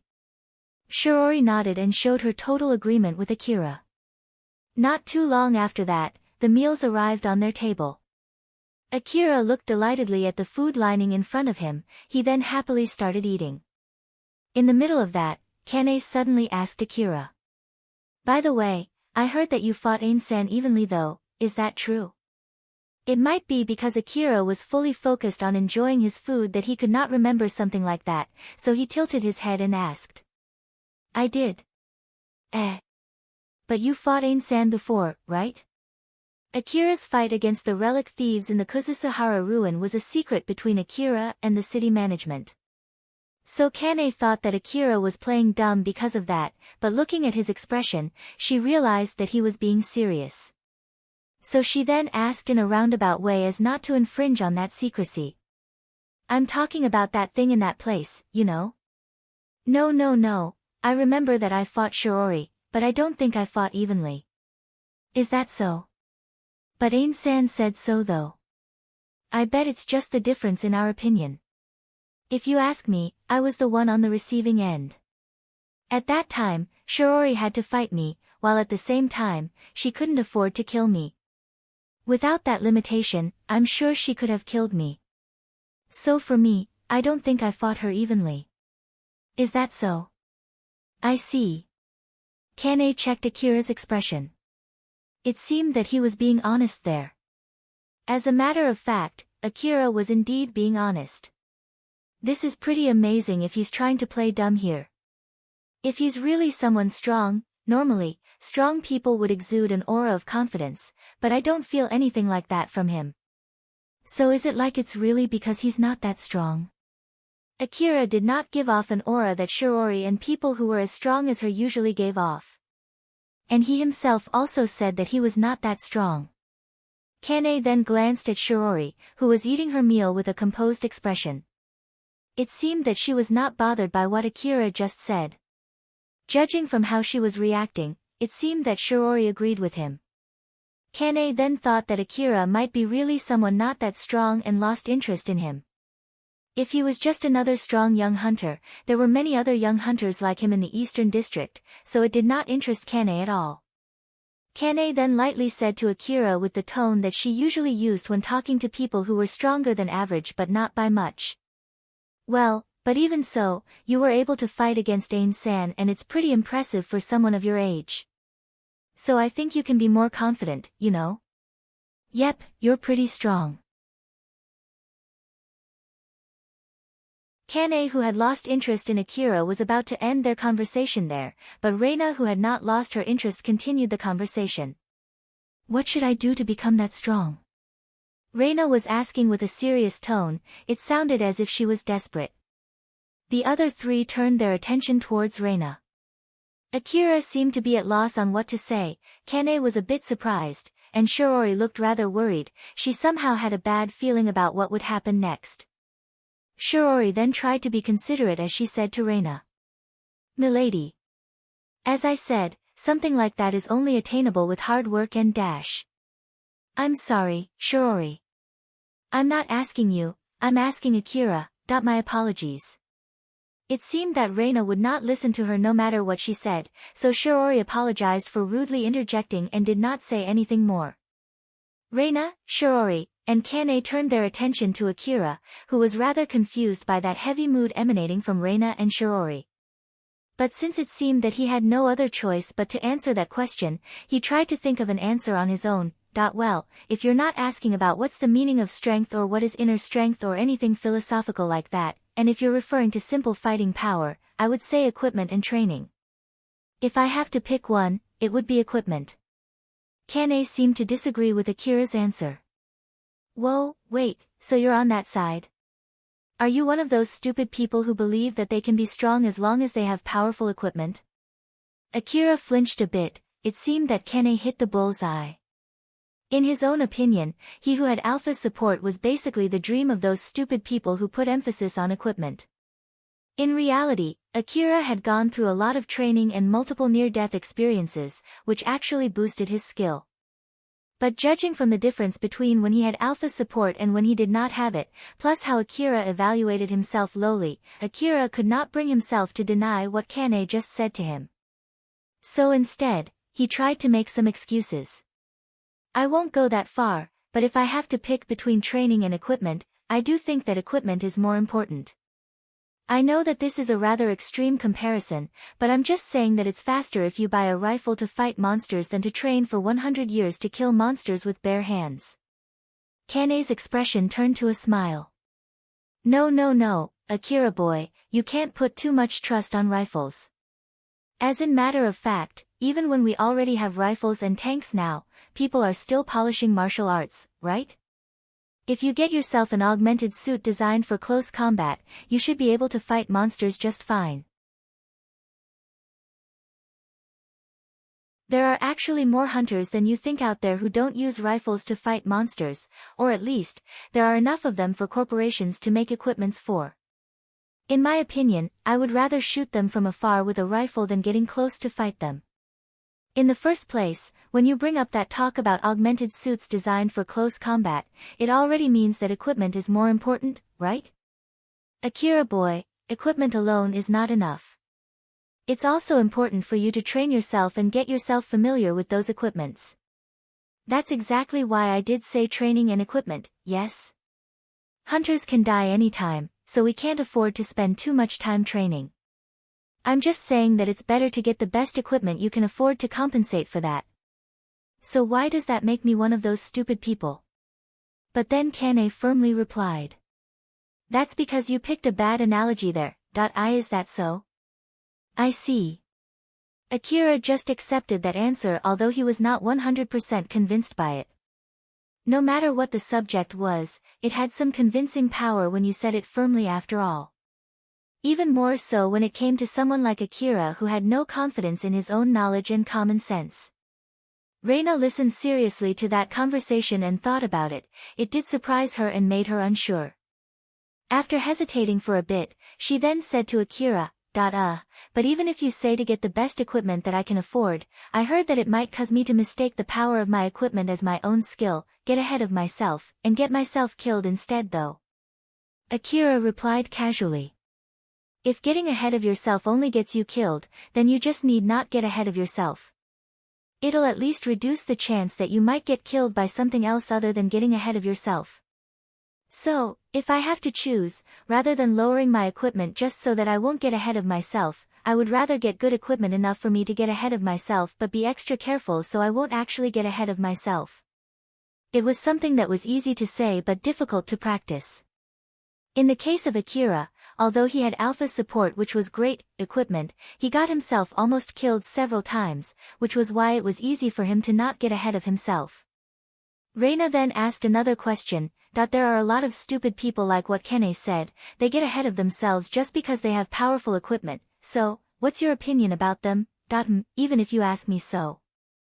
Let's say that you get your hands on a powerful equipment and someone sees you using it, do you get bothered by how people would think of you? Or what's your own opinion about yourself in that situation? Things like that. Reina asked with a serious face, she looked rather desperate as she was waiting for Akira's answer.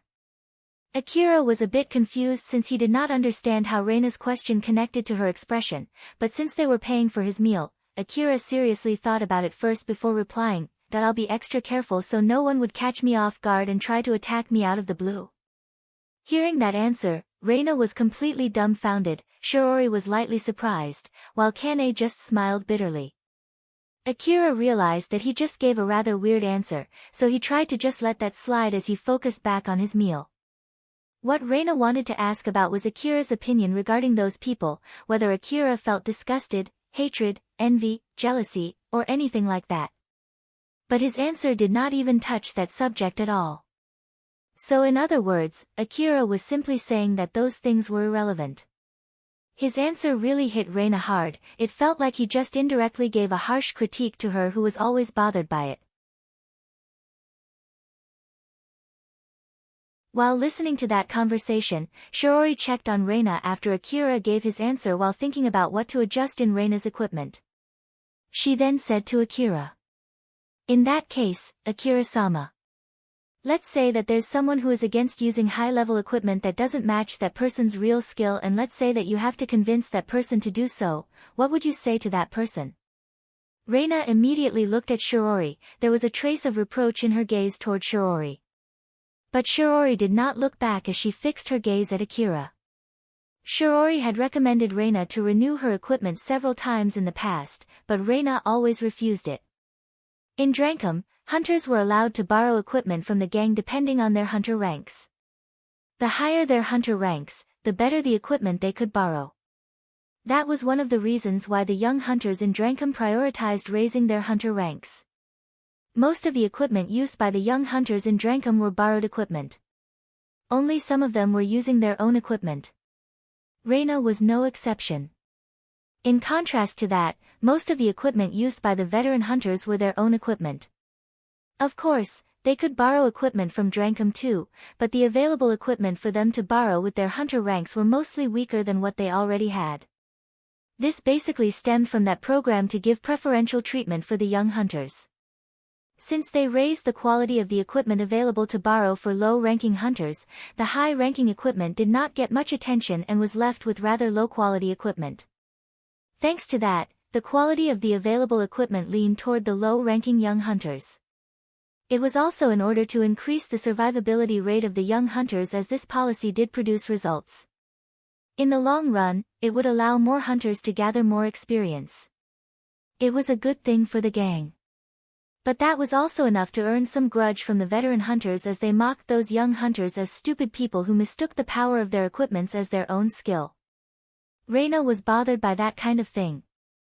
It was because she was in a position where she could get better equipments if she wanted to. But even so, Shirouri still recommended Reina to get better equipment. There was no problem with getting better equipment on her own. And by getting better equipment with money, she would be seen as a fool who had nothing other than her equipment, not only by the veteran hunters but also by the other young hunters and Katsuya's faction. Although Shirouri asked that question casually, there was a sense of seriousness leaking behind it, and it made Akira a bit confused. But still, since he was there because they paid for the meals, Akira seriously thought about it before giving his answer. He casually said, "I won't even try to do that." Shirouri was surprised. It's not about whether you'll try or not, it's more about what would you say to that person if you have to try to convince that person.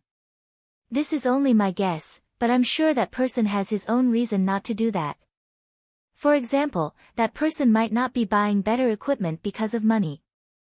Maybe he is able to purchase better equipment anytime he wants.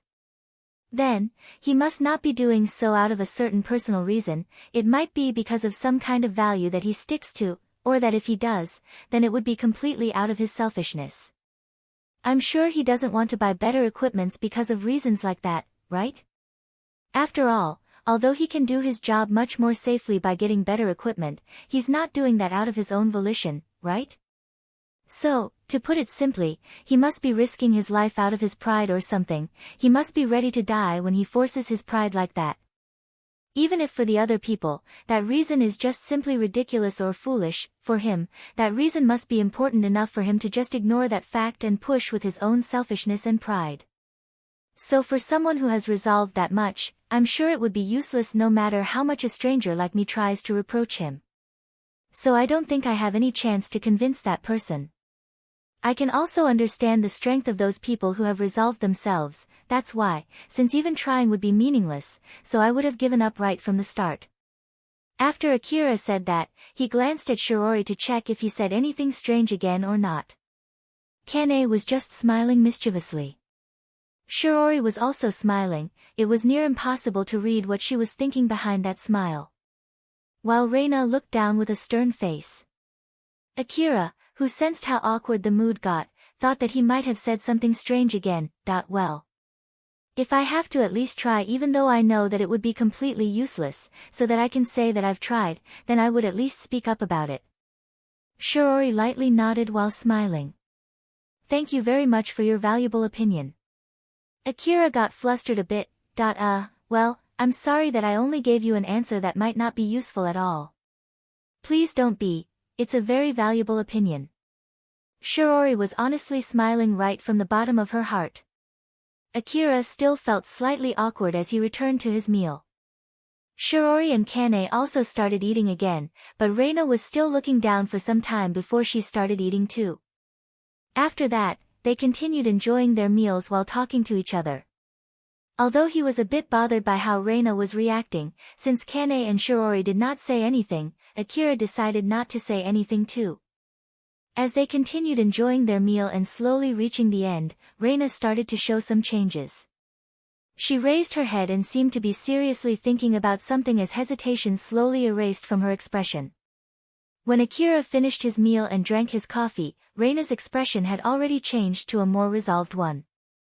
After they were done, Akira deeply bowed to Shiroori. "Thank you very much for the meal. It was a great meal, thank you again." Shiroori smiled at Akira and replied. "Likewise, thank you very much. If the chance presents itself again, I hope that you would accept my invitation." Akira smiled bitterly. "Of course. But if it's possible, I hope it won't be after doing something as risky as this the next time." "I can't agree more." Shiroori was smiling happily when she said that. Akira then left that building and stretched out his body. Well, that was really great. I sure want to go to that restaurant again. I wonder how long will it be for the next time though." Seeing how Akira sounded a bit sad, Alpha smiled at him and said. "You can go to that restaurant with your own money next time, you know?" "Stop it, don't try to tempt me like that. I might really end up going there with my own money if you do that. It would be troublesome for me if you don't grow up to be a powerful hunter who thinks that amount of money is nothing but a spare change, you know. Although I think it'll take some time until you can do that, let's be patient and keep giving our best, okay?" "I know, so please wait patiently for me until I can be that strong." Akira replied with an uppity tone. He then walked back home while chatting with Alpha. While on the other hand, Reina, Shiroori, and Kane were still inside the restaurant. They were sitting at their table, the plates and coffee cups were already cleaned off. They were just sitting in their respective seats while waiting. Kane looked rather bored. Shiroori waited silently without saying anything. Both of them were waiting for Reina to finish reorganizing her feelings. After listening to Akira's answer, she asked herself some questions and came up with a conclusion. Akira did say that I'm risking my life only out of my selfishness, that I must have a reason that I think is important enough to do so, and that he won't even try to convince me since I must have resolved myself. But that's not true, I don't have that kind of resolve. That's why, it's just out of my selfishness, nothing more. It's out of my vain pride, I endangered myself as well as Shiroori and Kane because of something like that. I'll be able to do better if I get better equipment. I didn't even notice that although it was something so simple that those stupid hunters always say. Reina then looked at Kane and Shiroori, she made her resolve and said. Shiroori, Kane, I'm really sorry about everything until now. Reina then asked Shiroori with a serious face. Shiroori, I know that I've always refused it, but can you please help me renew my equipment? If it's possible, I want to get the best equipment available. I don't mind what others might say of me. Shiroori smiled happily. Of course, you can count on me, milady. With seriousness still on her face, Reina turned to Kane and said. Kane, I'll be counting on you to protect me. Kane was smiling like usual. Sure, that's my job in the first place after all. Reina then continued. And also, if I may, I want both of you to train me so that I'll become skilled enough to use the equipment that I'll be using from here on, and so that others will not think that I'm fully reliant on my equipment. Kane gave a challenging smile. Milady, are you sure you want to do that? It'll be hard training, you know. I've decided to do it. Reina's resolve was obvious from her tone. So Kane smiled back at her and said. Oh, that's great then. It seems that Milady will finally graduate from being a total amateur. I had a lot of thoughts about it when Milady decided to challenge a dangerous place without proper skill and equipment and was fully relying on Milady's bodyguard. But this time, Milady will finally be able to start as a proper beginner. Shiroori then joined in, she had a serious expression as she said. Well then, in that case, first I'll remove all the scheduled training in Drankum. From here, Milady will be training with both of us. Since it won't be an easy training, I hope that Milady is ready. And also, Kane. Watch your mouth. Shiroori glared at Kane, but Kane just glanced at her and ignored it. Reina thought of what lied in front of her and repeated her questions and answers inside her head. What should I do to become stronger? It's simple, I just need to decide to be strong and put real effort into becoming stronger. I wasn't even doing that until now, but this time, I'll properly become stronger. Reina made her resolve to attain strength with her own effort.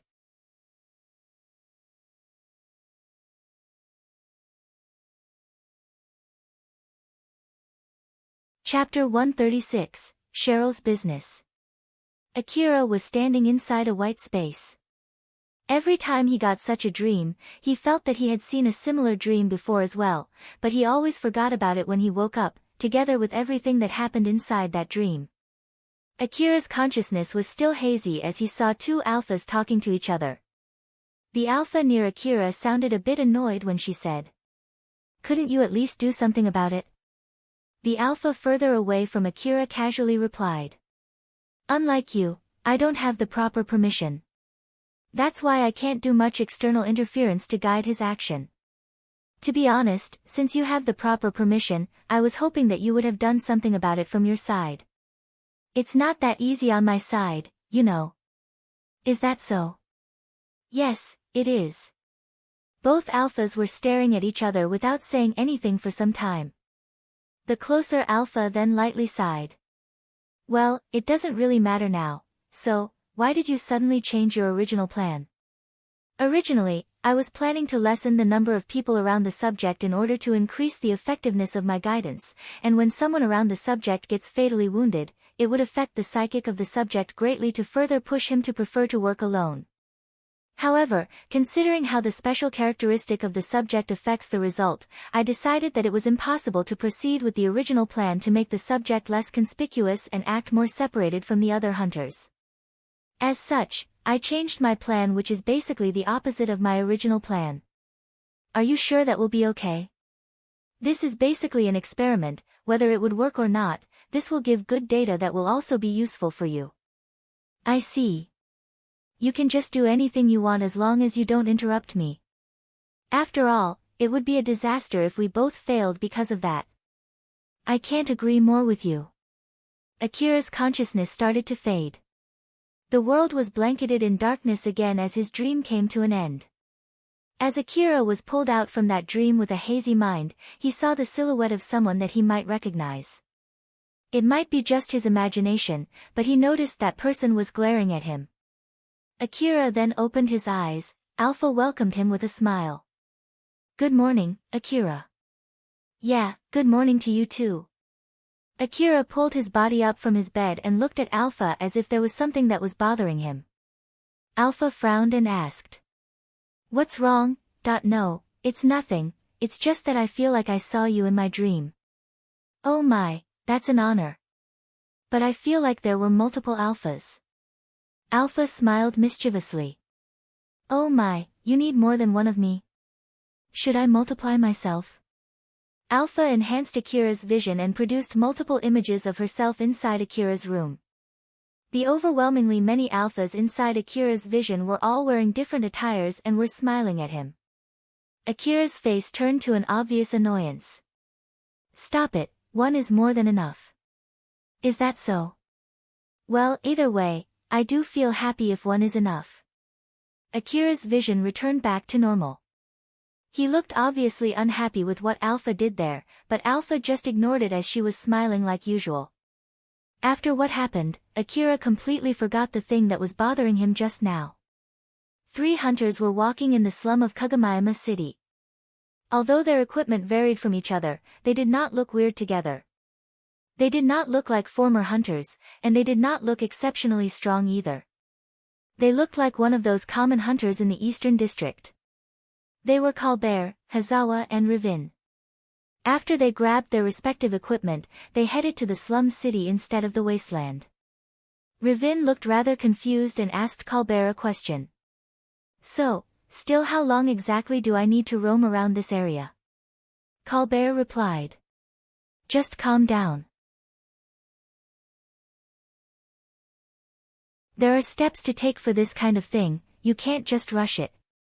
I only accompanied you here because you asked me, you know." I'm here to help you handle those pain in the neck negotiations for you. So if things go well, you'll have to treat me tonight, you hear me? Ravin seemed a bit overwhelmed by that response.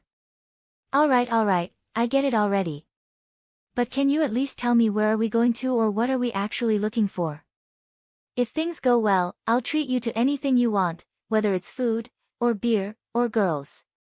But just so you know, I don't have the money to treat you if my request and your plan don't go well. I'm sure you at least know that much. So I'm really counting on you, okay? Colbert just laughed. Yeah, I know. Even for me, I actually don't want to go to someone that I know is a debt collector. But of course, it's a completely different case if the time has come. Colbert's smile was also saying that there would not be any mercy when the time came. Ravin's face twitched. Hazawa, who listened to that, sounded a bit confused as he threw a question to Ravin. Wait, isn't it that 400,000 orum debt that Katsuragi guy already took over from you? So Colbert has nothing to do with it anymore, right? In the first place, if it's only 400,000 orum, you should be able to earn that much money in no time, so, you still haven't repaid that, huh? But Ravin hesitantly replied, it's 4 million orum. That I borrowed 2 million orum from the company where Colbert is working. Hazawa looked at Ravin with both exasperation and amazement. Colbert just smiled wryly. Ravin awkwardly looked away as not to make any eye contact. Hazawa then said to Ravin. What in the world are you doing? Hazawa's question was completely justified, but Ravin replied back with a rather harsh tone. Even I did not mean it to turn like this, you know. Ravin then started explaining to Hazawa, who did not understand what was going on. When Katsuragi took over that 400,000 orum debt from him, Ravin thought that he did check the content of the contract. The content of the contract seemed to be fine, it had a low interest and no deadline stated. Ravin thought that there must be some kind of string that was attached to it, but after checking the content closely, he did not find anything like that. To put it simply, until he finished his payment, Ravin just needed to prioritize Katsuragi's place when he wanted to buy ammo or medicines as well as when he wanted to sell old world relics, and it was not compulsory even. As long as he prioritized Katsuragi's shop, Katsuragi would put that into consideration for the deadline and the interest rate of his debt. That was basically the content of his contract. The rest were just common debt agreements intended for hunters. Things like he would not try to run to another city, or that he would properly go out to the wasteland to earn money and not just stay inside the city, or the ruins that he was allowed to go to look for relics. Basically, these conditions were to make sure that the hunter would not try to run away from his or her debt. When Ravin made that contract with Katsuragi, he said nicely to Ravin that he had no plans to get rich through debt and interest, so he really asked Ravin to prioritize coming to his shop until that debt was repaid. Ravin thought that the reason Katsuragi lent him money was simply to promote Katsuragi's shop, that was why Ravin was fully convinced by that and signed the contract. The real problem happened when Ravin was about to go out to the wasteland again. Katsuragi used the contract to designate a certain ruin for him to gather relics. But that ruin that Katsuragi designated was a bit outside the capability of Ravin's equipment. Ravin was somehow able to get away using his equipment as an excuse, but then Katsuragi recommended Ravin to buy some better equipment. Katsuragi then even told Ravin that it would only cause him trouble if Ravin got killed, so he was willing to postpone the payment until later. Katsuragi was somehow able to talk his way to convince Ravin. After all, Ravin himself always wanted to get better equipment too, so he ended up taking that offer. So then, Ravin bought some new equipment, headed to the ruin, returned back with relics, and sold them to Katsuragi. The money that he made that day all went to repay his debt, but since the new equipment that Ravin bought was more expensive than what he had expected, the money that he made that day was not able to make a dent in his debt. The cycle continued as Ravin bought medicines and ammo from Katsuragi, went to the ruin that Katsuragi designated, and sold the relics that he gathered to Katsuragi. His debt to Katsuragi kept increasing each time. The ruins that Katsuragi designated were ruins that the current Ravin could not explore without buying better equipment and a lot of ammo, while at the same time, as long as he had the equipment that Katsuragi recommended, it was almost guaranteed that he would be able to return back alive. Ravin basically had no other choice but to buy the equipment that Katsuragi recommended to him. If he ignored the ruin designation from Katsuragi, due to the contract, Katsuragi had the right to refuse to make a compromise on the interest and the deadline of his debt. His equipment might end up getting confiscated and he had to go out to the wasteland unarmed to earn money to repay his debt. Ravin did try to sell the relics that he gathered to another place once. But unfortunately, Katsuragi found out about it and a part of his debt contract was sold to a company. There were many people who preyed on hunters with debts. The reason why Ravin's debt contract ended up getting sold to the company where Colbert was working was not out of simple luck, it was because Ravin desperately asked Colbert to help him out. But of course, in exchange for that favor, Ravin had to carry even more debt. Ravin hung his head low as he said to Hazawa. At the moment, I'm basically just a machine that buys equipment from Katsuragi and sells all the relics that I gather to that same Katsuragi. It would be really bad if this keeps going on. Colbert lightly laughed and said. But thanks to that, you get better equipment and become stronger by the day, isn't it?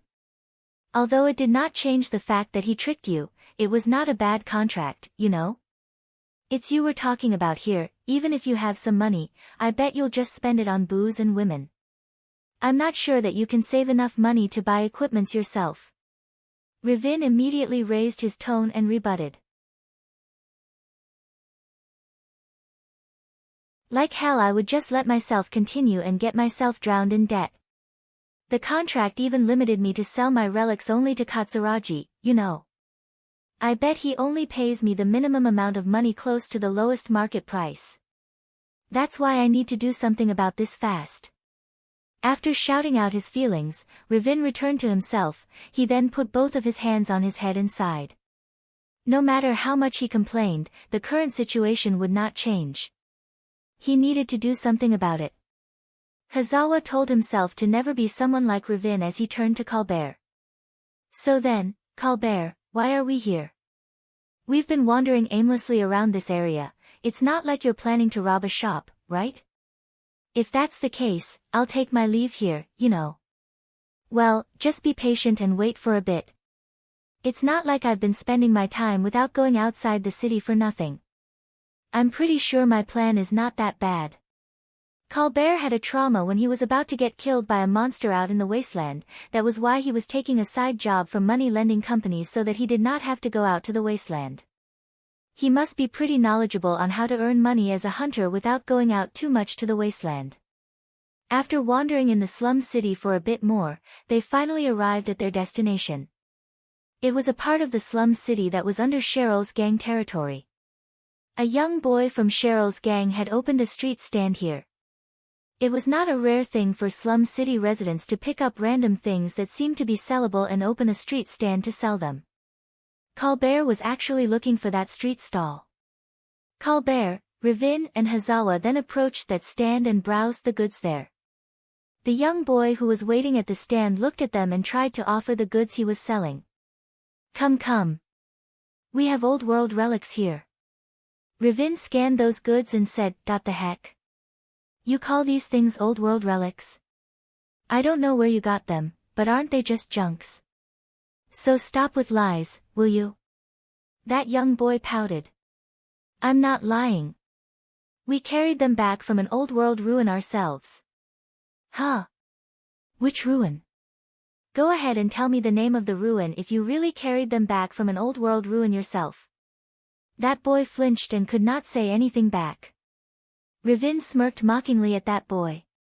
That young boy then asked another young boy who was waiting in the stand with him, "Hey, what was the name of that ruin again?" Unlike the boy who was responsible for serving the customers, the other boy had a rifle that seemed to be properly maintained. He seemed to be the one responsible for guarding the stall. That boy then replied. "If I'm not mistaken, it was Higuraka Residence Ruin." The boy responsible for serving the customers then proudly said to Colbert and his friends. "See there. It's really from a ruin. The Higaraka residence ruin. But then Ravin smiled mockingly and said, Higaraka residence ruin is already exhausted of any valuable relics not too long ago. Hunters already stopped going to that ruin for gathering relics. So any relics left there are just cheap relics, they are basically junks. The young boy pouted again. But they're still old world relics, you know. Relics are relics. If you don't plan to buy anything, then you can just go somewhere else. That young boy then remembered that it was not a good idea to be too harsh on hunters, which might cause them to get angry, so he tried to calm himself down. Colbert saw that and tried to calm Ravin. Whoa there, just calm down. Let's properly examine these relics first. We might find something valuable, you know. They then took a close look at the goods displayed there. But in the end, all of them were cheap relics. None of them interested Colbert and his friends. So Colbert asked that young boy. They really are nothing but cheap relics though. Are you hiding the expensive relics somewhere, that we're not selling those kinds of relics here? After all, someone might steal them if we put them here. And even if we have them, we have no plans to sell them to anyone but good customers. Like hell we'll show them to someone who only came here to mock us. I see. Colbert locked his gaze at that young boy, who felt a bit pressured and shrunk back. After confirming that young boy's reaction, Colbert smiled at him and said, How much is the total if I want to buy all the relics here? That young boy seemed confused as he looked at Colbert and the relics in his stand. He then looked at the other boy, so the other boy answered Colbert's question in his place. It's about 8,000 orum. Deal. Here. Colbert handed over 10,000 orum to the boy in front of him. That boy got even more confused than before as he received the money. Colbert then said with a confident smile. You can keep the change. So there, I'm a good customer now, yes? That boy got so flustered, so the other boy who saw that just sighed and said to Colbert. Alright, come over here. But before that, make sure you take the relics that you just bought, okay? I don't care if you want to throw them away, but don't do that here. No good customers throw away the goods that they just bought in the same shop where they bought them. Colbert lightly laughed. Roger that. Before that, what is your name? It's Tyal. Tyal answered back with a rather prickly tone. He guided Colbert and his friends through the slum city. In the middle of that, Colbert asked Tyal a question. By the way, why did you say that back there? Tyal thought for a bit before answering. I know that you didn't buy those relics because you wanted them, right? I just thought that you would just throw them away since you don't need them, and that would be troublesome for us if you do that again and again. Moreover, we were the ones who offered them to you, so if we looked at you with an unpleasant look although you properly paid, and took the relics that you bought and threw here, won't that make you angry? Colbert smiled. Now that you mention it, that's true. Did you think of that yourself? No, it was boss order. I see. But if you just ignore that order and keep the relics that we throw away for yourself, you might get some money out of it, right? I'm sure that's not a small amount of money to you, right? Tyal's face turned stern. I don't want to disobey boss order and get myself kicked out from the gang. So stop spouting nonsense. Oh, sorry about that. While walking behind Tyal, Colbert then thought. It seems that the boss has a good grip on the gang, his position in the gang is rather strong. Colbert smiled daringly, he was able to confirm the situation in Tyal's gang. They walked past through Slum City's alleys and stopped near the back door of a relatively big building. Tyal knocked on the back door of that building and called someone from the inside to open the door since he brought customers with him. After Tyal went in first, he then invited Colbert and his friends to get in too. Colbert immediately went into that building, but Hazawa and Ravin looked at each other and were hesitating from going in. The old world ruins were of course dangerous places, but the inside of an unknown building smacked in the middle of the slum city was also a dangerous place in a different meaning. Inside, they might have to fight other people instead of monsters. Monsters were indeed dangerous, but humans were dangerous enough on their own. Colbert, who went inside first, called Ravin and Hazawa.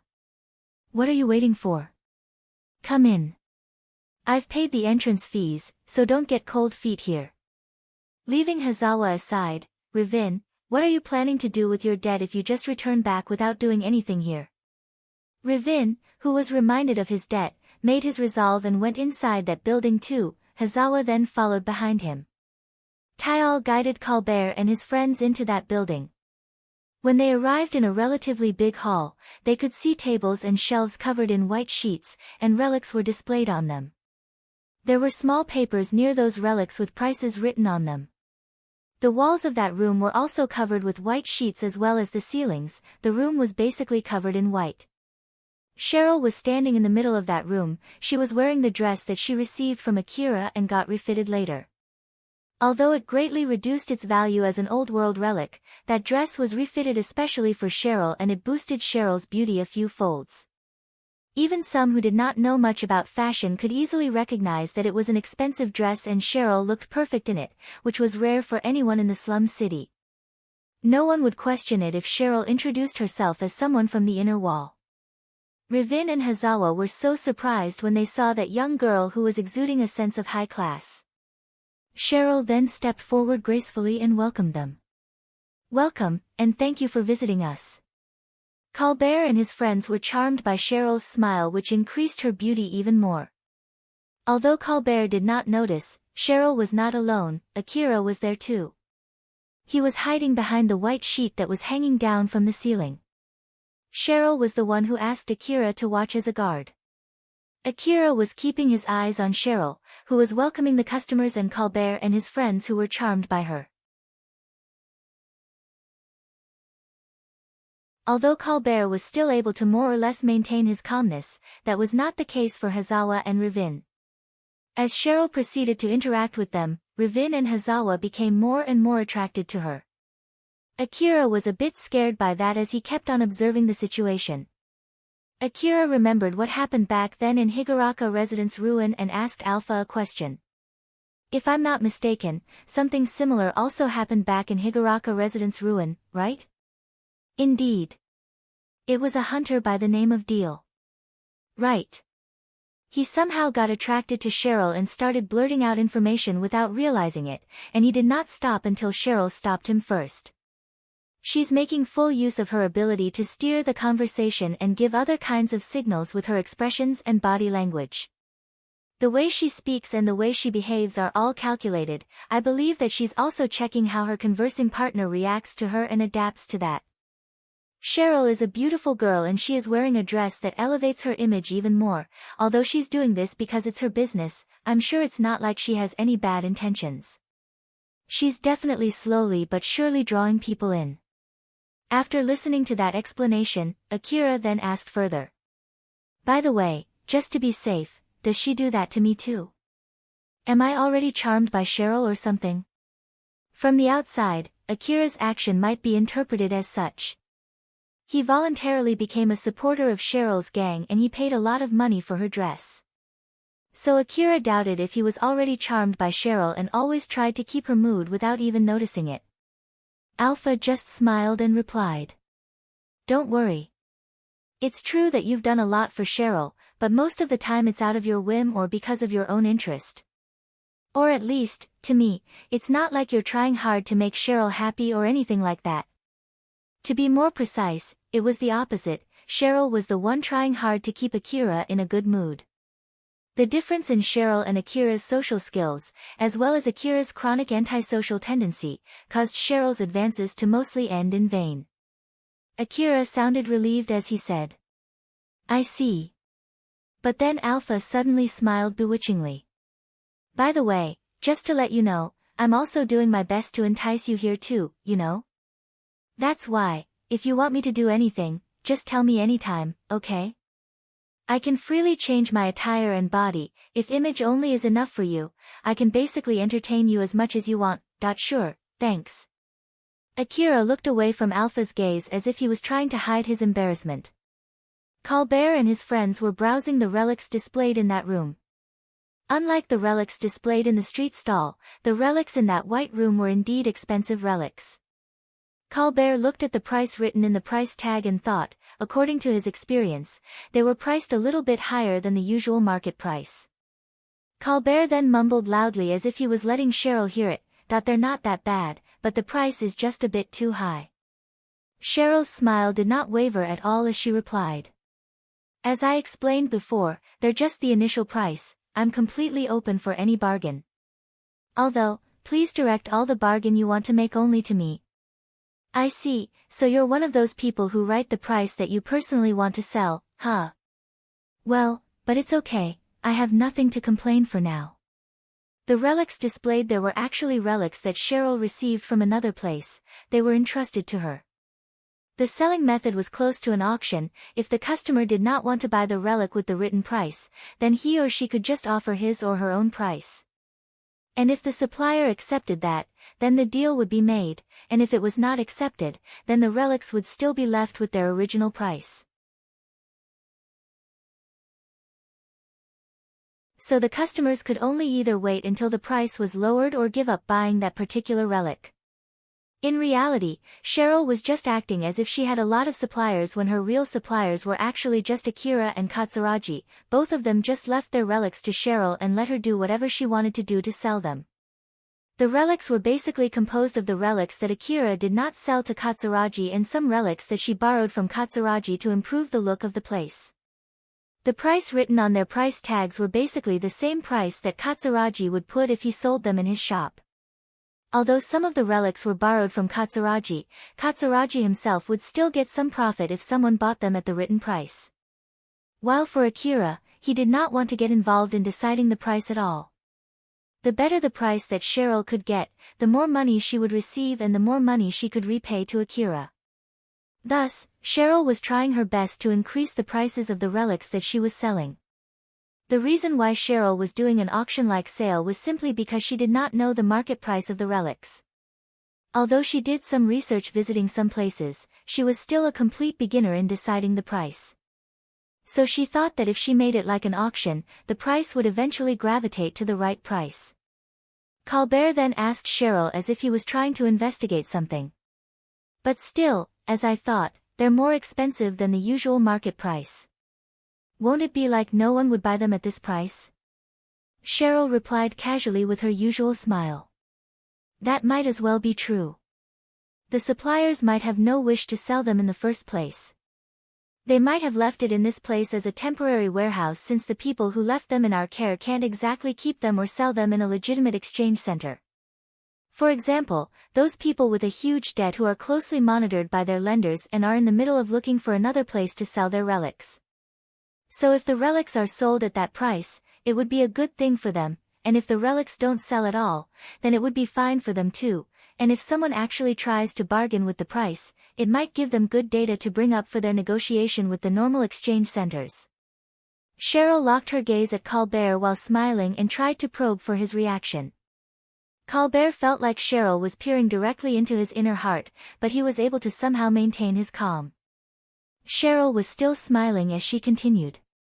I don't understand the intention of the suppliers, but it doesn't change my job to sell the goods that they left in my care as expensive as possible. If I try to lower the price, we would have to pay for the difference ourselves. Since that's the situation that I'm in, I can't give you a discount even if you try to ask me, you know? That's really unfortunate. Colbert smiled wryly as he replied back half-jokingly.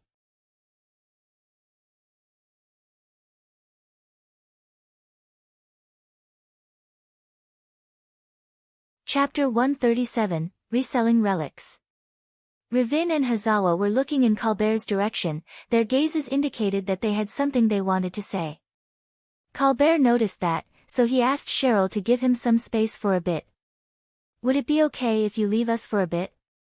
There are a lot of things that we need to talk about, you see, like the budget and stuff. Of course, please do call me if you need anything. Sheryl excused herself and left them alone. Hazawa and Ravin then came to Colbert. Ravin had a rather conflicted face as he said. Say, your plan, it is basically buying and reselling relics? Are you planning to buy relics here and sell them somewhere else at a better price? Well, to put it simply, yes. You've been working as a hunter for a long time, so I'm sure, unlike those amateurs, you can discern which relics are valuable relics, right? Ravin seemed worried as he said. Even if you say so, it's not like I have the money, you know. And I don't know where to resell them either.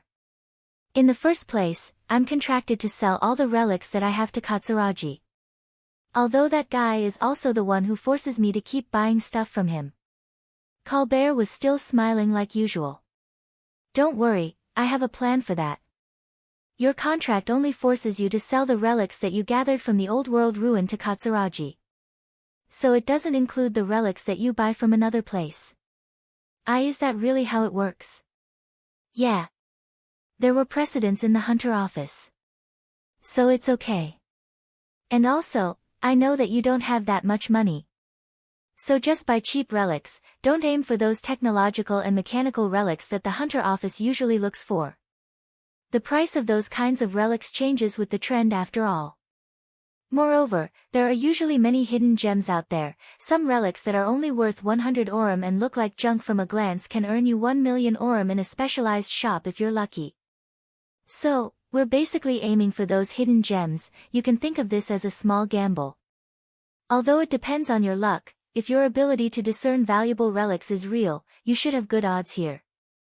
So it basically depends on your ability as a hunter, that I see, so it's a gamble that depends on my ability as a hunter, huh? And also, if my information is correct, this shop just opened recently, so they might be selling the relics with a discount to attract customers. There's also a chance that they don't have a strict evaluation to decide the prices of the relics since they are inexperienced to do that yet. They might also sell some relics at a low price on purpose to show their customers that they might find some hidden gems in this place. It's true that it's still a gamble, but I think we have good odds in this gamble. Hazawa, who was listening next to Ravin, nodded. It seemed that he was convinced by Colbert's explanation. He then said, I see, if we're lucky, Ravin might be able to pay his debt in one go. After listening to what Hazawa just said, Ravin started checking the relics there seriously. Colbert, who saw that, just smiled bitterly.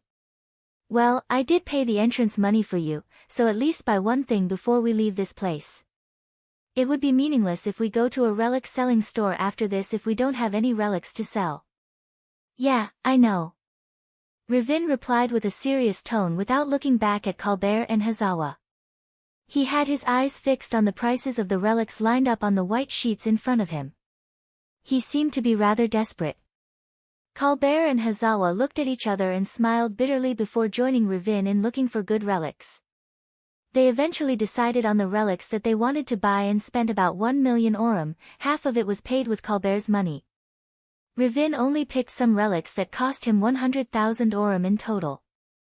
The one that Hazawa picked was a box of trump cards. The cards were still inside the sealed container.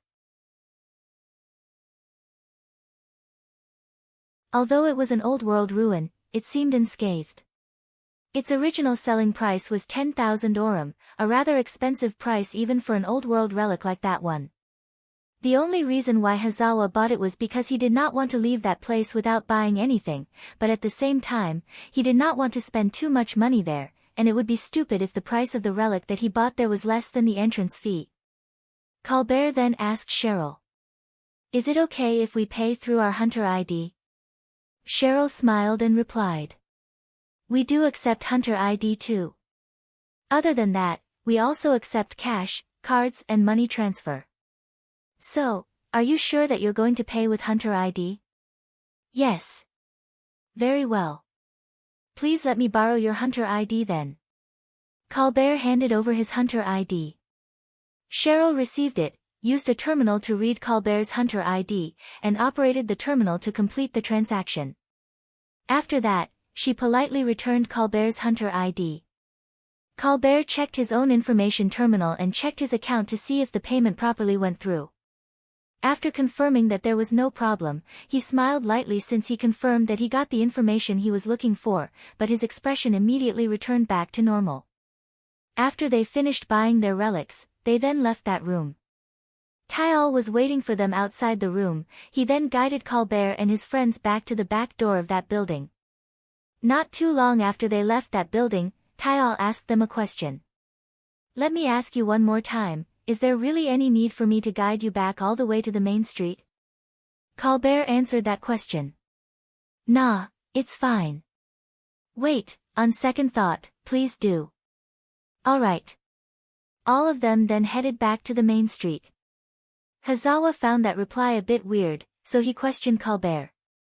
It's not like there's any need for him to guide us back, no? Although we're in the back alley of the slum city, I'm pretty sure none of them are stupid enough to attack a group of 3 hunters, you know. It's fine, isn't it? It's a good thing to accept others' goodwill. It would be really bad if we get lost here after all. Not to mention, the other 2 hunters in our group were even hesitating to go inside that big building. Colbert was poking fun at Hazawa and Ravin. Hazawa tried to defend himself. Well, I was just being careful, you see. I'm someone who is really careful when it comes to something like that. Just so you know, I was being careful too, yeah. Oh, of course, I bet you were. Colbert was also keeping his eyes on his surroundings while talking as they walked with Tayal through the alleys of the slum city. He was checking how the people around them looked at Tayal and his group, and how Tayal was reacting to all the attention that was directed at him. From there, Colbert could more or less check how the people around that area saw Sheryl's gang. All of these were valuable information.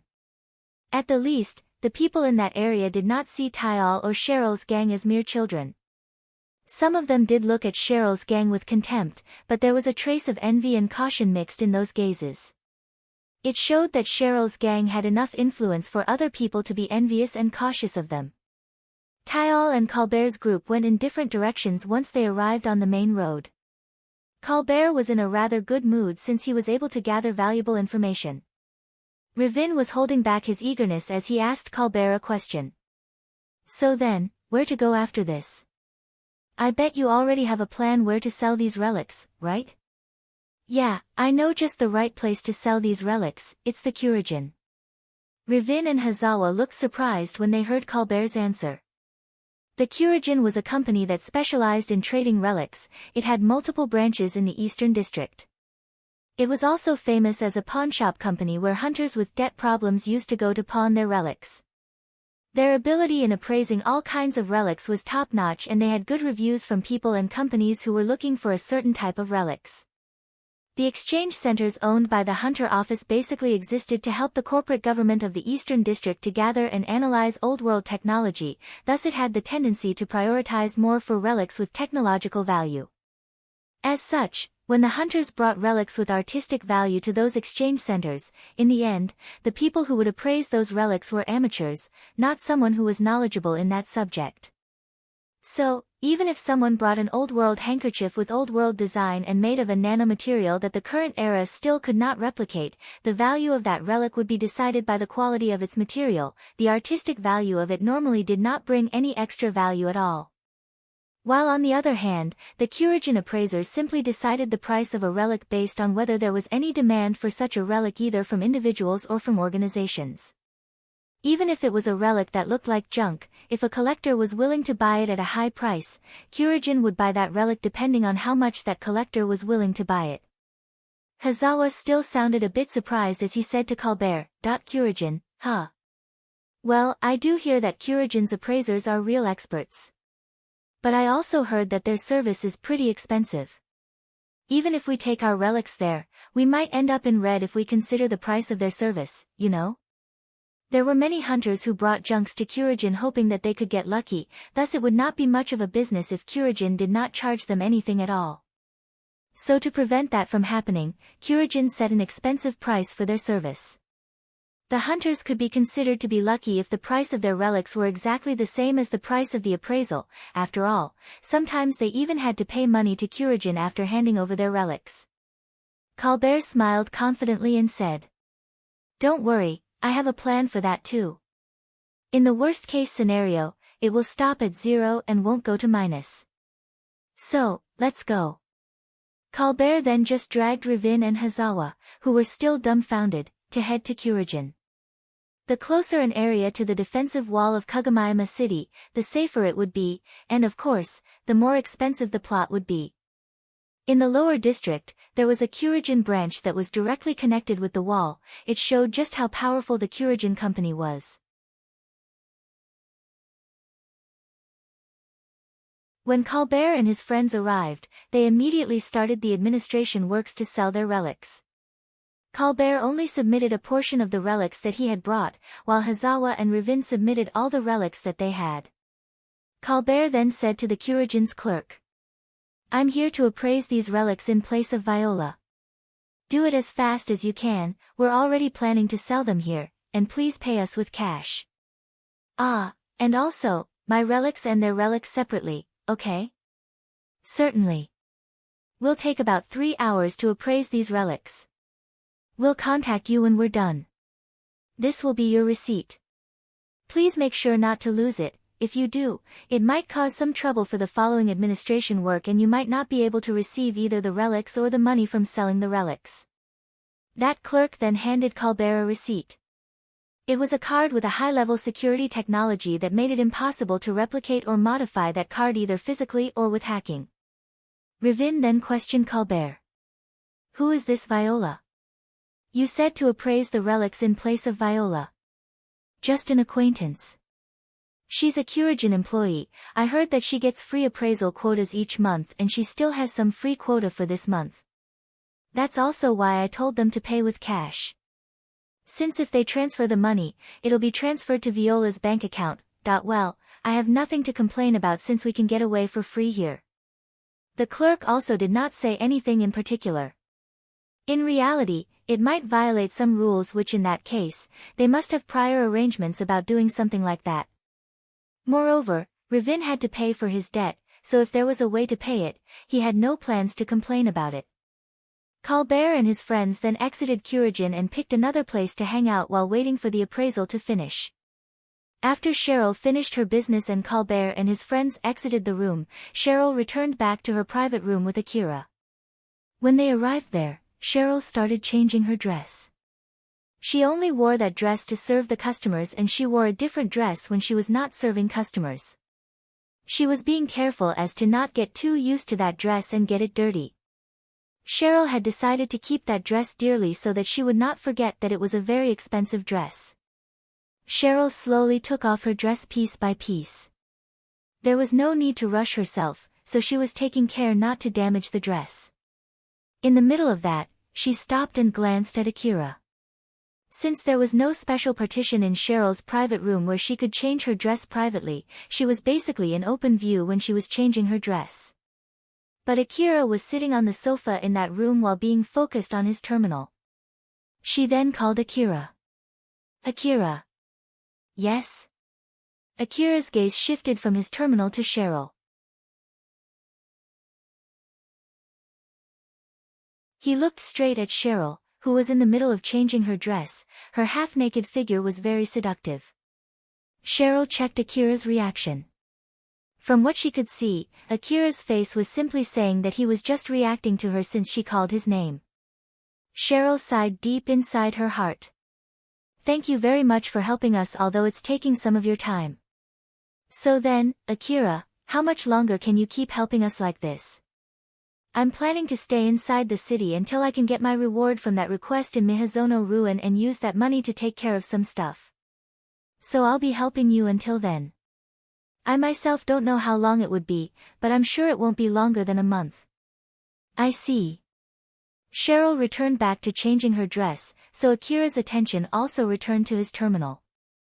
Sheryl finished undressing and kept her expensive dress in her drawer while she was only in her underwear. Lately, Sheryl was wearing the casual clothes that Akira chose for her back in Kashua's shop.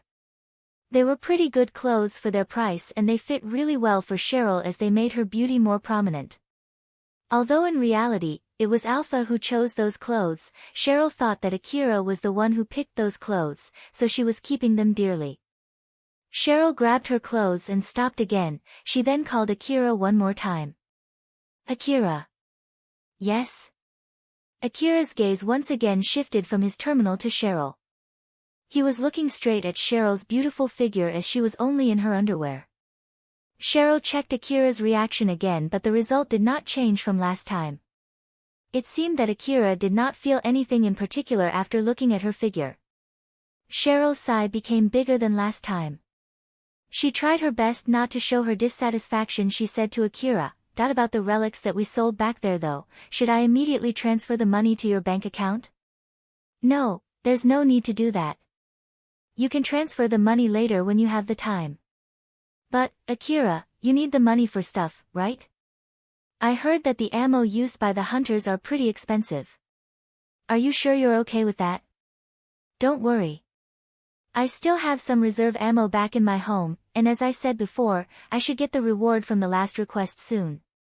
So you can just send me the money and the data of the relics that you sold after you have sold a few more of them. Moreover, I might ask you to pay something for me, so when that happens, you can just subtract it from that money." "Alright." She then continued changing her clothes, and Akira returned back to his terminal. Sheryl was trying to show off her body to Akira in the middle of changing her clothes. She was hoping that Akira would show at least a small interest in her body, but unfortunately, Akira did not show anything like that at all. Sheryl had taken a bath together with Akira before. During that time too, he did not show any interest at all in her body as he casually went and enjoyed the bath. So judging from that, it was understandable that Sheryl's figure while she was changing her clothes or when she was only in her underwear did not affect him at all. Sheryl understood that very well, but even so, she could not help but feel disappointed. She lightly sighed and continued changing her clothes. "I wonder if I'm actually not as attractive as I think I am. Judging from how others in the gang treat me, I should be quite attractive though. Is it because I'm just beautiful compared to the other girls from the slum city? But, Akira has been living in the slum city only until recently, so I guess it's because he has a strange taste of beauty then? Not to mention, the hunters from just now also seem to be reacting positively too. I really don't understand." On the outside, Sheryl's position was Akira's lover, and that position allowed her to maintain a lot of things such as the safety of her gang, her position as the boss of the gang, her connection to Shirjima and Katsuragi. Sheryl was able to maintain all of them because of Akira's fighting prowess. If Akira was her real lover, Sheryl would feel much safer. But in reality, she was not Akira's lover. At most, she was only his friend, or even maybe just an acquaintance with a particular connection to him. It was too weak as a guarantee for Akira to keep supporting her. Sheryl already had zero confidence if she could live without Akira anymore. Since that time when Akira helped her and saved her, she was fully reliant on Akira both physically and mentally. If Akira asked for her body, Sheryl would give her body happily. She would be delighted that Akira wished for her and she would feel relieved after giving her body to Akira. After all, as long as Akira was asking for her, he would likely keep his connection with Sheryl. But unfortunately, Akira did not show any interest in her. Sheryl had asked Akira in the past for help in exchange for her body. But at that time, he only considered how far she could help him fighting monsters and buy him time. He did not see Sheryl as a member of the opposite sex at all. Akira's personality was distorted in many ways. Sheryl herself knew that well, but even so, she believed that she was able to get closer to Akira compared to the first time they met. If someone asked her if she liked Akira, her answer would be a yes. If someone asked her if she loved Akira, her answer would also be a resounding yes. But even before that, even without considering all these, Sheryl was already fully reliant on Akira. Even without taking account of her feelings or her love for him, Sheryl was already carrying a feeling that was close to blind faith toward him, and she too knew of it. But Sheryl herself could not do anything about it, and that in itself could be because she also had a distorted personality. Sheryl thought that as long as she kept getting along with Akira, Akira might one day get interested in her. But judging from his reaction until now, it did not seem Akira was interested in her at all. Well, at least, he's not seeing me as a bait for the monsters anymore, right? He did buy me some clothes after all, so, I'm sure that he's also planning to get along with me too. Just calm down, I just need to slowly get closer to him. Sheryl finished changing her clothes, she then sat next to Akira. Akira just glanced at Sheryl when she sat next to him, he did not show any reaction in particular and immediately returned his gaze back to his terminal. Even when Sheryl leaned towards him, Akira did not show complaint at all, he kept his attention to his terminal. As Sheryl leaned towards Akira, she glanced at him and thought. Even if I sit next to him, Akira does not show any signs of rejection at all. I'll just keep close to Akira until he feels that it's normal to have me around. Well, I guess I'll be too much of a bother if I sit on his lap and hug him, it seems that I wasn't as calm as I thought I was, huh? Sheryl remembered what she did in the past and smiled happily like the little girl she was. Colbert and his friends returned back to Kurajin to receive the money after Kurajin finished appraising their relics. The clerk gave a report on the result of the appraisal of the relics that they brought there. Since the relics were processed separately, I'll give the report separately too. Let's start with the relics that Colbert-sama brought here. Colbert-sama, unfortunately, the relics that you brought here are not in demand in this branch. The appraisal fee would be free. So what do you want to do with the relics? You might take them back or let us take care of them. I see, you can go ahead and dispose them. Certainly. We'll dispose of them at our discretion. Next is Ravin-sama. Ravin looked at that clerk with hopeful eyes when that clerk called his name. That clerk was already used to having hunters looking at him with that kind of gazes. So he was not bothered much by it as he continued. The result from the appraisal, subtracting the fee for the same, is 10,000 orum. That clerk placed a tray with 10,000 orum in front of Ravin. Seeing that, Ravin disappointedly looked down. Colbert smiled bitterly and tried to cheer him up. Don't worry about it, you're just not lucky this time. Ravin did not say anything as he took the money on that tray. The clerk withdrew the tray and continued. Then lastly, Hazawa-sama. After hearing about Ravin's result, Hazawa did not put much hope on the result. But he was flabbergasted when he heard what that clerk said after that. The result from the appraisal, subtracting the fee for the appraisal, it's 1,500,000 orum. Colbert, Ravin, and Hazawa froze up as the clerk placed a tray in front of them. There was indeed a bundle of money on top of that tray which totaled 1,500,000 orum. The trump card set that Hazawa bought for 10,000 orum was worth 1,500,000 orum in Kurajin, and that was after subtracting the appraisal fee. Colbert enviously said to Hazawa. Whoa, you just hit a jackpot, not bad at all. Why did you pick that trump card set in the first place? Was there something in particular that made you choose that relic? Hazawa flusteredly replied, and not really though. I really chose it randomly. So basically, you just got lucky, huh? Alright then. It's decided. You're treating us today. Colbert smiled at Hazawa as he tried to make Hazawa treat him. Hazawa just shook his head exasperatedly and replied happily. Alright, it's all thanks to your plan after all. That's great. Ravin, let's party today. Ravin? Ravin was still frozen up, he was so dumbfounded by what just happened. He then finally returned back to himself.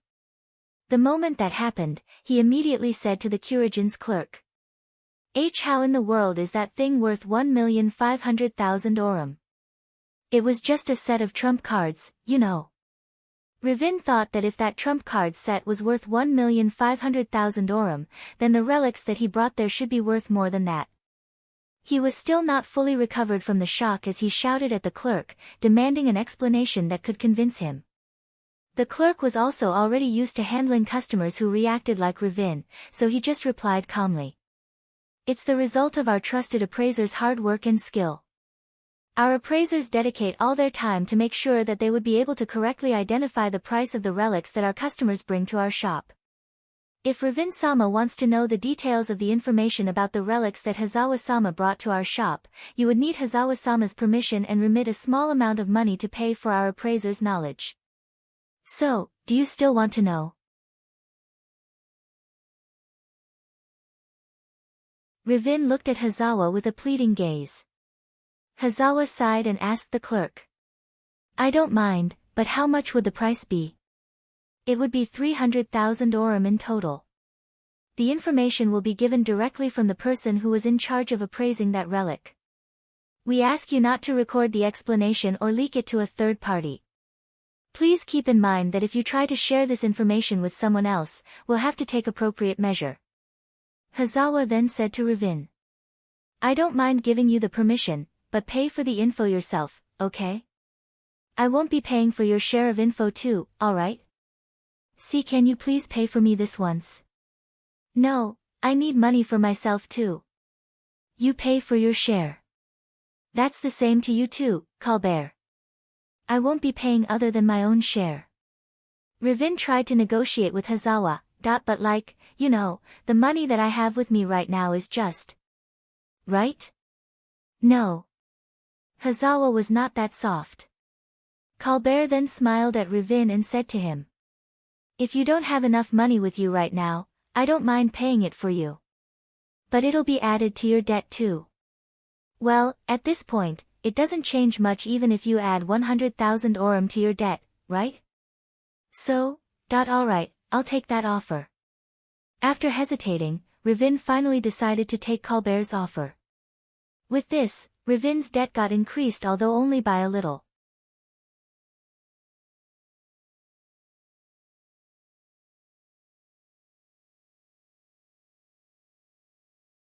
Chapter 138, The Basis of the Appraisal. Colbert, Ravin, and Hazawa were guided to another room. Not too long after that, a Curagen employee came in with a transparent case. The trump card set that Hazawa just sold was kept inside that case. The case itself looked so secure to the point that the trump card set seemed like an expensive article.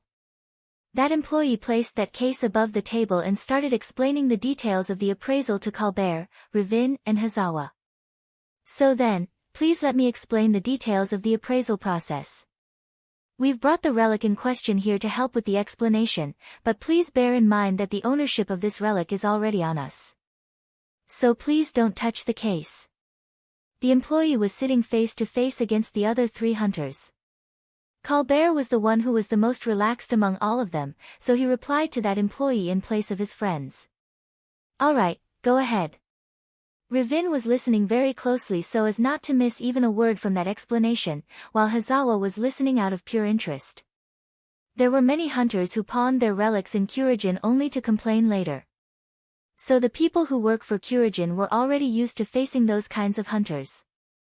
Even if Ravin was staring at him, or even glaring at him, that employee was able to keep his calm as he calmly explained. We have a lot of indicators that we use to decide the value of a relic. There are two big reasons why we value this trump highly. First is that the Engazan convention is close, and secondly, this trump card set is a still-sealed Old World relic. We used these two factors to decide the price of this trump card set. That employee continued his explanation. Colbert and his friends were listening closely to it without saying anything. The Engazan city in the Eastern District held a huge-scale gambling event regularly. A lot of people were swayed by the dream of winning the jackpot and decided to join that event to test their luck and skill. People who dreamt for riches, people who got their dreams granted and became rich in one night, people who failed and lost all of their possessions. Engazan was a city filled with dreams, even if some of them were nightmares. Colbert suddenly asked a question to that employee. So basically, they'll use this trump card set for that gambling event, huh? That's also the reason why you need a still-sealed set of trump cards, right? But I still don't see how it's valued at 1,500,000 orum. Isn't that just too high no matter how you think about it? That employee nodded and said. That's indeed true if it's only used for gambling with the corporation-issued currencies. But in Engazan gambling event, there are even important individuals and organizations partaking. In the past, some of them even made 100 million chrome as bet, and the big companies even put their relics as bets too. It was common for big companies to fight over Old World relics. But fighting over it using force would warrant them to spend more money on the war than what they could get from the relics they were fighting over, while on the other hand, it was not like they could give up just because of that either. So in that situation, in order to reach a conclusion that both sides could accept, they often fought over the ownership of the relics through gambling. But the bigger the bets, the bigger the organization or the people who are partaking in the game, the harder it is to guarantee the fairness of the game. For example, when 5 big companies try to win over the ownership of a certain relic through a game of poker, there is no company in the world that can provide us with the trump card to use in that game. After all, those Goliaths are the companies that hold power in the Eastern District. It's fully understandable that they might scrap their hard-earned trust that they've built for years just to produce a single special trump card in order to win that gamble.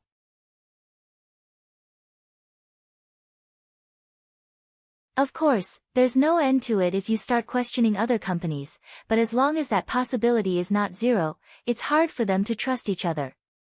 That is, of course, if the trump card used in that poker game is only from the current era's companies. Hazawa nodded deeply. It seemed that he was fully convinced by that explanation. I see, so that's why they need a trump card from the old world, huh? It's true that even the 5 biggest companies in the Eastern District can't reproduce the same old world trump card. I see how it's highly valued now. But then, does that mean this trump card might be used for such gamble? If asked whether it's possible or not, the answer is yes, it might be used for such a gamble. It's really something grand if you think about it. Hazawa just asked a question that came up in his mind out of imagination, and then that employee replied back with an answer that filled Hazawa's mind with more imagination. Although Hazawa was fully convinced by that explanation, that was not the case for Ravin. Wait for a sec, if it might be used for that kind of gamble, doesn't that make 1,500,000 orum pretty low? The employee answered Ravin's question. That is indeed true if this trump card is good enough to be used for that level of a gamble. Which in that case, it might even worth a few billion orum or maybe a few chrome. Then dash. But to ascertain it, we would need more investigations. We need to make sure if it's really an old world relic, if it's really still sealed. We need to check if there's any problem with the article by comparing it in case someone excavated the same article in the past. Only after that long time-consuming and money-consuming process, and after it has been confirmed that it's good enough to be used for gamble between big companies and big people, only then, it'll be used for such a level of gambling. You asked us to do the investigation as fast as possible, as such, we can't do a full investigation. We've appraised the article in a short time per your request, and from that short investigation, we find that it might have the quality to be used in engaging gambling events. The 1,500,000 orum is basically the price of that possibility. Ravin nodded deeply. I see. That employee then moved on to end his explanation. Are there any other questions? If not, I will end the explanation here. After we close this session, we will not accept any more questions regarding this subject. In case if you want to inquire again later, you'll need approval from Viola-sama as well as pay the information fee. So, if there's no more question, is it okay to end the session here? Colbert, Ravin and Hazawa looked at each other to confirm what the others were thinking.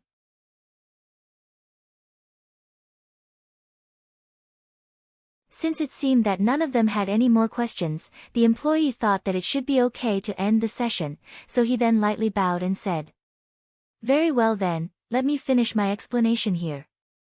Thank you very much for using our service." Colbert, Ravin and Hazawa left that building. Colbert then said to Hazawa and Ravin, "All right then, let's hit the pub." Ravin was fidgeting there, he then said, "Sorry, but I have something to do. See you around." Ravin only said that and quickly left Hazawa and Colbert. Colbert saw Ravin take off and mumbled, "That guy. I bet he's going to the slum again to look for expensive relics." Hazawa sighed exasperatedly, he could understand Ravin's feeling as he spoke. "I bet you're right. But it's not like you can easily find that kind of relic again. And even if he does, he doesn't have the money to buy it nor to get it appraised in Kurigen. I wonder what he's planning to do about that." "No idea. You'll need extra money to be a member of Kurajin too. And you'll only get the free monthly quota after bringing enough relics to Kurajin. I'm sure that he'll call us when he realizes that. Well, let's just leave him be and go for a drink. It was not like they had the duty to tell Ravin the problems that he might have to face later, so instead, they chose to enjoy the sudden influx of cash that they got that day and headed to the entertainment district. Ravin left on his own volition, and so, Hazawa did not give Ravin a treat. Over the last few days, in order to help Sheryl's gang, Akira always went to visit her base during the day. Akira basically had two roles there. First of all, was a bodyguard for Sheryl when she was selling relics, and secondly to help the gang to open stands somewhere inside the gang's territory. The people who bought Sheryl's relics were those who had enough economical power to do so, and of course, of fighting power suitable for their economical power. Basically, they were hunters like Ravin and his friends. If they tried to use force to break into Sheryl's base, it would be hard for the gang to fight them back. They were basically people who regularly fought monsters out in the wasteland. Although the gang had more people and Sheryl could arm her gang with rifles, there was a limit on how far they could fight back. These hunters might look down on the gang, thinking that the gang posed no threat at all against them, and use their position to threaten back. And of course, if it really ended up in a fight, Sheryl's gang would have zero chance to win it. Because of that, when Sheryl was dealing with potential buyers, she asked Akira to hide behind one of the sheets in that room just in case anything bad happened. Akira was just another small kid like Sheryl. But he was using an augmented suit and carrying heavy weapons that normal people would not be able to carry without an enhanced strength, so people would not just mindlessly pick a fight against him. There were indeed some difficult customers, but when Akira came out, they would obediently withdraw. The reason why Akira was not showing himself was simply because Sheryl told him to do that. It was to make an impression that even if it seemed that Sheryl was all alone there, a heavily armed hunter might be hiding somewhere. It was to make that kind of illusion just in case if Akira was not really present. It was an important precaution since it was not like Akira could be there all the time. The small stands opened by her gang were basically serving as a filter to get suitable customers for the main shop in Sheryl's base as well as a source of spare money. They were looking for customers who seemed to carry enough money and would not cause harm to Sheryl before telling them about the main shop. There were also multiple stands, so Akira could not guard all of them all the time. Because of that, when trouble came up, they would contact Sheryl and she would go there with Akira. Each stand was manned by at least 2 people and one of them would be armed as a guard for the stand. Most who lived inside the gang's territory knew that Akira was supporting Sheryl's gang, but not many of them knew Akira's face. The armed kid was basically standing guard there in place of Akira, which for that one stand that Colbert and his friends visited, that would be Tyal. The people who came to the stands were not only people from the slum, there were hunters too. And among them, there were bad hunters. When Sheryl's men could not handle them, they had no other choice but to ask for Akira's help. Sheryl was also not always dealing with customers and it was not like there were always problems happening in one of the stands. She herself sometimes had her own job to do in her private room, so it was not like she was always with Akira either. Akira basically had nothing to do when Sheryl was doing something in her private room.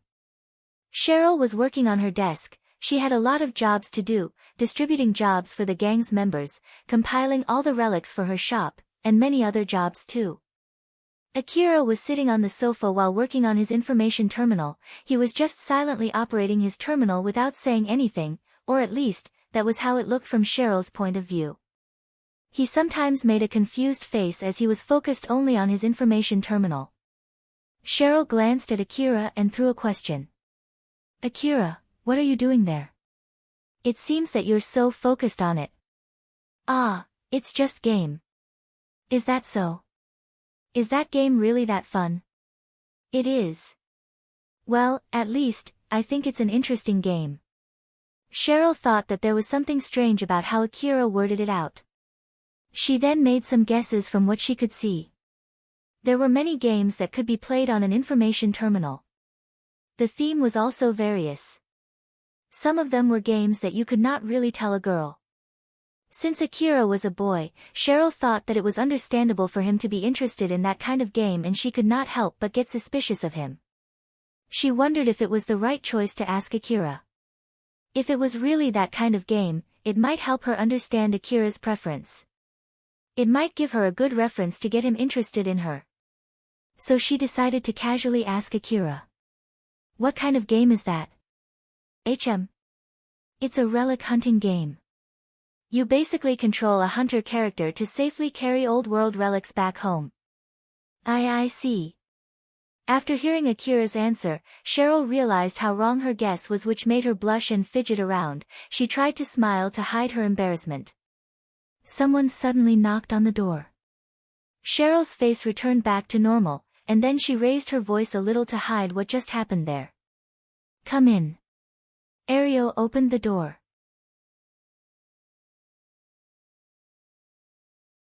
"Sorry, there's a problem in one of the stands. So if Akira-san can come with me for a bit." If something happened, they did not have any other choice but to ask for Akira's help.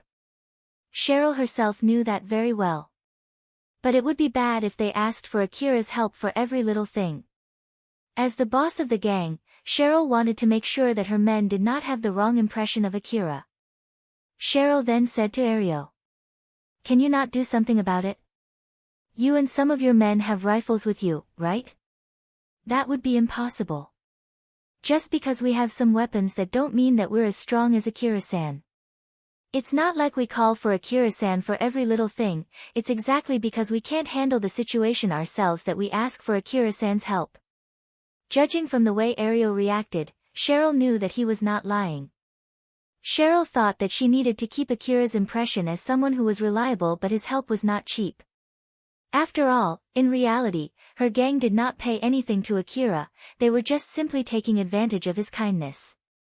It would not be a problem if her gang members felt thankful and indebted to Akira's help when they realized it. But in reality, some of her gang members would look down on him instead. In the end, the gang did not pay anything to Akira. So since Akira's help was something that they could get any time without paying anything, it would affect their impression of Akira sooner or later, even if they only asked for Akira's help for trivial things. After all, humans could get used to anything, both for the better and for the worse. Although it was something in the past, Sheryl thought that it was a good thing when Sebla tried to kill Akira. Sebla was one of her gang members. In Higuraka Residence Ruin, he looked down on Akira and betrayed the gang. He then went against Akira, and Akira killed him without showing any hesitation. What happened back there served as a good example to remind the rest of her gang members. It should be able to hold back Sheryl's men from looking down at Akira or getting too used to Akira's kindness. But that effect would not last forever. So for the sake of Akira, of herself, and for her gang, Sheryl had to keep Akira's image in the gang. Sheryl then said to Akira and Ario, "It can't be helped then. Akira, I'm sorry to bother you again, but can you help me?" "Sure." Akira put his information terminal on the table and picked up his equipment. He picked up his rifles that he left on the corner of the room. His AAH assault rifle, A2D assault rifle, CWH anti-material rifle, DVTS minigun, and A4WM automatic grenade launcher. With all of those rifles on him, he really stuck out like a sore thumb within the slum city. Akira did not have the imposing aura of a strong person, that was why giving that impression through his equipment was quicker and safer. Even before Akira had the idea to scare his opponent with his equipment, he already killed 4 thugs and 2 former hunters. If they were still alive now, they would have told anyone that it was a bad idea to cause a ruckus in Sheryl's gang's territory. In order to send Akira off, Sheryl stood up and walked towards him. There she glanced at Akira's information terminal that he left on the table. After Akira finished his preparation, he noticed Sheryl was looking at his information terminal. He then remembered that Sheryl asked him about what kind of game he was playing, so he casually said to Sheryl, "If you're interested, you can go ahead and try it." Yes, thank you." Sheryl actually was not that interested in the game, but since Akira said so, she replied with gratitude. After Akira left the room, Sheryl returned back to her desk. From there, she could see Akira's information terminal lying on the table. Sheryl thought that Akira might ask about her impression of the game later, so she decided to try the game. The game that Akira was playing was a game of a hunter hunting old-world relics. The player controlled a hunter in a simplified top-down view of a ruin to look for relics. Sheryl saw a chibi form of a hunter on the display of that information terminal. She noticed that it looked like Akira. Even the name displayed on that hunter character was Akira, and its equipment were similar to Akira's. The character really looks like Akira, even the name is Akira too. Well, Akira was the one playing this game, after all. I bet he set it so that it looks like him. Since Sheryl did not get any instruction on how to play the game, she decided to just give it a try for now. The character that looked like Akira inside the game moved around, encountered a monster, and immediately got killed. Sheryl tried the game a few more rounds and eventually more or less understood the rules of the game. Alright then, now that I know how to play this game and understand the rules of this game, I can get to play it for real now. The game was basically a top-down simulation game where the player controlled a hunter inside an old-world ruin. The main goal was for the character to look for relics, gather expensive relics, and return back alive. Sheryl renewed her resolve and restarted the game. But again, although she understood how to control the character and the rules of the game, her character immediately got killed again. Sheryl then frowned. Isn't this game a little too hard? Or is it like this level of difficulty is normal? The time in the game stopped when Sheryl did not move the character. Thanks to that, she could take her time thinking of her next move. But even so, the hunter that she controlled quickly got killed again, attacked by either monsters or the other hunters. Since it was only a game, the character that looked like Akira could try again as many times as Sheryl wanted. But of course, in reality, you got only one chance. Thank goodness this is only a game. Or at least that's what I want to say, but this thing is still ticking me off. If Akira got killed, Sheryl and her gang would lose their support and the gang might as well get disbanded. Although it was only in the game, for Akira to not be able to return back alive even after multiple tries made her upset. Sheryl got a little obstinate since it felt like the game was saying that the hunter supporting her gang was so weak. I can understand now why Akira got so invested in this game. I'll definitely clear this game. Sheryl then used all of her skill and brainpower to try clearing that game. Ario guided Akira to the stand where there was trouble. On their way there, Akira asked Alpha a question about the game that he was playing until just now. Alpha, as I thought, isn't the difficulty of that game too high? But Alpha just smiled and refuted his claim.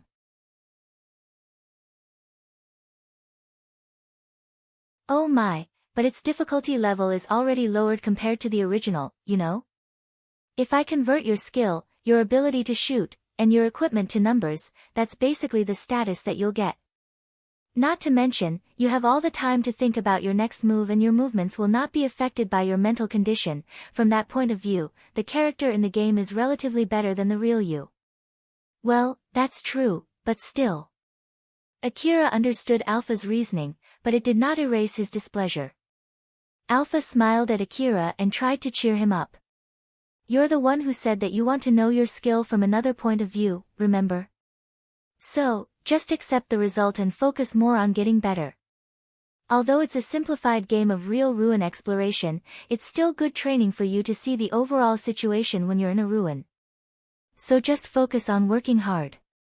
I know, it's just that it's not that fun when I keep getting myself killed without making any progress.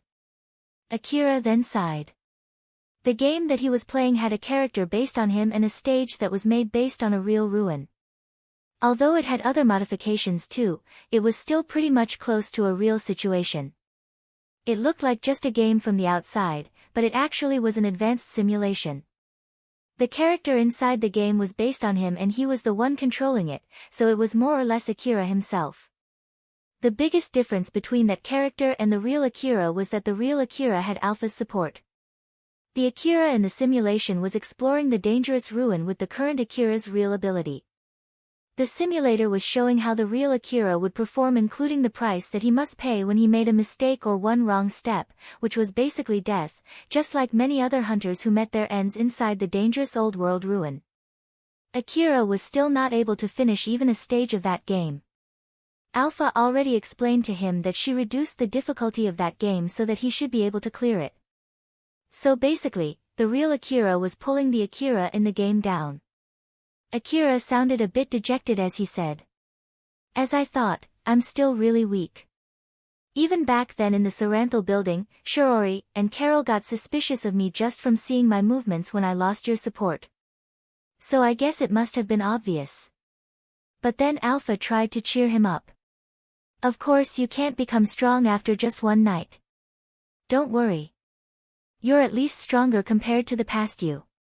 It's just that there's always a bigger fish, so likewise, there's always more dangerous ruins out there. But don't worry, one day, you'll be able to grow strong enough. After all, I'm the one training you." Alpha was smiling confidently as she said that. Akira saw that smile and lightly smiled back, erasing the dark feeling welling inside him. "You're right, I'll be counting on you. Just leave it to me." Alpha smiled satisfied seeing that Akira completely cheered up. "You're tuning in to the Blissful Bookshelf YouTube channel. We're so grateful for your support and don't forget to subscribe to join us on this incredible journey through captivating stories. Your generosity through donations truly makes a world of difference, as it's the primary source of revenue that allows me to expand and enhance this channel for you. Thank you from the bottom of my heart for being a part of this adventure."